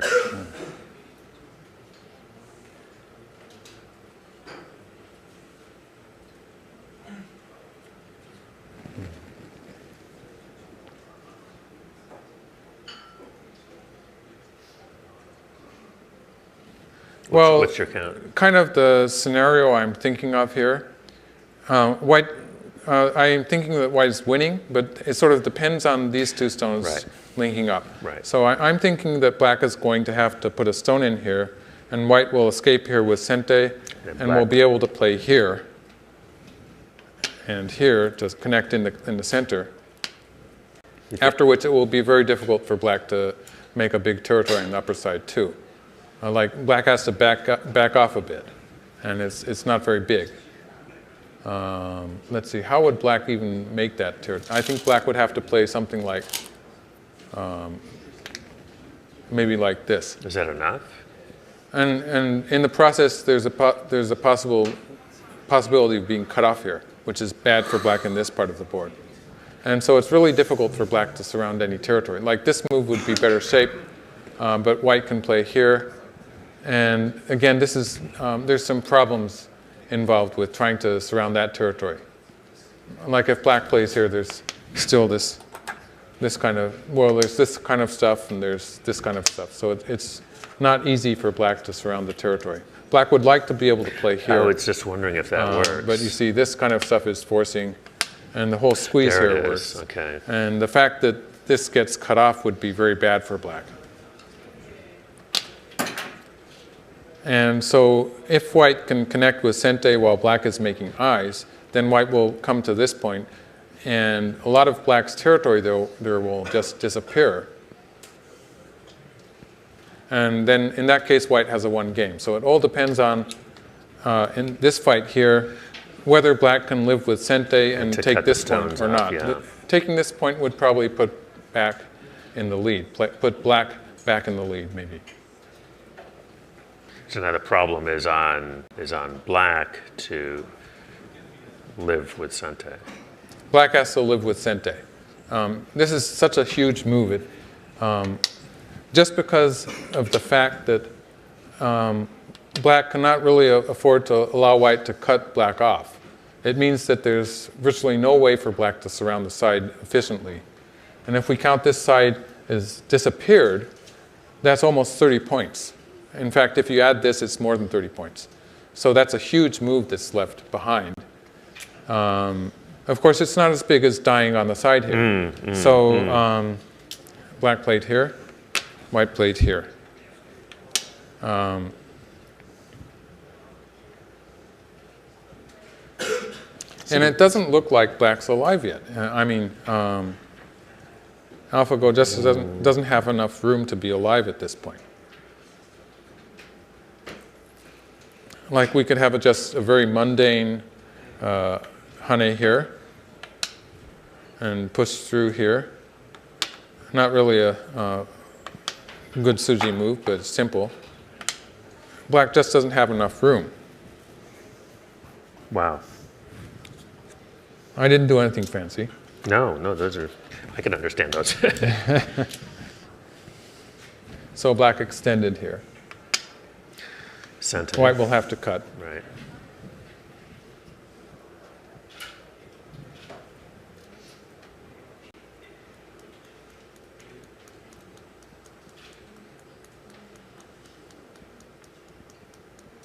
Boy, that's such a classic Lee Sedol pose. I've seen so many photos of him. That, he yeah. does that, you know, it's just...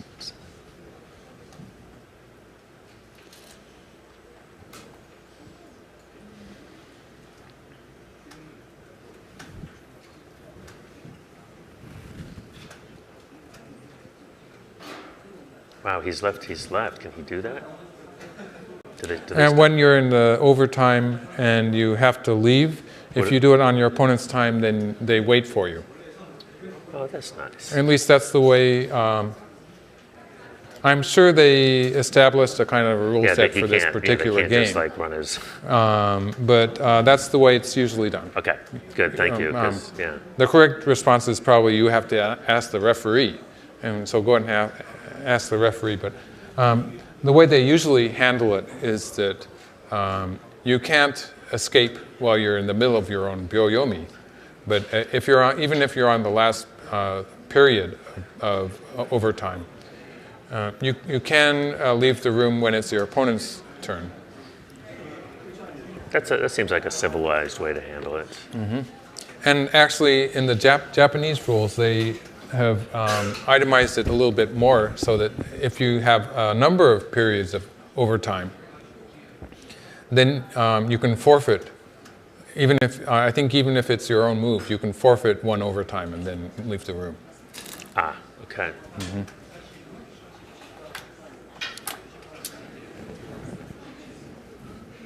That's how I remember it. I haven't actually done that, so I'm not going to promise it to you, but yes. Again, black is sort of, this is actually, it's a good move locally, so it's not as if AlphaGo is going crazy or anything, but it looks sort of like AlphaGo is fishing around for something before making a life. Like locally, this is threatening to cut white off with this move. Yeah. So white has a choice here. This would be the normal way for white to connect up, or this. White's sort of tempted to do this kind of thing. That might be tricky. Which is not so good, really, if you go like this.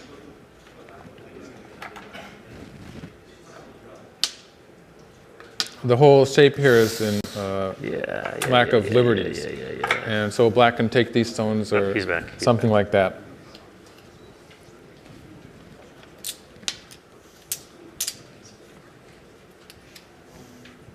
So it's probably the wise thing for white just to play like this.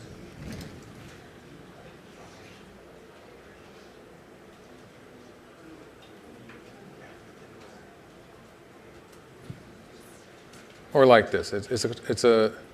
Maybe this is better. Mm. Of course, you could get fancy and do this one. Yeah, because it gives black an extra move there with the other way. This one? No, with this one. Well, that's not the one I'm worried about. Which one are you worried about? Well, this is forcing, so it would add some mileage here. Actually, this could be a good move, actually. Oh, he played the safe one.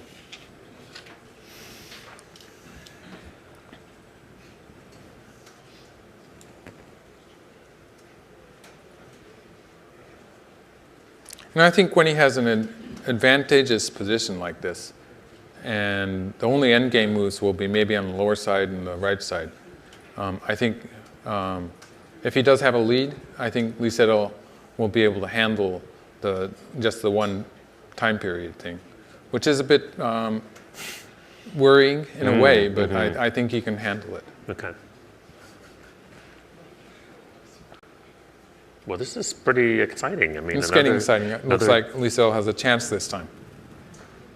There was a point where I thought he was losing, but just all of this stuff in the center of the board that actually worked. Yeah. And then we have some inexplicable moves from AlphaGo for the first time. That was really strange. These moves were definitely mistakes. This was probably a bad exchange too. It didn't really do much good.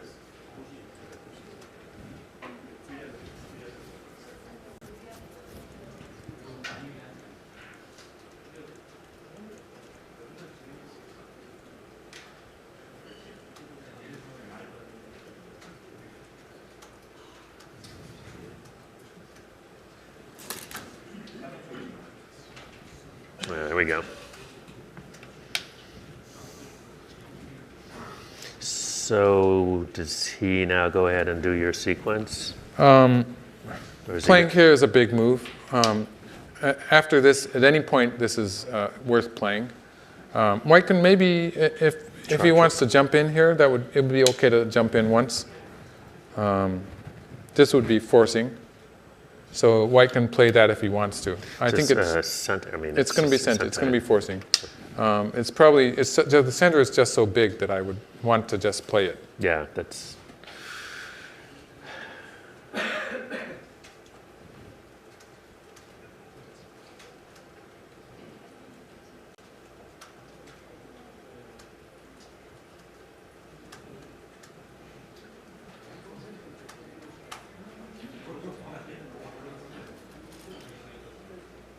Yes. There you go.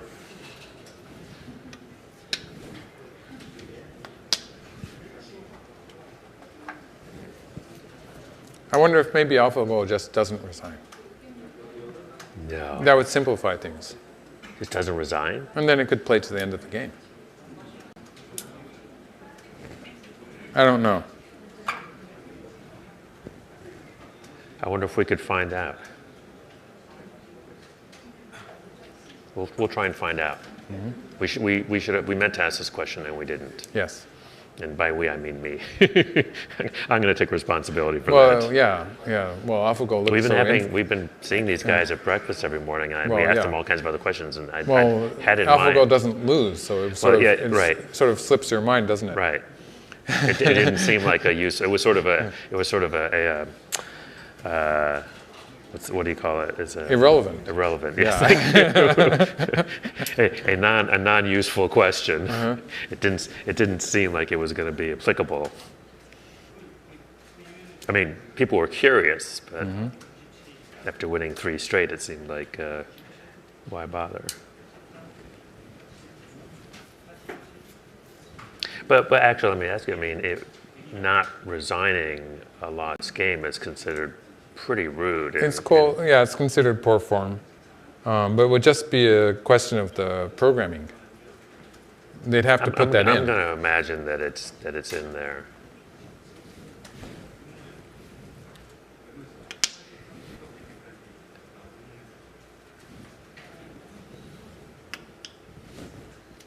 This is just the forcing move. Sure. In some cases, it fills a liberty, so it's worth playing it now. Like when black plays here, this will set up the Atari here, which would have an effect on white's eye space. But it's not really going to have a realistic difference because I think black's going to play here anyway when black plays in that area. And then force white to forcing white. Aside. Yes. Wow. What an unexpected turn of events. Well, AlphaGo seemed to have such a good game, and then this whole sequence in the center sort of changed that. It's interesting because it didn't seem, if anything, take it with a big dose of salt. But if anything, this seemed less complicated than yesterday when all those Oh, yes. Ko's were flying. I mean, you Oh, know, yes. I mean, even I could follow most of this, and the Ko stuff yesterday I had real sort of trouble with. So I'm a little surprised that AlphaGo seems to have had more trouble with. Well, I think Maybe anyone didn't would see have had trouble seeing with this the move. wedge. It was quite. It sort of took me by surprise. Yeah. No, good for Lee Sedol. Well played. So what's the deal here? Black connects, white connects. Yes. Let's see what happens after. Yeah. And this is still not quite This area finished, is pretty big. right? Well, that's White's not going to try to kill that. I don't think. No, there's no points to be made, or Well, it's a end game. okay. position. Anything over here? This isn't really secure yet, but Black does have, like if Black pushes through here, Black does have this one forcing move. Can you show folks why the cut doesn't work? Just about.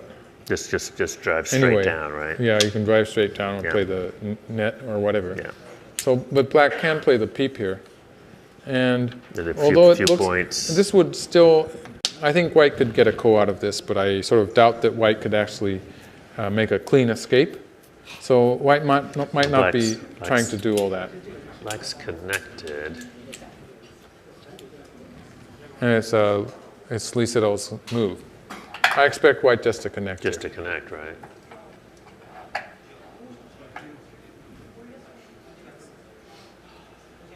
And then after he connects, there's some follow-ups to it as well, right? Well, mean, Black has most to- of that Black- area is just It's just trashed. It's gone anyway. Yeah. There you Like go. Black Yeah. could play here and here to take most of the two stones, but would not be capturing the whole territory. Black could play, Oh, because you can do the jump right. down to here. Black could play here, but this would sort of depend on, let's see, I guess this would be but you see White can play here or here maybe. If Black plays here, White can still play here and here. And this kind of thing, we're seeing White cutting this group off and having Sente to attack next. And that would really make a big difference in I see. potential territory Right. for Black in this area. Right.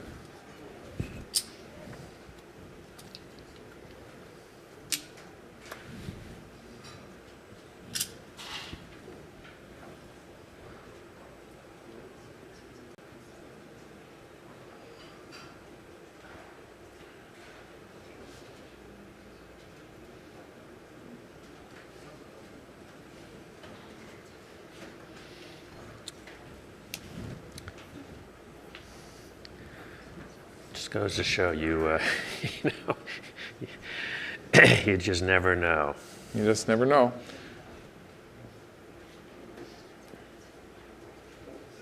And it still could, although we've been talking of resignation, it still could lead be to a a fairly close close game. game. Yeah. And you know, I guess I'd have to have a lot of confidence in AlphaGo's, you know, calculations. I think if I hadn't seen that move, these two really inexplicable moves. Well, I think the whole combination here is sort of, it just didn't work for Black. And all Black got out of it was these two stones here. Which you could have done anyhow. I mean, Well, without- it could have done something close to that without all of without the all of loss that on this fuss, side. right? I mean, you had some very good sequences for Black here that reduced We're better than, yes. much better than that. So basically, I do think it was sort of into a mode where it was sort of struggling to find some way out of a difficult game. I wondered about this. Yeah, that Can one, I play this one? yeah, sure. Now, if White answers it like this, it's very simple, of course, because White can win.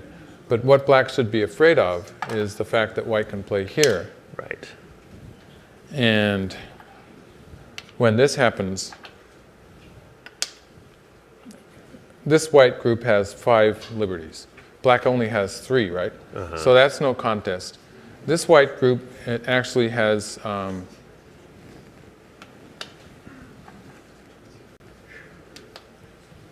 White has some extra liberties there too. I don't really see this turning into a dead group. Let's see. Maybe White should just play simply like this. Oh, well, this one works too.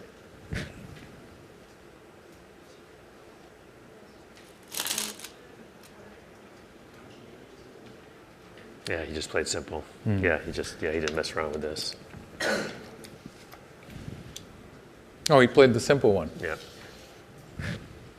I totally.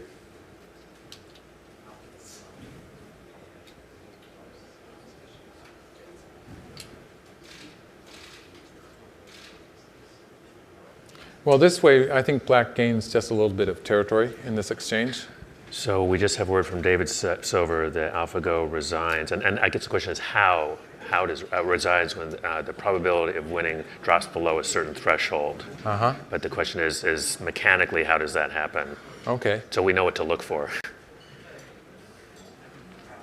Well, I think somehow it must just signify to the with putting the stones on the board. Yeah, the operator, right? Right. That would be Aja there. If David wants to come up and join us, I'd really like to ask him about the inexplicable move, if he has anything to say about it. Because this move here. Yes, no? Up to you.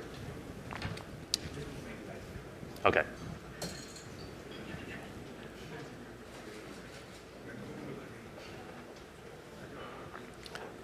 They might have to dig into dig into the code. Right. But this actually is, with this exchange, Black does get a few extra forcing moves. On the outside, yeah.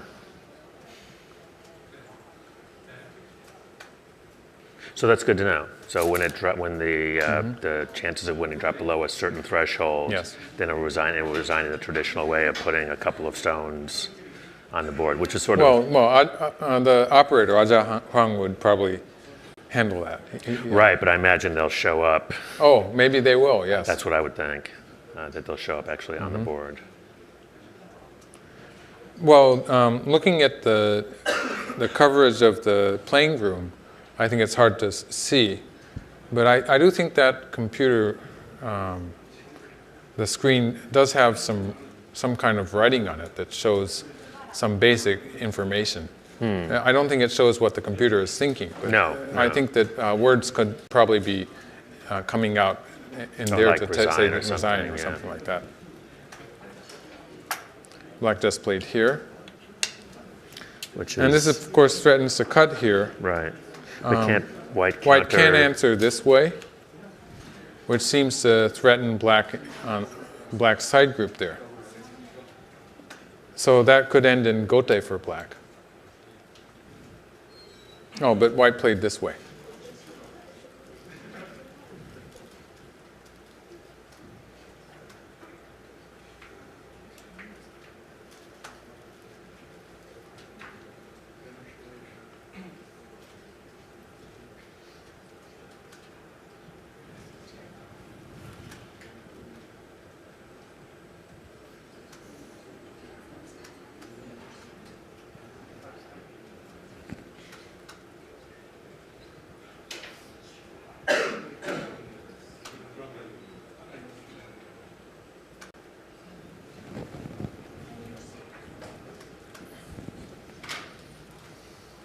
Oh, I was adjusting the stones here, but actually the stones are... Yeah, those are the ones that are sort of, yeah.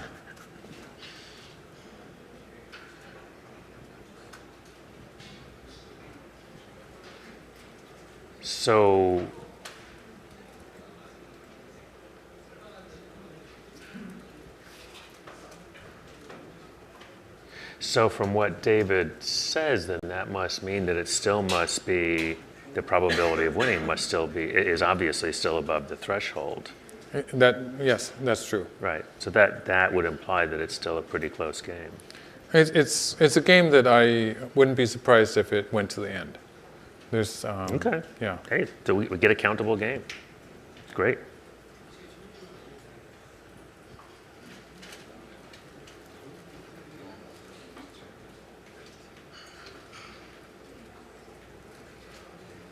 In that case, I wonder if this might have been a little bit of a... Well, I think that Lee Sedol was fairly confident at this point. I think he. You think although I think they'll go to the end, I think Lee Sedol is going to win this game. Whoa! So okay, we have a call here from Michael Redmond. You were waiting for that. I was, wasn't I? I was going to kind of sneak up on you with that. Yeah. Well, I like it because I don't. He played this when he had 1 second left on the board, so I think he was just keep it simple. Ah, yes.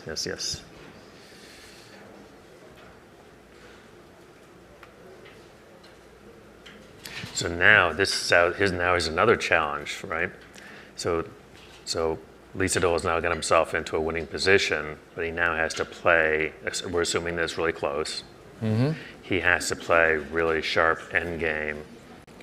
Yes. In overtime. No worries. You're not worried about that. I think he can handle it. Okay. There is a question here whether he's going to actually answer this black move, because there is a big move in the upper right. The upper right. Oh, yeah. Well, at the very least. Can he go? Is there a little trick? Well, this one is sort of. Be a little careful, right? It turns into a life and death problem.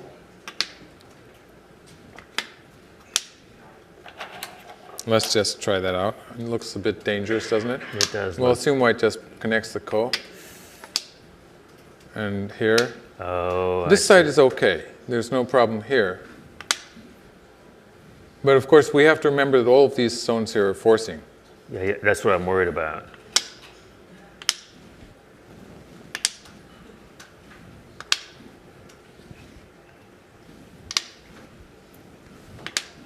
So this is not alive. Oh, he took just the regular. He just took the easy slide. Right.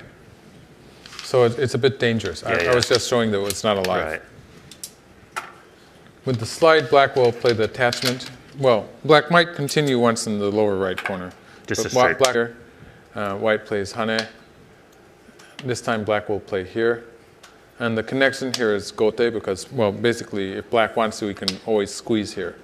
So this is the local trade. Otherwise, white can actually play this one. I'm not sure if it's a profit though. We can see this happening. Ay.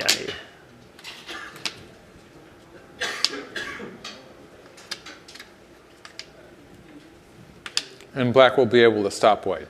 Gotcha. So it's not really a big profit there. So locally, we can expect this. But Lee Sedol might just pull back. leave it once at this point, actually. But it is a fairly big move. This is fairly straightforward endgame play at this point, right? Oh yes, I mean, it's just this. After this, it's just the lower side. Right. Which in the lower side there is some open space here, especially towards the center. Like if white can force with this, then white can probably come here, and because this is generally forcing, there is some weakness in this area for like moves like this or moves. Let's see, where can white play? The peep doesn't. Not quite. White would start with this move, and again it would sort of maybe involve a ko.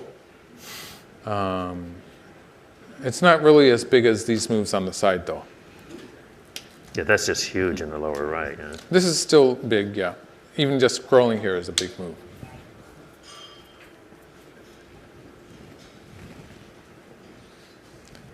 So where did AlphaGo play? AlphaGo played here.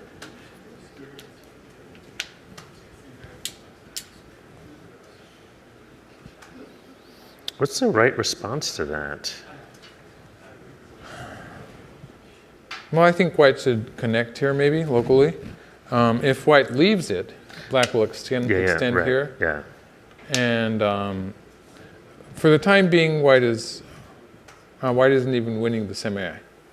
Well, let's have black cut. White plays here. It's 3 moves here against 4 moves for white. So this doesn't work. White just wins this one. Black plays once here. If white answers, now white will not be able to fill black's liberties. So white will lose this semi. If this is the tesuji here.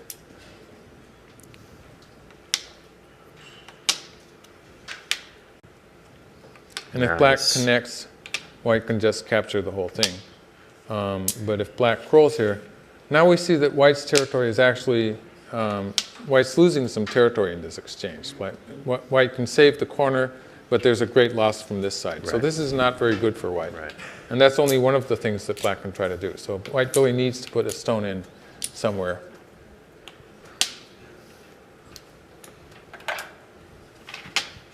And he took the one stone. That's another way to do it. Just take it, right? Yeah.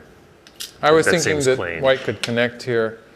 And if black plays here, the trade for this stone would have been good for white. Right. But instead, he just got rid of the bad odds. Yeah.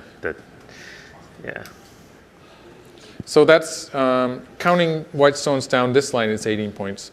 If you count, if you allow black, the hanetsugi here is 16 points. And there's still the jump here, right? That jump is going to be forcing for white. It's going to be white's. And it's pretty valuable. It's becoming valuable. I mean, you still got this. I'm just trying to figure out the sequence here. There's play there, here, here, here. Well, here, let's just, if we put this down, it sort of simplifies the yosei here. We have something like this. We have something, am I standing in front of the board? We have something like this. And white can continue with this now, because this sort of forces black to play here. Sure. And since it's black's move, let's give black this one and this. And we'll just not count this area for the time being. There's really some potential for black. Connecting here is not really. If white plays, white can just connect up to these stones. There's no problem with that. I see. Okay, all right. But we'll just ignore this area for the time being because it's difficult to get an exact count. Your sequence is happening. So push once. Black push once, yeah. And they haven't played here yet. This is really a big move, so black at some point has to return. That should be the second hot area if you want to use the heat map. It's the most hot area, but black is just playing forcing moves before that happens. We really need to have this on the board before we can feel safe in playing this. I won't explain why, but it's a bit. So we have 3 points of black territory here. Let's call this 17 points, so that's 20 points. Here there's 10, 12, 14, 16, 20, 21, let's call that 22 points. 21 points. So that's 20, 41, and then some territory here. Since it's going to, let's see, it's still going to be black's move. So let's call that about 20. And then there's this, I haven't added that. So it's about 60 points plus black's potential on the upper side here. So this is slightly less than 20. This is about 6. This is about 24 together.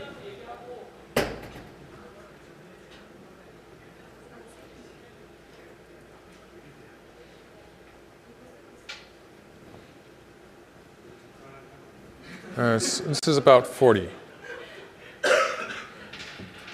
Okay. Slightly more than 40 maybe, but it's about 40. So that's about 60.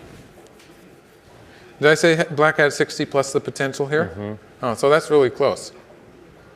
So it's going to be a close game. So let's just return to the actual game.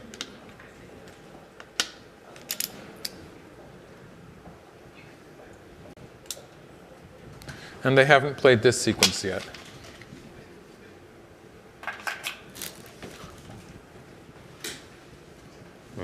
Yep, they're playing it now. Yes. This is all almost.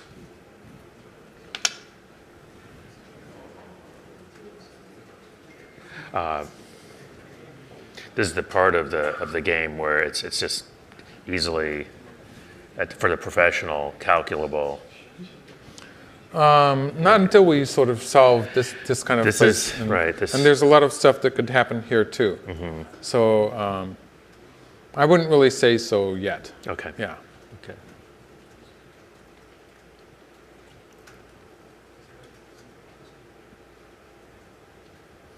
Like this looks a bit sort of vulnerable, especially if black starts by surrounding this in a way that allows white to cut it. Like this is the most, locally this is the most profitable move after white connects here. This would be the most profitable move. Oh, white didn't do it that way. That's interesting. This is going to end in sente instead of gote. Like if white plays here, black can get a larger territory by doing this. But white will be able to play this and end with sente, be able to play elsewhere first. There was no danger associated with playing here. White would have been okay anyway. But this would have ended in gote. Right. Black gets to play elsewhere. Right. When black plays elsewhere after this, I think there's a slightly larger gain for white when white plays this move. I think that white wants to get over here. He probably somewhere. wants to play that first. Yeah, yes. that's what I think. I want to play over there. I think it's really. Well, big. actually, he might find some sente moves on the lower side of the board. Can he get in here somewhere? Is there something? He can get in maybe. But it has to. I'm not really sure where white wants to play and how profitable it would be, but he can get in to a certain extent. Just make sure it's not gote. Of course, Yeah, white does want to, or if white can cut off the center group in the process, it would be ideal, of course. Because it looks to me, just anything threatening to connect to those other two stones would be just huge, right? I mean, talking like 20. Well, something like this would be a fairly Yeah. large move, yes. Yeah, that's just, I don't. That seems. Or huge. here, maybe. Does that work too? Does it really? This. Well, you know, black doesn't really profit from that. Oh, I see. Yeah, you can lose it on the other side. Right. Okay. Yeah. I think this might be better.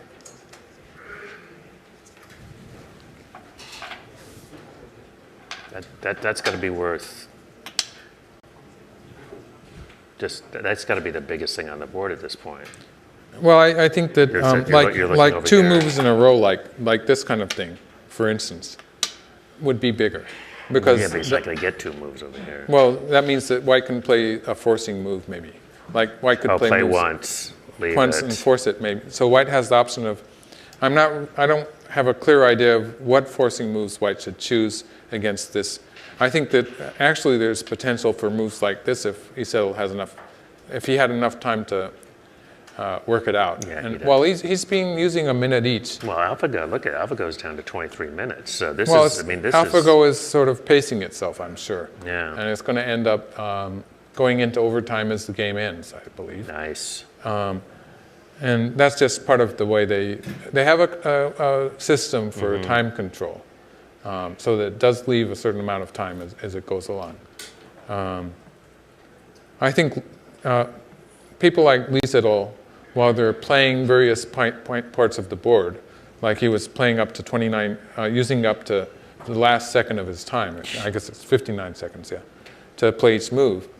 He's not just thinking about the move he's about to play. In fact, in some cases, he's decided where he's going to play in like 5-10 seconds. But then he's using the rest of the time to think about the entire board position. And so, like if he was planning to play a move something like this, then Lee Sedol would be using those extra seconds to read this out. Right. And AlphaGo did answer here. So the Hanesugi here is going to be sente. White can play it or wait for a bit later if he wants So what to. do you think is coming up next? Do you think something around here, or Well, nice. if he thinks he's... nope, your move at the top. Here you go. Yeah, this one. I think Lee Sedol might think he's ahead because he's played a relatively simple move. If he... That's not a sente move either. A simple move. No, I'm saying it's simple, but it's going to be gote. Your move here would have been sente. Yeah, well, that move, I was using it as an example. It's not really a big step forward for white. Black still has the clamp here to, and white will end up throwing that stone away. So really, this kind of thing, if black is going to back down for white, this kind of thing would be a profitable exchange. But actually, black will play something like this. And this would lead to a fight sort of like we had in the third game, where white is sort of making a lot of trouble inside of black's territory. And it would probably, I think white could probably, because of the peep here and some open space here, and the weakness black has here, and the fact that this is forcing, so there's no forcing moves for black to repair that. It means that I think it would be a ko or something.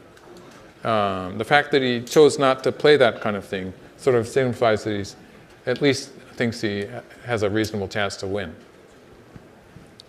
Well, I have to say that for the first time in 4 games, this is the closest he's got. The closest he's come, yes. I'd love to see what the probability is on AlphaGo right now.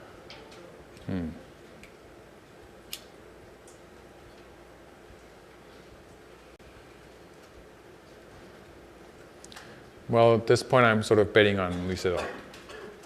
Yeah. Yes. You've already called it for him. So I did say it once, didn't I? Yeah. No, I'm not letting you off the hook on that one. I mean, this score is, I mean, if anything, I mean, black picked up some points here. And, but white got the first move over there.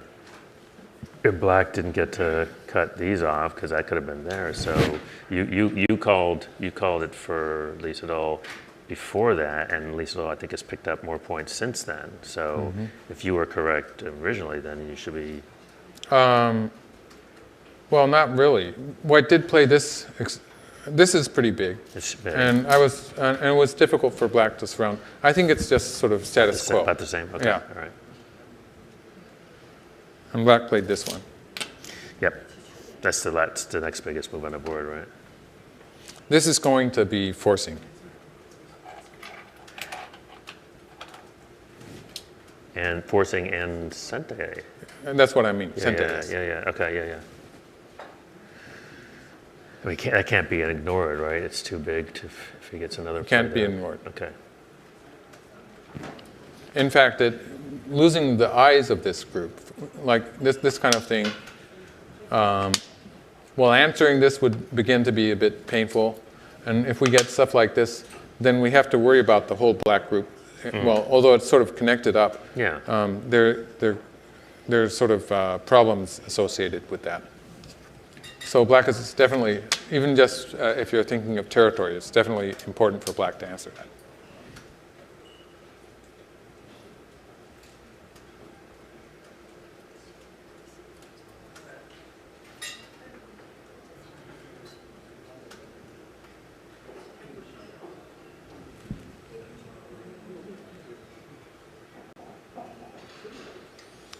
Yeah, it just looks like black will have trouble giving komi. Do you think it's possible black's behind on the board plus komi? I sort of doubt that black would lose on the board. I think black will probably win on the board. It's just areas like this, which are still sort of hard to count. Black has some extra points there. And it looks like black's going to get to play a move in this area to sort of finish off, to make some extra, to make a complete territory here. So there's a difference between whether black plays first here or not.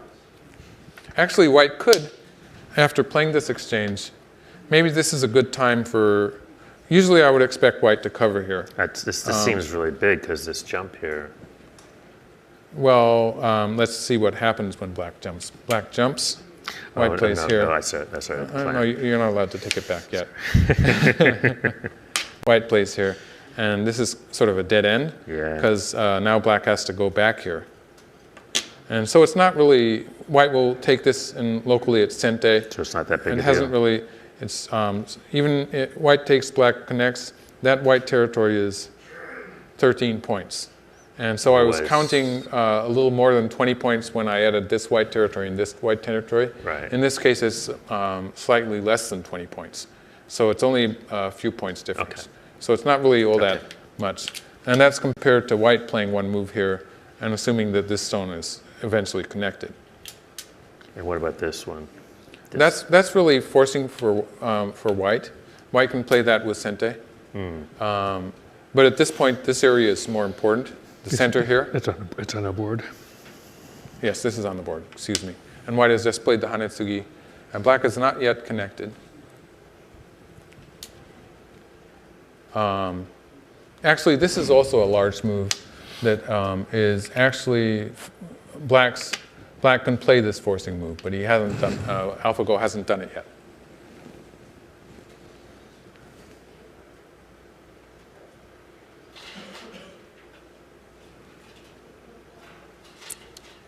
Well, if the percentage of winning possibilities for AlphaGo is below a certain threshold, and it resigns, and it doesn't care about the difference in score, I suppose that means as the game approaches its end,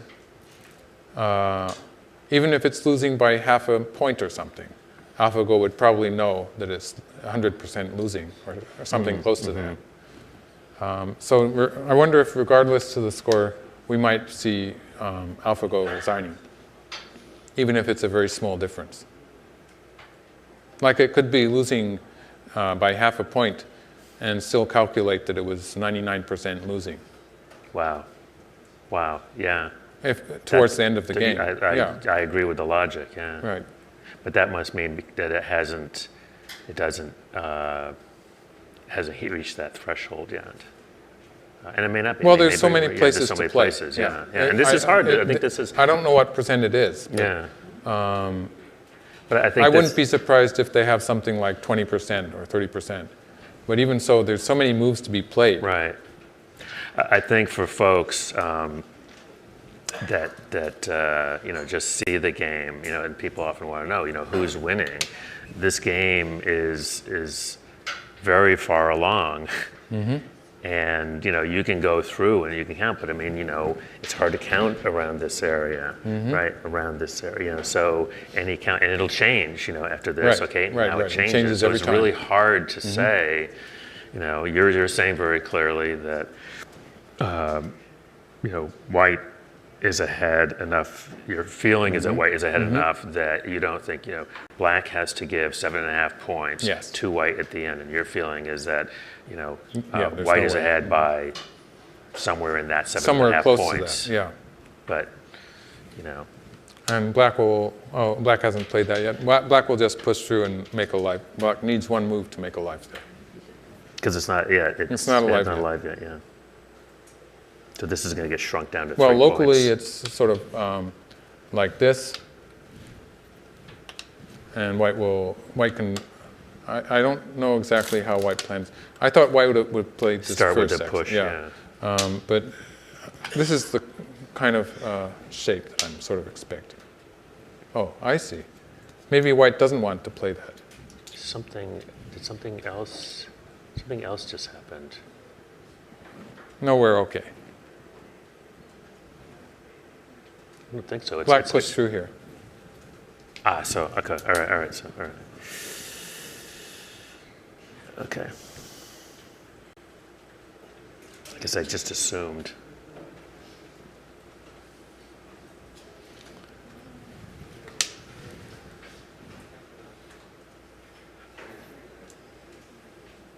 And so you see he's sort of agonizing over this move. When is there actually some sort of... Oh, that's no problem. Okay, all right, just wonder why is he... There's no reason for him to be thinking about this move. So he actually is thinking about the rest of the board. Okay, thank you for reminding me.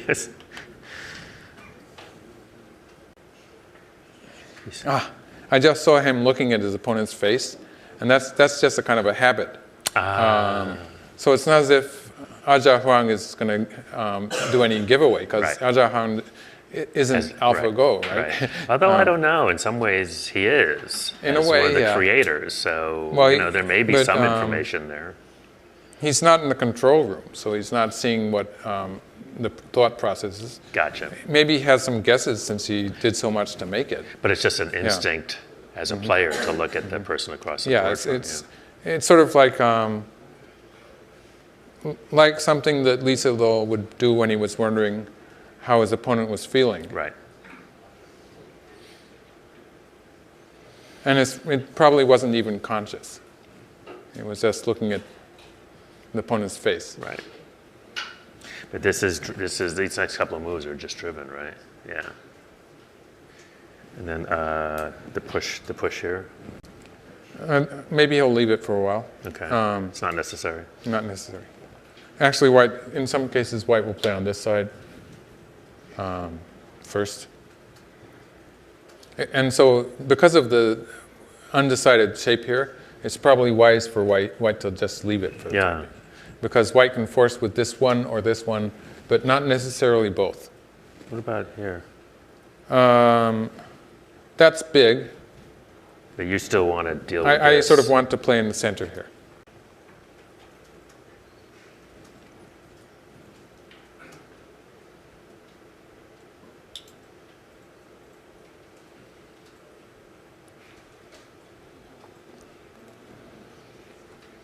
Man, it's quiet in the room today. Quiet. Yes, it's very quiet. Really? Wow. There we go.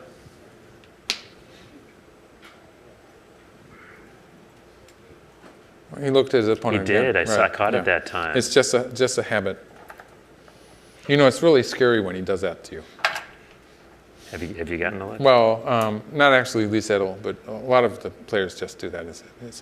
Are they doing it to be scary? It's or quite a is it just sinister sort of glance that you like what you got?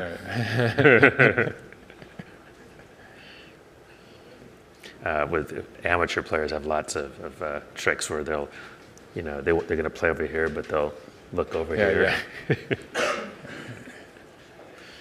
It gets to be a bit transparent, actually. Yes. Yeah. Not recommended. Yeah.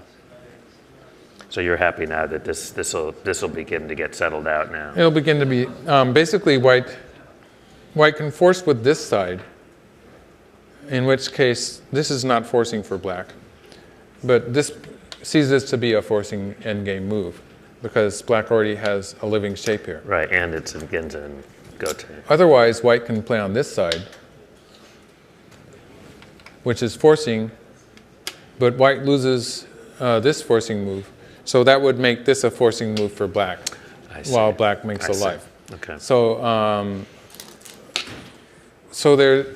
white can't play this to the end quite yet. So while this is sort of chiseling down black's territory, it's also preparing to be playing this move a little bit later. This is nice. We get to talk about endgame for the first time. Yes.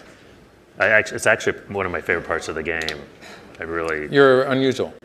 I think a lot of people just say they don't like the end game. Really? Well, Yes. you. Well, I studied the end game because I'm not so good at it. That's my reason for studying the end game. Oh, so you don't like it? It's just you. Well, it's necessary. I sort of like it. It's a lot of fun once you start getting to understand it.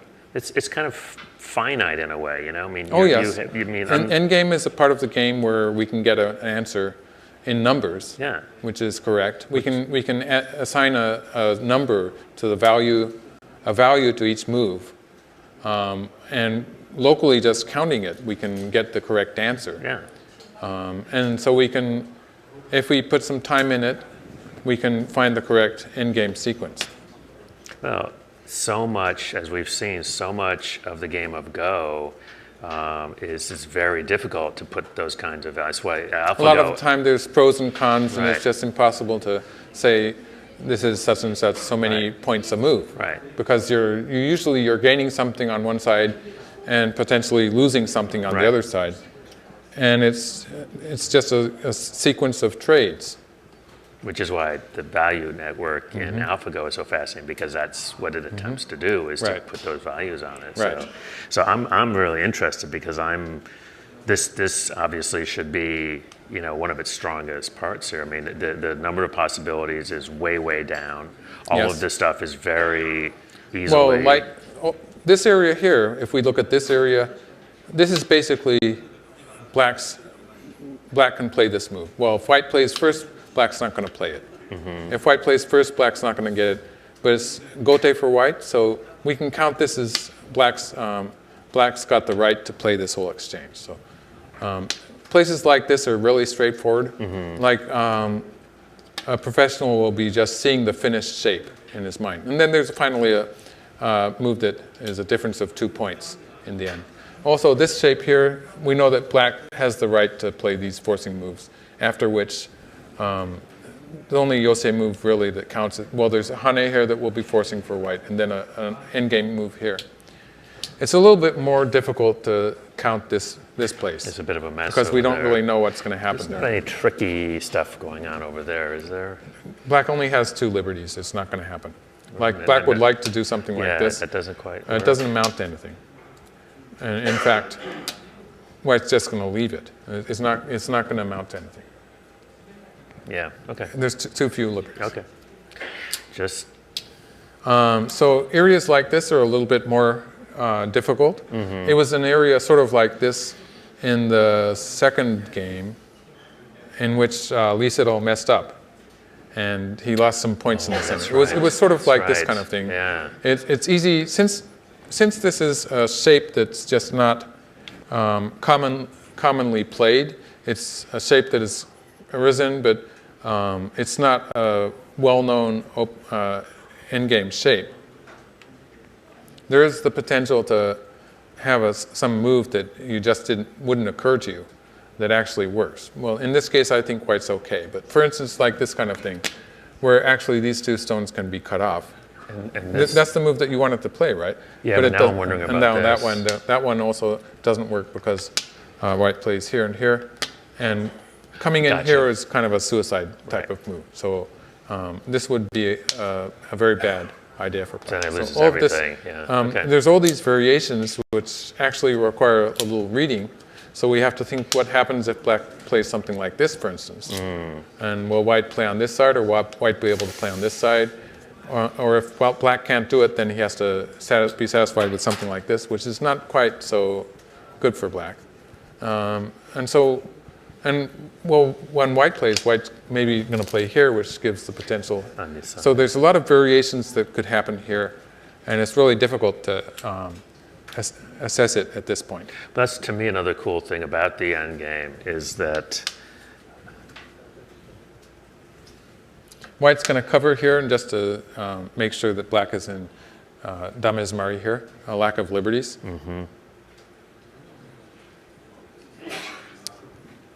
But that endgame, especially a game like this, which is so close. Well, I think maybe it's Not that close. not that close from the standpoint of this level of play. For this level of play, Yeah. right? Okay.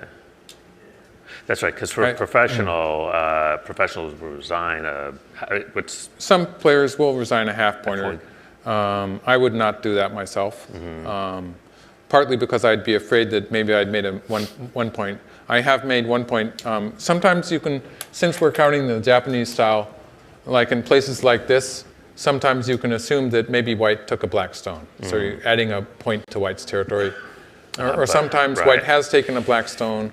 Places like this too, like you, if you think there's maybe a black stone that was taken here. and so you might be counting it. You might it's be not counting really it. there. It's very easy to, there were cases where I miscounted by a point, and my opponent made the same mistake on the same part of the board, like the same area, same one of these points, which we both thought had a At least stone in it. at least you both were We counting agreed. it the same way. Yeah. And so we were both very shocked because By the results. the result was 1 point off of what we thought it should be.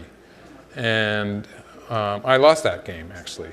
But my opponent also wanted to recount just to make sure. He wasn't happy with the result either, even though he'd won. He said, that must be wrong.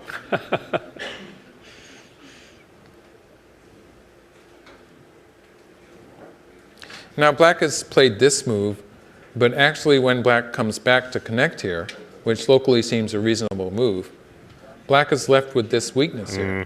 In fact, white might be able to do it immediately. And now we're coming with a kind of a nonsense move again. Where?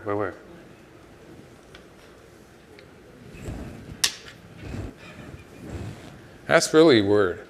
Well, like, if white plays here, this could be trouble. It could be exciting, but Black it could plays be trouble. Oh, there. Because black can play here, Oh dear. and if white plays here, now black can capture the white stone. So it's like sort of like a trap. Yeah. I'm not really sure what happens if white plays here and here, which would be sort of interesting. It looks a bit dangerous for white because white has this false eye and black has a real eye, and white would maybe lose the semi-eye. So what white should do is probably white should just go after the black stones. At the very most, white could play something like this, but this kind of thing could be dangerous because white has to watch his liberties on this side too. Just descend, right? So against this black move, all white has to do, since white does have an eye here, all white has to do is fill a liberty. Yeah, that's that way. He could have done it from this side. Right, He wanted to right. do it from this side, right? Yeah. It doesn't matter.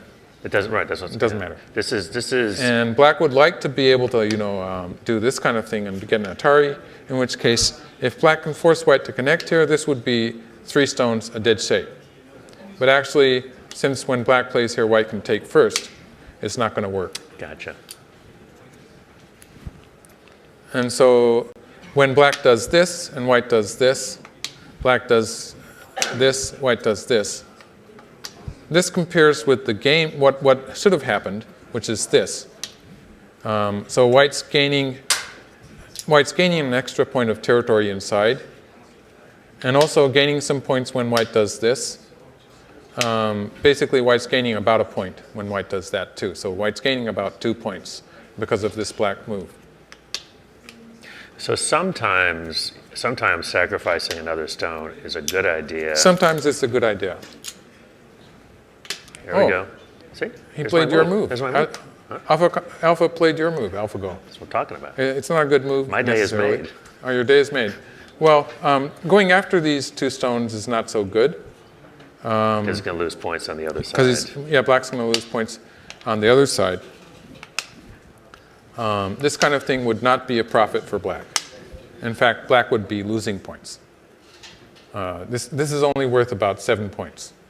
And whereas this is almost the same, black's losing the tempo. So that's no good. It would be reasonable for black to be playing something like this, to force white to connect the dame points. Even so, it's not really that impressive an endgame sequence, but maybe that's what black is planning to do. I think AlphaGo is tired from winning the first 3 games. He's tired from all those games he had to play, Yeah, huh? that's what I think. Okay. Notice that we're calling him him. I did notice that. Yeah. Well, partly on purpose, actually. Never mind. Well, this kind of move, it's this kind of move or this kind of move.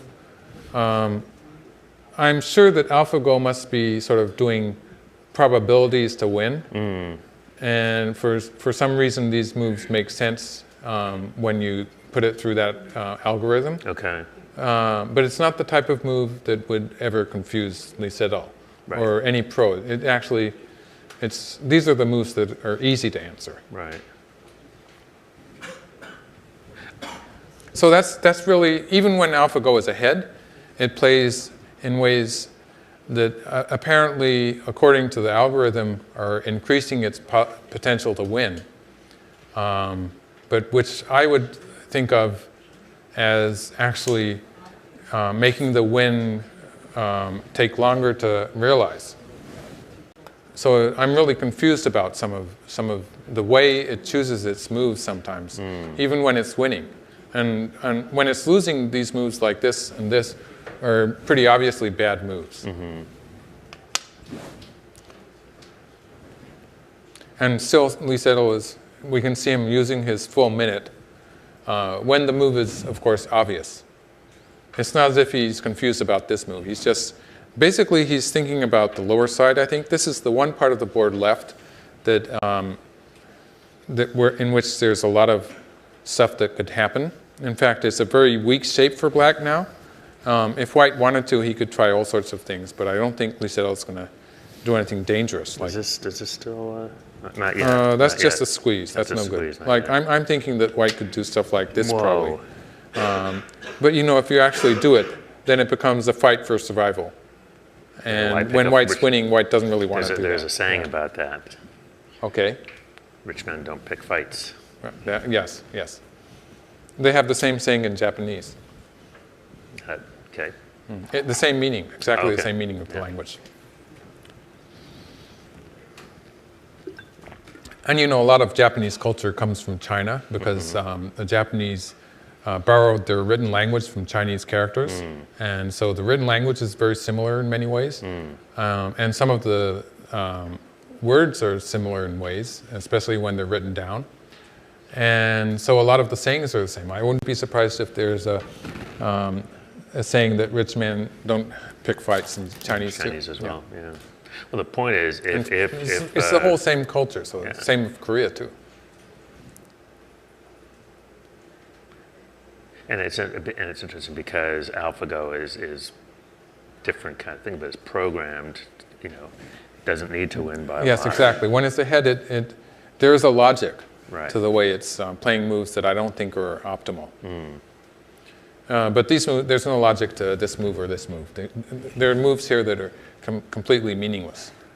Or, well, I wouldn't say meaningless. Like if white had played this, then it would have been a reversal. Right. So maybe the potential that there was some percentage there of a black win that was counted into it. Right.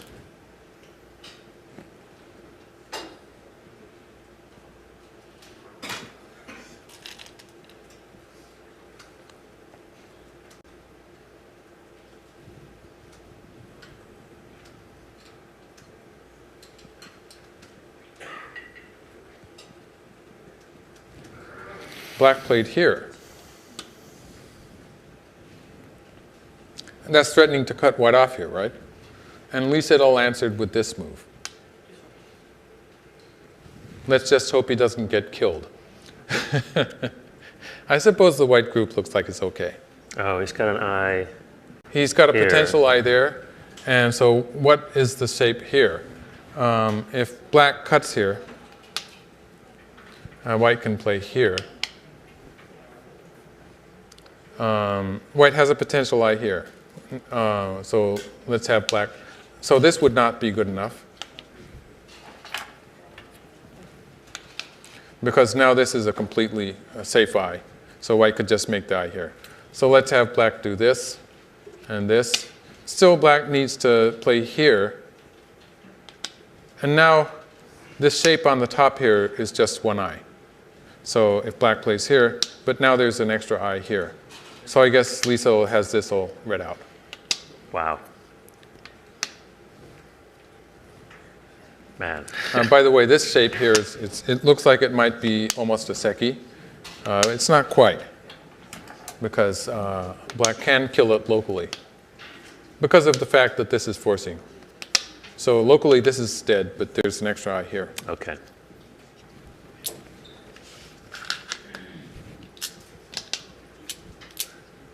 So AlphaGo is losing points here.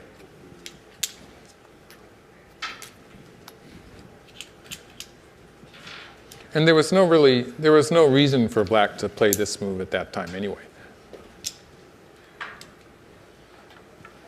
So when it's behind, maybe AlphaGo has some of the similar traits to other Monte Carlo programs that also play sort of forcing moves like this, in which if black played without this, for instance, if black plays 2 moves in a row, then it's suddenly a black win.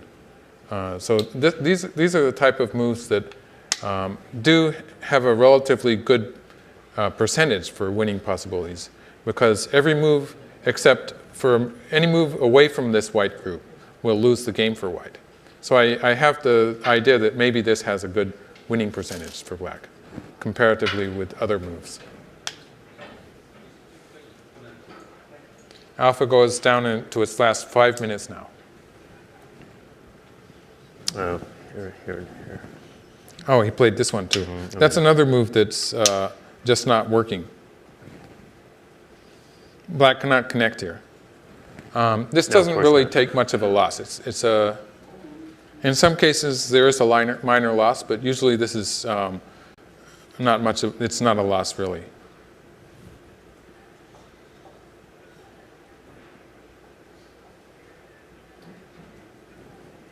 Oh, it looks like we missed a sequence here. Oh, this move? got played out at Let's, some point. This exchange.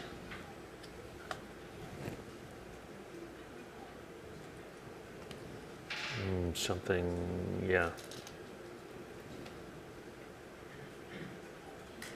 And there's a cut.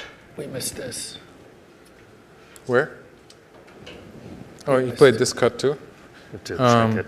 He played that before this. Let's see. And then here. Did you play And then the cut. Then the cut.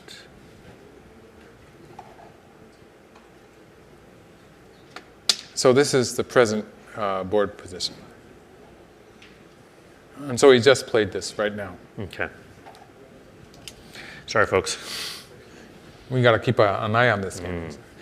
At this point, AlphaGo is just playing a lot of forcing moves, which I have seen a lot of when the game is going bad for a computer program. So this is something that, in a way, it's sort of expected, I guess. Notice how Lee Sedol used both hands to take all those stones up. Yeah. Quite often, pros are really good at taking out dead groups, because sometimes they have to do it in the last few seconds of their time period. You know. Oh, and you have to take it up. That's right. You have to take it out first. That's usually. right. I forgot. That's the written rules, anyway. Yeah, you're not allowed to hit your clock until you remove the stones from the board, and that's a big group. Yeah. So he just both hands. You saw both hands, right? Yeah. They sort of seem to suck the stones up.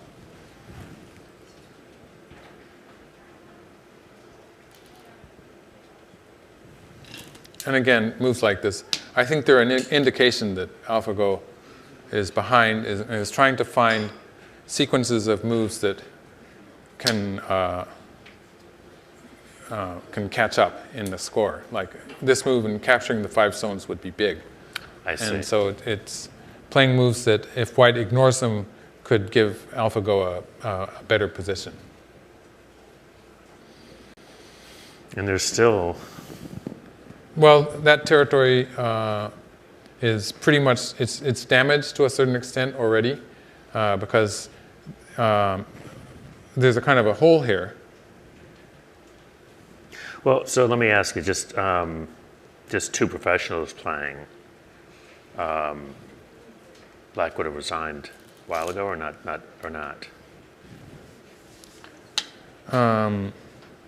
If you were Black. Well,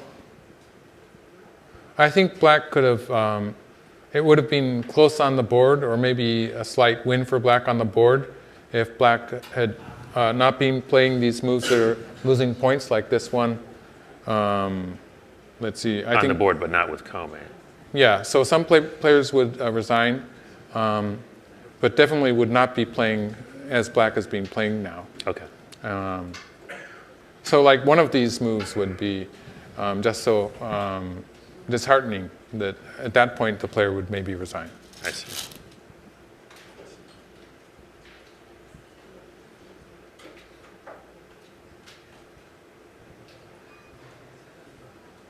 Where did Black play?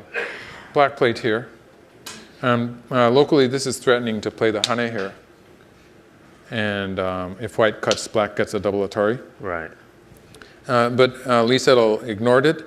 So basically, when Black plays here, white can play here and just sustain a 5 or 6 points loss. Well, 6 or 7 points, actually, locally. Instead of going But instead, he played here. Now, this is, it's really a troublesome point for Black, because white does have a kind of a forcing move here. Black would probably like to play here. Yeah, sure. If white plays here, Black cuts. This is a co-position. I don't really know exactly how Lee Sedol wants to play it. He has a lot of choices at this point. Like he could push through here, and this would be bad for Black. There's a number of ways. Oh, looks like AlphaGo has resigned. Wow.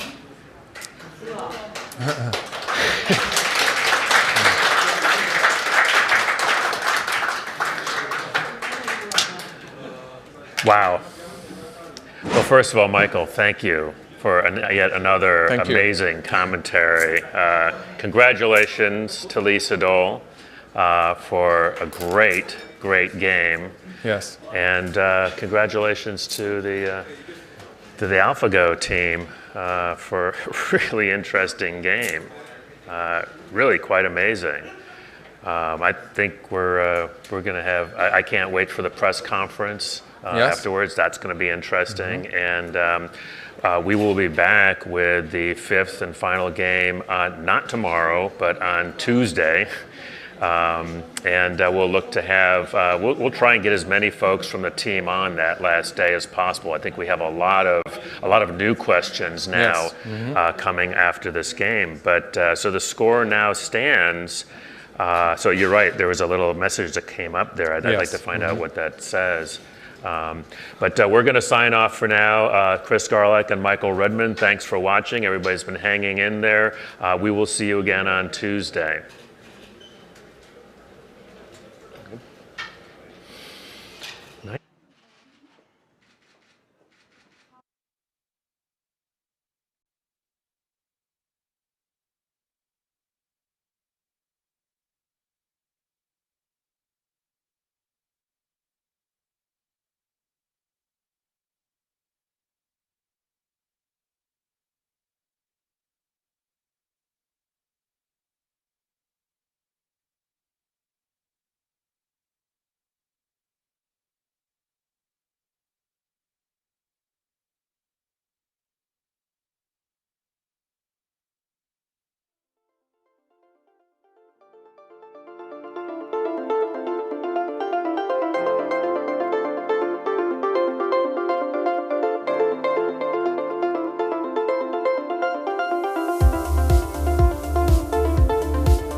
Hi everyone, thank you very much and a big congratulations to Lee Sedol.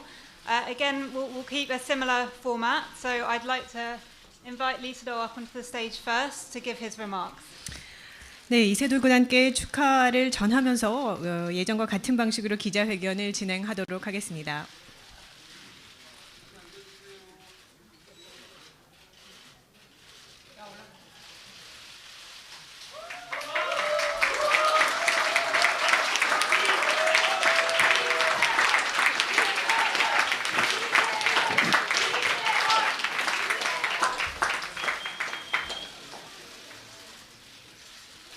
예, 감사합니다. 한 판을 이겼는데 이렇게 축하를 받아본 건 또 처음인 것 같습니다. Thank you very much. It's just one win, and I've never been congratulated so much just because I won one game. 사실 이번 경기를 하기 전에 뭐 5대0, 뭐 4대1 이런 얘기를 했던 기억이 나는데요. 사실 제가 가령 지금 3대1로 앞서고 있다면 그 한 판을 졌던 것이 아마 좀 아프지 않았을까 하는 생각이 드는데요. 오히려 이렇게 3연패를 당하고 1승을 하니까 이렇게 기쁠 수가 없습니다. Right 네, 뭐 이 1승은 정말 좀 그 전에 모았고 앞으로도 바꾸지 않을 그런 1승, 뭐 정말 값어치로 매길 수 없는 그런 1승이 아닌가. 정말 기쁘고요. 이렇게 많이 응원해 주시고 격려 덕택에 그래도 오늘 한 판이라도 이긴 게 아닌가 싶습니다. 감사합니다. Before I started today's game, I was thinking about the past when I said that I would win 5-0 or maybe 4-1. I guess if today I was, let's say, winning 3 consecutive games, and if I had lost one single game, it would have really hurt tremendously. But because I lost 3 matches and I was able to get a one single win, I think this one win is so valuable. I would not exchange this with anything in the world. I think it's because of the cheers and the encouragement that all of you have shown me. I think that is the driver behind the win that I achieved today. Thank you.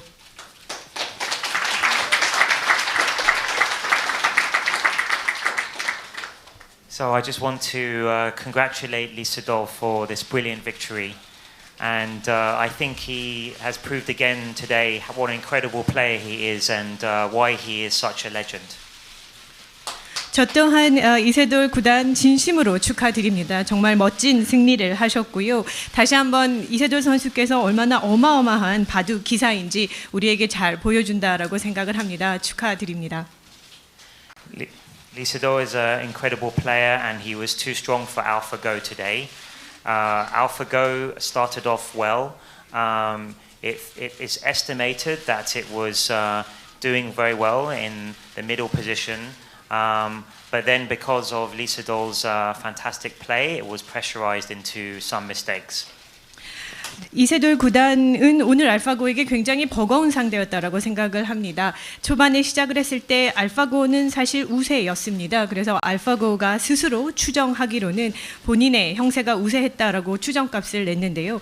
이렇게 진행이 되다가 이세돌 구단의 묘수 그리고 여러 복잡한 형세에 기인해서 알파고의 실수가 나오는 국면이 만들어졌다라고 생각이 됩니다. But actually we are also very happy because this is why we came here to test AlphaGo to its limits and find out what its weaknesses were so we can try and improve the program. You know, because we need a creative genius like Lee Sedol to be able to find out these issues and actually expose them.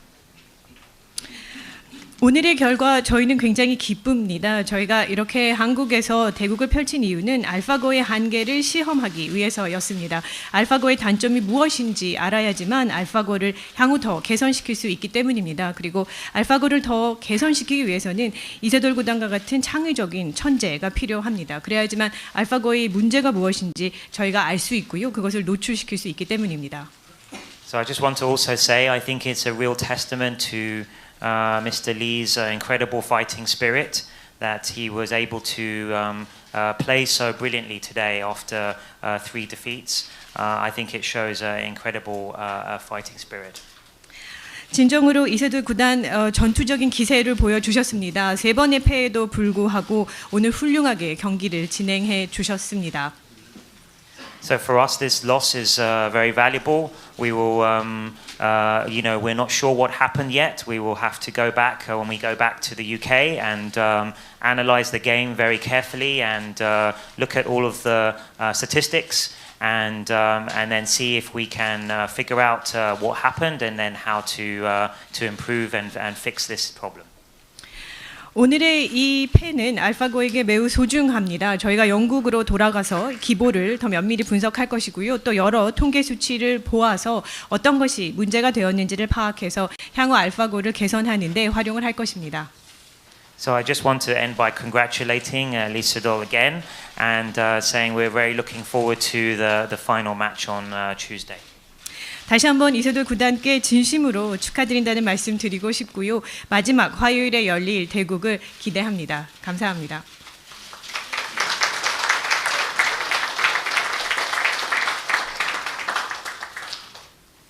So I would also like to begin, of course, by congratulating Lee Sedol for an amazing victory. Really well deserved. 네, 다시 한번 저도 이세돌 구단께 승리를 축하한다라는 말씀을 드리고 싶습니다. One of the interesting things about AlphaGo and how we developed it is that it actually has started to learn for itself through self-play. And this means that it may possibly have holes in its knowledge, but we are not strong enough players to be able to find these holes. And so one of the main reasons we came here was to have a really strong player, an amazing player who was able to push AlphaGo into discovering where these holes are. And I think today we saw in this game an amazing sequence in the center where Mr. Lee was able to really push AlphaGo into exposing some of its weaknesses. And for us, this is really valuable knowledge. And we're really looking forward to taking this knowledge and using it to learn more about our systems and how they can improve and how we can learn more and make, hopefully, greater progress in the future.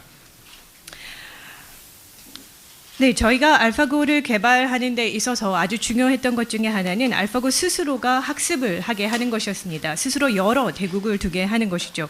계속적으로 게임을 반복해서 하는 것입니다. 그래서 그렇게 축적된 지식에는 아무래도 허점이 있을 수밖에 없습니다. 그런데 저희와 같은 개발자들은 바둑 기사가 아니기 때문에 그 허점이 무엇인지를 파악할 수가 없습니다. 그래서 이세돌 구단과 같은 이 세계 최강의 기사가 알파고와 함께 경기를 치름으로써 알파고의 한계를 실험하고 그리고 그 허점이 무엇인지 를 파악할 수 있게 도움을 주시는 겁니다. 그래서 이렇게 대국을 펼치고 있는 것이기도 하고요. 특히나 오늘 중앙에서의 수순을 보면 알파고가 그 부분을 하면서 굉장히 이세돌 구단에 의해서 많이 밀렸습니다. 그래서 알파고의 한계가 시험이 되게 하는 순간이었고 알파고의 단점이 결국 노출됐다라고 생각을 합니다. 오늘 저희가 배운 것은 굉장히 소중한 지식입니다. 이것을 가지고 돌아가서 시스템 개발에 더 반영을 할 것이고 시스템을 더 개선하는 데 활용을 할 것입니다. 그리고 미래 진보에 기여하리라 생각합니다. Congratulations again. Thank you. 축하드립니다.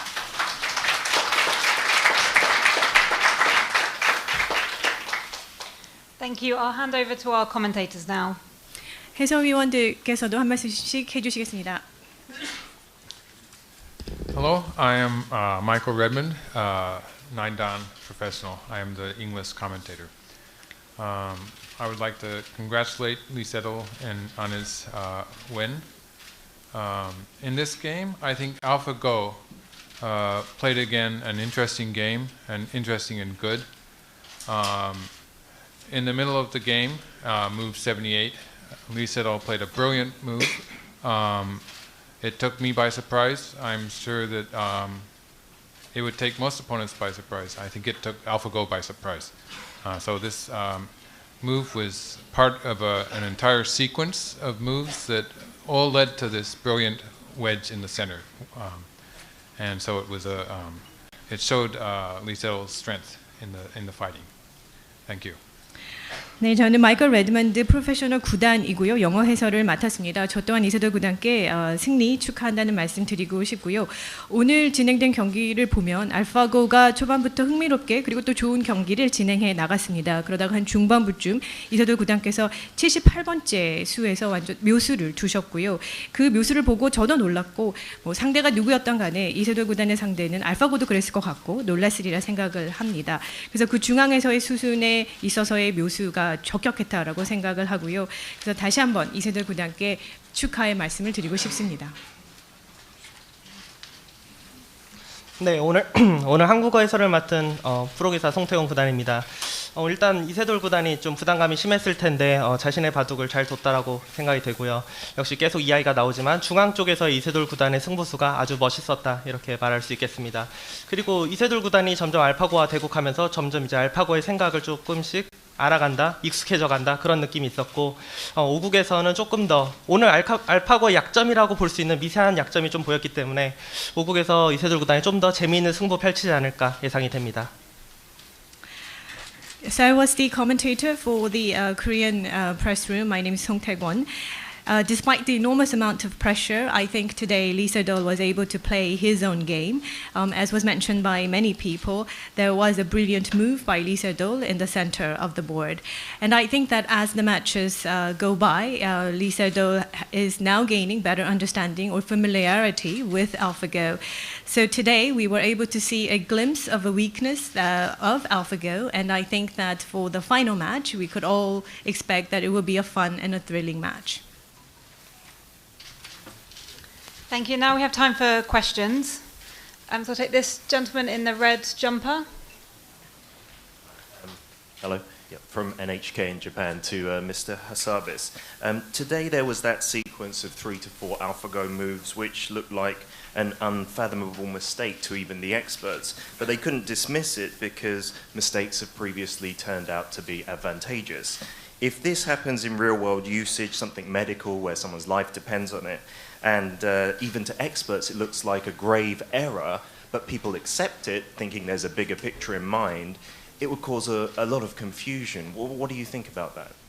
네, 저는 NHK 기자입니다. 저는 데미스 하사비스 씨께 질문을 드리고 싶은데요. 많은 그 바둑 기사들, 전문가들이 알파고의 수순을 분석을 할 때 어떤 수 같은 경우에는 완전히 실수였다라고 생각이 되었는데 그게 추후에 보면 오히려 묘수였던 경우들이 있습니다. 그런데 이러한 인공지능을 의학에 접목을 시키게 되면 그리고 사람의 생명과 관련이 되어 있다라고 하면 의학 전문가들이 봤을 때는 이것이 문제고 오류라고 생각이 되는데 사실상 알고 보면 그것이 더 아주 주요한 어떤 효과가 있는 것일 수 있는 상황이 발생할 수 있을 것 같은데 그런 것에 대해서 어떻게 생각하십니까? 혼란을 초래하지 않을까요? Well, of course, the first thing you have to remember is AlphaGo is a prototype program. I wouldn't even say it's in beta. It's not even an alpha, probably. So, of course, that's what, part of this. What we're doing this match is to look at what those weaknesses are. And you can only do that in games, in Go, by testing against a very diverse range of opponents who are extremely skilled. And there are not very many of them in the world. Lee Sedol is one of those. So that's one thing I would say. Of course, also we're playing a game, a beautiful game, but healthcare would be a different matter, and that would require, obviously, extensive, stringent testing in the normal way for software.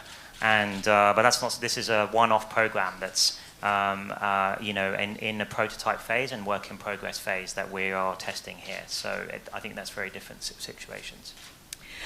알파고는 프로토타입 단계에 있는 프로그램입니다. 아직 베타 단계도 아니고요. 알파 단계도 아닙니다. 그래서 저희가 이런 경기를 치르는 거죠. 알파고라는 프로그램이 어떤 문제가 있는지 단점이 있는지는 경기를 지속적으로 해야지만 알아낼 수가 있습니다. 그래서 이렇게 훌륭한 기량을 가진 사실 전 세계의 바둑 기사로서 훌륭한 기력을 가지신 분들이 그다지 많지 않습니다. 그래서 우리가 이세돌 구단과 같은 분과 이러한 다양한 게임을 또는 대국을 펼치는 것이고요. 바둑이라는 게임은 굉장히 아름다운 게임입니다. 사실은 말씀하신 의료보건은 완전히 영역이 다른 것이죠. 의료보건에서 적용을 해야 한다라고 하면 아주 엄격한 테스팅, 시험 단계를 거쳐야 할 것입니다. 소프트웨어 테스팅이 필요할 것입니다. 그래서 알파고는 프로토타입 단계에 있는 프로그램이고 의료나 과학 쪽과는 아직 차이가 있다라는 것을 알아주셔야 될 것 같습니다. Thank you. The gentleman in the grey shirt on the far side. 네, 저 KBS의 범기영 기자고요. 일단 이세돌 구단에게 축하드리고요. 함성이 터졌었습니다. 일단 그 하사비스 씨께 여쭙고 싶은데요. 두 가지 버전이 있다는 말씀을 하셨었거든요. 그러니까 싱글 버전이 있고 분산 버전이 있다고 말씀하셨는데 혹시 오늘 사용한 시스템이 앞서 사용한 세 차례 대국과 다른 것은 아니었는지 좀 먼저 확인해보고 싶고요. 두 번째로는 그 중계하면서 해설자들이 실수라는 단어를 굉장히 많이 입에 올렸습니다. 일반적으로 두지 않는 수를 둘 때 그런 말을 사용했던 것 같은데요. 실제로 알파고가 실수를 하는지, 그러니까 알파고의 수를 인간이 이해 못하는 것은 아닌지, 정말 실수를 하긴 하는 것인지 여쭤보고 싶고요. 세 번째 질문은 알파고의 약점이 오늘 파악된 게 있다면 어떤 것인지 여쭤보고 싶습니다. 마지막 질문은 이세돌 구단도 답변해 주시면 좋겠습니다. I'm from KBS. I would start off by congratulating Lee Sedol first. My question, however, goes to Demis Hassabis. I heard that you mentioned that there are two versions of AlphaGo. One is a single AlphaGo, the other is a distributed type of an AlphaGo. I'm wondering that for today's match, did you use the same AlphaGo that you did for the first and the second match? My second question is that during the commentators' comments, we heard the word mistake a lot. When a atypical move is placed, from a human being's perspective, it may be a mistake, but from AlphaGo, it may not be a mistake. It's just unfathomable by human beings. That's why they call it a mistake. So could you elaborate as to whether AlphaGo actually makes a mistake? Yeah, so the first question, just to clarify, we are using a distributed system, and it's the same version we're using for the whole match. So version 18 of our distributed system. So it's true our single version machine is quite strong too, the single version, but it's weaker than the distributed version. So we are only using the distributed version in formal matches. And then the second question about mistakes. So yes, of course, AlphaGo makes moves that may not be intuitive for a human expert, and you know, they may look like mistakes and then they turn out not to be, or maybe they turn out to be. I think that's what's very nice about games, is its objective measure. So really the determination of whether a move is a mistake or not is ultimately the end result. And so today AlphaGo lost, so I think it's clear that those moves were mistakes, or at least also, but brought on by Lee Sedol's brilliant play, as we've just heard. 네, 우선 첫 번째 질문에 대해서 답을 드리자면 저희가 사용한 시스템은 분산형 시스템을 사용을 했습니다. 지금 저희 버전 18 알파고를 사용을 했고요. 모든 대국에서 동일한 버전을 사용을 하고 있습니다. 저희가 싱글 버전, 단일 버전도 있긴 합니다. 그것 또한 강력하지만 분산형보다는 아무래도 약합니다. 저희가 공식적인 매치에서는 분산형 버전을 사용하고 있습니다. 두 번째, 알파고가 실수를 하느냐 질문을 하셨는데요. 알파고의 수들은 인간 전문가들이 보기에는 순간 직관적이지 않을 수도 있습니다. 그리고 그 수가 실수였다고 생각이 됐는데 추후에 묘수로 밝혀질 수도 있고 아니면 그냥 실수일 수도 있습니다. 게임에 있어서 흥미로운 점은 객관적인 기준이 존재한다는 것입니다. 그 게임의 최종 승패가 그 수가 어떤 수였는지에 대한 결과를 반영해 준다라고 생각을 합니다. 오늘은 알파고가 졌습니다. 그렇기 때문에 그 수들은 실수였을 거다라고 저도 생각합니다. Okay, next question. This lady in the black jumper. Got a mic.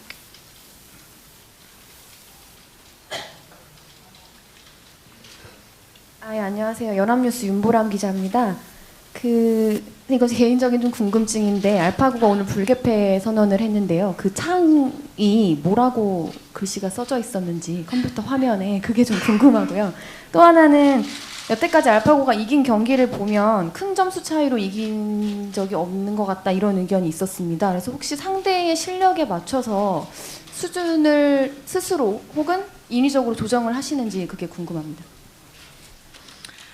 My name is Boram Yoon. I would like to know, because today AlphaGo lost by resignation. So on the computer screen, what will it say? What will it say to represent that it resigned? And I heard that AlphaGo usually, when it loses or wins, the score difference is not that big. Does that mean that AlphaGo adjusts its skills to be in line with the opponent's skills, or do you make arbitrary adjustments? So to answer the question about resignation, first of all, so AlphaGo determines its moves by the probability of winning the game, and all the way through it tries to maximize the probability of winning. If it feels that the probability of winning has dropped very low, below a threshold, it will resign. And this is communicated to Azhi Huang, the operator on the screen, and it tells Azhi that the AlphaGo has decided to resign, and he then resigns manually in the normal way. 우선 그 알파고 같은 경우에는 여러 수에 있어서의 경우의 수, 확률 계산을 합니다. 결국 승률 값을 극대화시키는 것이 알파고의 주 목적인데요. 그 승률을 계속 극대화시키기 위해서 여러 수를 놓다가 그게 어떤 기준값 밑으로 떨어지게 되면 이 스크린상, 컴퓨터 스크린상 이 불개폐에 대한 부분들을 표시를 하고요. 그러면 아자황이 그것을 보고 불개폐를 실제로 물리적으로 도를 거두게 됩니다. And to answer the second question, AlphaGo always assumes that the opponent will play according to the best moves that AlphaGo can find for the opponent, and it always tries to pick the moves which maximize the winning probability, that give it the best chance of winning the game under that assumption. And that's the only, it follows that same principle all the way through the game, regardless of the position. 네, 그리고 알파고 같은 경우에는 뭐 상대가 누구인지, 형세가 어떤지와 무관하게 항상 상대방은 최고의 수를 놓을 것이다라는 가정하에서 스스로의 승률을 극대화하기 위한 그 수들을 계산을 해냅니다. 그래서 정확하게 어떤 위치에 놓아야지만 본인의 승률이 제일 높아질지에 따른 결정에 의해서 수가 놓아지는 것이죠. Okay, we'll take a couple more questions today. So this gentleman in the striped jumper.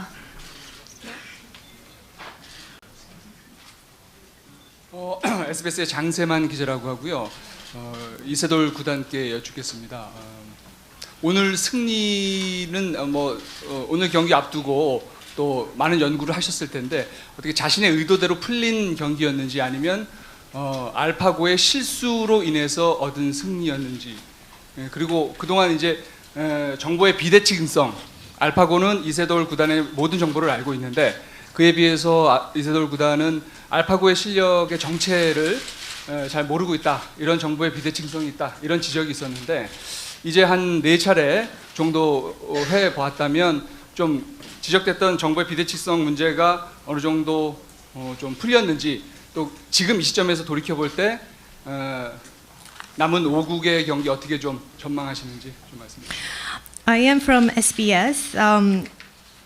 I would think that before going into today's match, you must have planned your strategies. Would like to understand whether today's game actually played out the way you intended, or was your win only attributable to AlphaGo's mistakes? Second question has to do with the controversy over the information asymmetry. People say that AlphaGo has all the information about Lee Sedol, whilst you, Lee, has no information of AlphaGo. Now that you have played 4 games, do you think that that asymmetry in information has reduced? And what is your outlook for the final match? 일단 알파고가 노출시킨 약점은 2가지 정도 같습니다. 기본적으로 100보다는 흑을 조금 힘들어하는 게 아닌가 싶고요. 또 오늘 뭐랄까 자기가 생각하지 못했던 그런 수가 나왔을 때는 일종의 실수라기는 버그 형태로 좀 매수가 진행이 됐거든요. 그래서 생각 못했을 때 좀 대처 능력이 떨어진다. 그리고 아무래도 100보다는 흑번일 때 좀 더 어려워한다. 이 2가지가 지금은 약점이 아닌가 싶습니다. 그리고 정보 그런 얘기가 있긴 있는데요. 물론 제가 알파고에 대해서 처음부터 어느 정도 정보가 있었다면 조금 더 수월할 수는 있었겠지만은 기본적으로는 저의 능력이 부족해서 생긴 일이라고 생각하기 때문에 그거는 큰 문제는 아니었다고 생각합니다. I think AlphaGo has 2 weaknesses which I have identified. One is that AlphaGo finds it more difficult when it is playing with black as opposed to white. And when there is a move that is unexpected, I think that leads to mistake, but not necessarily a mistake, but maybe I could coin it as a bug. There were certain moves that resembled as if it was a bug. I think AlphaGo's responses, its ability to respond had slightly degraded when there was an unexpected move, and I was able to see that AlphaGo struggled more when it was holding black as opposed to white stone. In terms of information asymmetry, I do know that some people are saying that if I had known more information about AlphaGo, maybe it could have been easier, but I think that it's not really a problem. I think all of the outcome is only attributable to the insufficiencies in my capabilities, so that in itself I do not think was a significant problem. Demis or Dave, do you want to add anything to that question? Yeah, I just want to say too that actually AlphaGo was not trained specifically to Lee Sedol's play. We train it in a general way. And in fact, the games that we used, the human games that we used to start the training, were actually strong amateur games from Internet Go servers. So in fact, there are no games of Lee Sedol in our database, training database. And then, as you all know already, then the way AlphaGo got stronger was to play itself. So in fact, I think actually it's quite equal in terms of the information, as we didn't train it on Lee Sedol's games. Okay. 알파고에 있어서 저희가 알파고를 훈련시킨 방식은 이세돌 구단의 뭐 기풍이나 기보에 맞춰서 저희가 알파고를 훈련시킨 것은 아닙니다. 그냥 일반적인 바둑의 훈련을 저희가 시킨 거고요. 우선 인터넷에서 진행이 되는 아마추어 바둑 게임을 알파고에게 알려줬고 훈련시켜줬고, 그리고 아시는 것처럼 알파고 스스로가 바둑을 두게 하는 이러한 범용 학습 방법을 사용을 했습니다. 그래서 저희가 생각하기에는 정보의 어떤 비대칭성은 없었다라고 생각을 하고요. 동등하게 대칭했다라고 생각을 합니다. 이세돌 구단의 기보를 저희가 그것을 직접 뭐 입력을 했다거나 그것을 트레이닝 시킨 것은 아닙니다. And I'll just add one more thing. Even if we wanted to do that, AlphaGo requires millions of games to train itself. So a few hundred games or even 1,000 games would not be enough to change how AlphaGo really plays, because it needs tens of millions of games. 근데 사실 저희가 그렇게 하고 싶었다 하더라도 못하는 게요. 알파고가 학습을 하기 위해서는 수백만, 수천만에 달하는 게임 정보가 필요합니다. 그래서 수백 또는 뭐 수천 개에 달하는 뭐 게임 기록이나 기보만을 가지고서는 알파고를 학습시킬 수가 없습니다. Okay, we'll take this lady in the center with the black cardigan, number 2. 예, 한국일보 이서입니다. 그 이전에 3연패 하시면서 그 많은 사람들이 이세돌 구단의 그 정신적인 충격이 너무 크진 않을까 좀 걱정을 많이 했거든요. 뭐 이제라도 경기를 중단해야 되는 게 아니냐 이런 걱정까지 나왔는데, 이런 데 대한 좀 걱정을 불식시킬 만한 좀 팬들에게 한마디 좀 부탁드리고요. 하나 더 있습니다. 그리고 오늘 경기에서 일단 승리를 거두셨는데 남은 경기는 부담감을 많이 더셨는지, 그리고 1승 자신 있으신지 좀 말씀 부탁드릴게요. I'm from Korea Daily. After your three defeats, a lot of people were very concerned about the potential psychological shock that you might be experiencing. So could you provide a word or a message to your fans to say that you are okay or how you're doing? And in terms of the coming matches, I would think that since you've secured one win, that you would feel less pressured. Do you think that you will be able to gain another victory? 글쎄요, 뭐 충격이 아예 없었다고는 말씀을 못 드리겠습니다. 어느 정도는 있었는데요. 그렇다고 뭐 이걸 대국을 중단시킬 만한 그런 상태는 아니었던 것 같습니다. 예, 굉장히 물론 그 결과가 좋지 않았기 때문에 아무래도 스트레스 받았지만 너무 즐겁게 바둑을 뒀기 때문에 뭐 그렇게까지 큰 내상을 입을 정도는 아니었다 다시 한번 말씀드리겠고요. 어쨌든 이번 한 판을 이겨서 좀 그런 것도 많이 날아갔고요. 두 번째 질문에 대답을 한다면요. 이번에 100으로 이겼기 때문에 마지막 5국에서는 흑으로 한번 두고 싶고요. 또 흑으로 한번 이겨보는 게 100으로 이기는 것보다 흑으로 이기는 게 더 값어치가 있기 때문에 꼭 흑으로 한번 이겨보고 싶습니다. I cannot say that there was no shock whatsoever. Yes, there was some shock on my part, but it was not to the extent that I would have to, stop the ongoing match. No, because every moment of the game, I really enjoyed the game. So I can tell you that I have not retained any severe damage, and I'm very happy to say that I won this one single match. But since I won with the white, I really do hope that in the 5th match that I could win with black, because winning with black, it's much more valuable. 두 분한테 부탁이 있는데 뭐 마지막에 돌가리기를 하게 돼 있는데 이미 100으로는 그래도 제가 한번 이겼으니까 그냥 제가 흑본으로 정해놓고 시작을 하는 게 어떤가 좀 제의를 하고 싶습니다. So one thing I would like to ask the two gentlemen is that since I won with white, would it be possible for me to take black the next match? Yeah, I guess it's fine. 네, 그렇습니다. 그렇게 하시죠.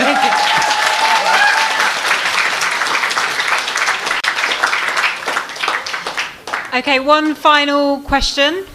We'll take this gentleman here in the front. The question is for Ms. Lee. Hi, Ms. Lee. I'm Leo from Tencent Tech News China. Thank you for playing such a beautiful game. My question is about number 78 move. I think no one can say it coming, even AlphaGo. Chinese top Go player Gu Li even said it was a God's play. So I want to know what were you thinking when you made that play? Thank you. 네, 저는 중국에서 온 텐센트 기자입니다. 굉장히 아름다운 경기를 해주신 이세돌 구단께 진심으로 감사드리고요. 저는 그 78번째 수에 대해서 질문을 하고 싶습니다. 당시 아무도 예상하지 못한 수를 놓으셨고요. 또 중국의 구리 선수 같은 경우에도 신의 한 수다라고 이야기를 했습니다. 당시 그 수를 놓으시면서 어떤 생각을 하셨나요? 글쎄요, 일단 저는 더 쉽게 수가 날 줄 알았어요, 사실. 더 쉽게 뭐가 될 줄 알았는데 생각보다 좀 어려워서 또 이번에 지는 게 아닌가 좀 그런 생각도 많이 들었었고요. 뭐 그 수를 둔 이유는 그 수뿐이 없었습니다, 그 장면에서. 뭐 다른 수는 아무리 찾으려고 해도 보이지가 않아가지고 어쩔 수 없었던 한 수였는데 그렇게 칭찬을 받아서 좀 오히려 좀 어리둥절합니다. Well, I thought I would be able to gain profit quite easily, but no, that wasn't the case. Things were more difficult than I had expected. And at that point in time, that 78 move, that was the only move I could see. There were no other placements that I could select. That was the only place I could place my stone. So it was the only option for me. So I put it there. But so I am quite humbled at all the praise that I'm getting for that. Thank you very much. That marks today at the end. 감사합니다.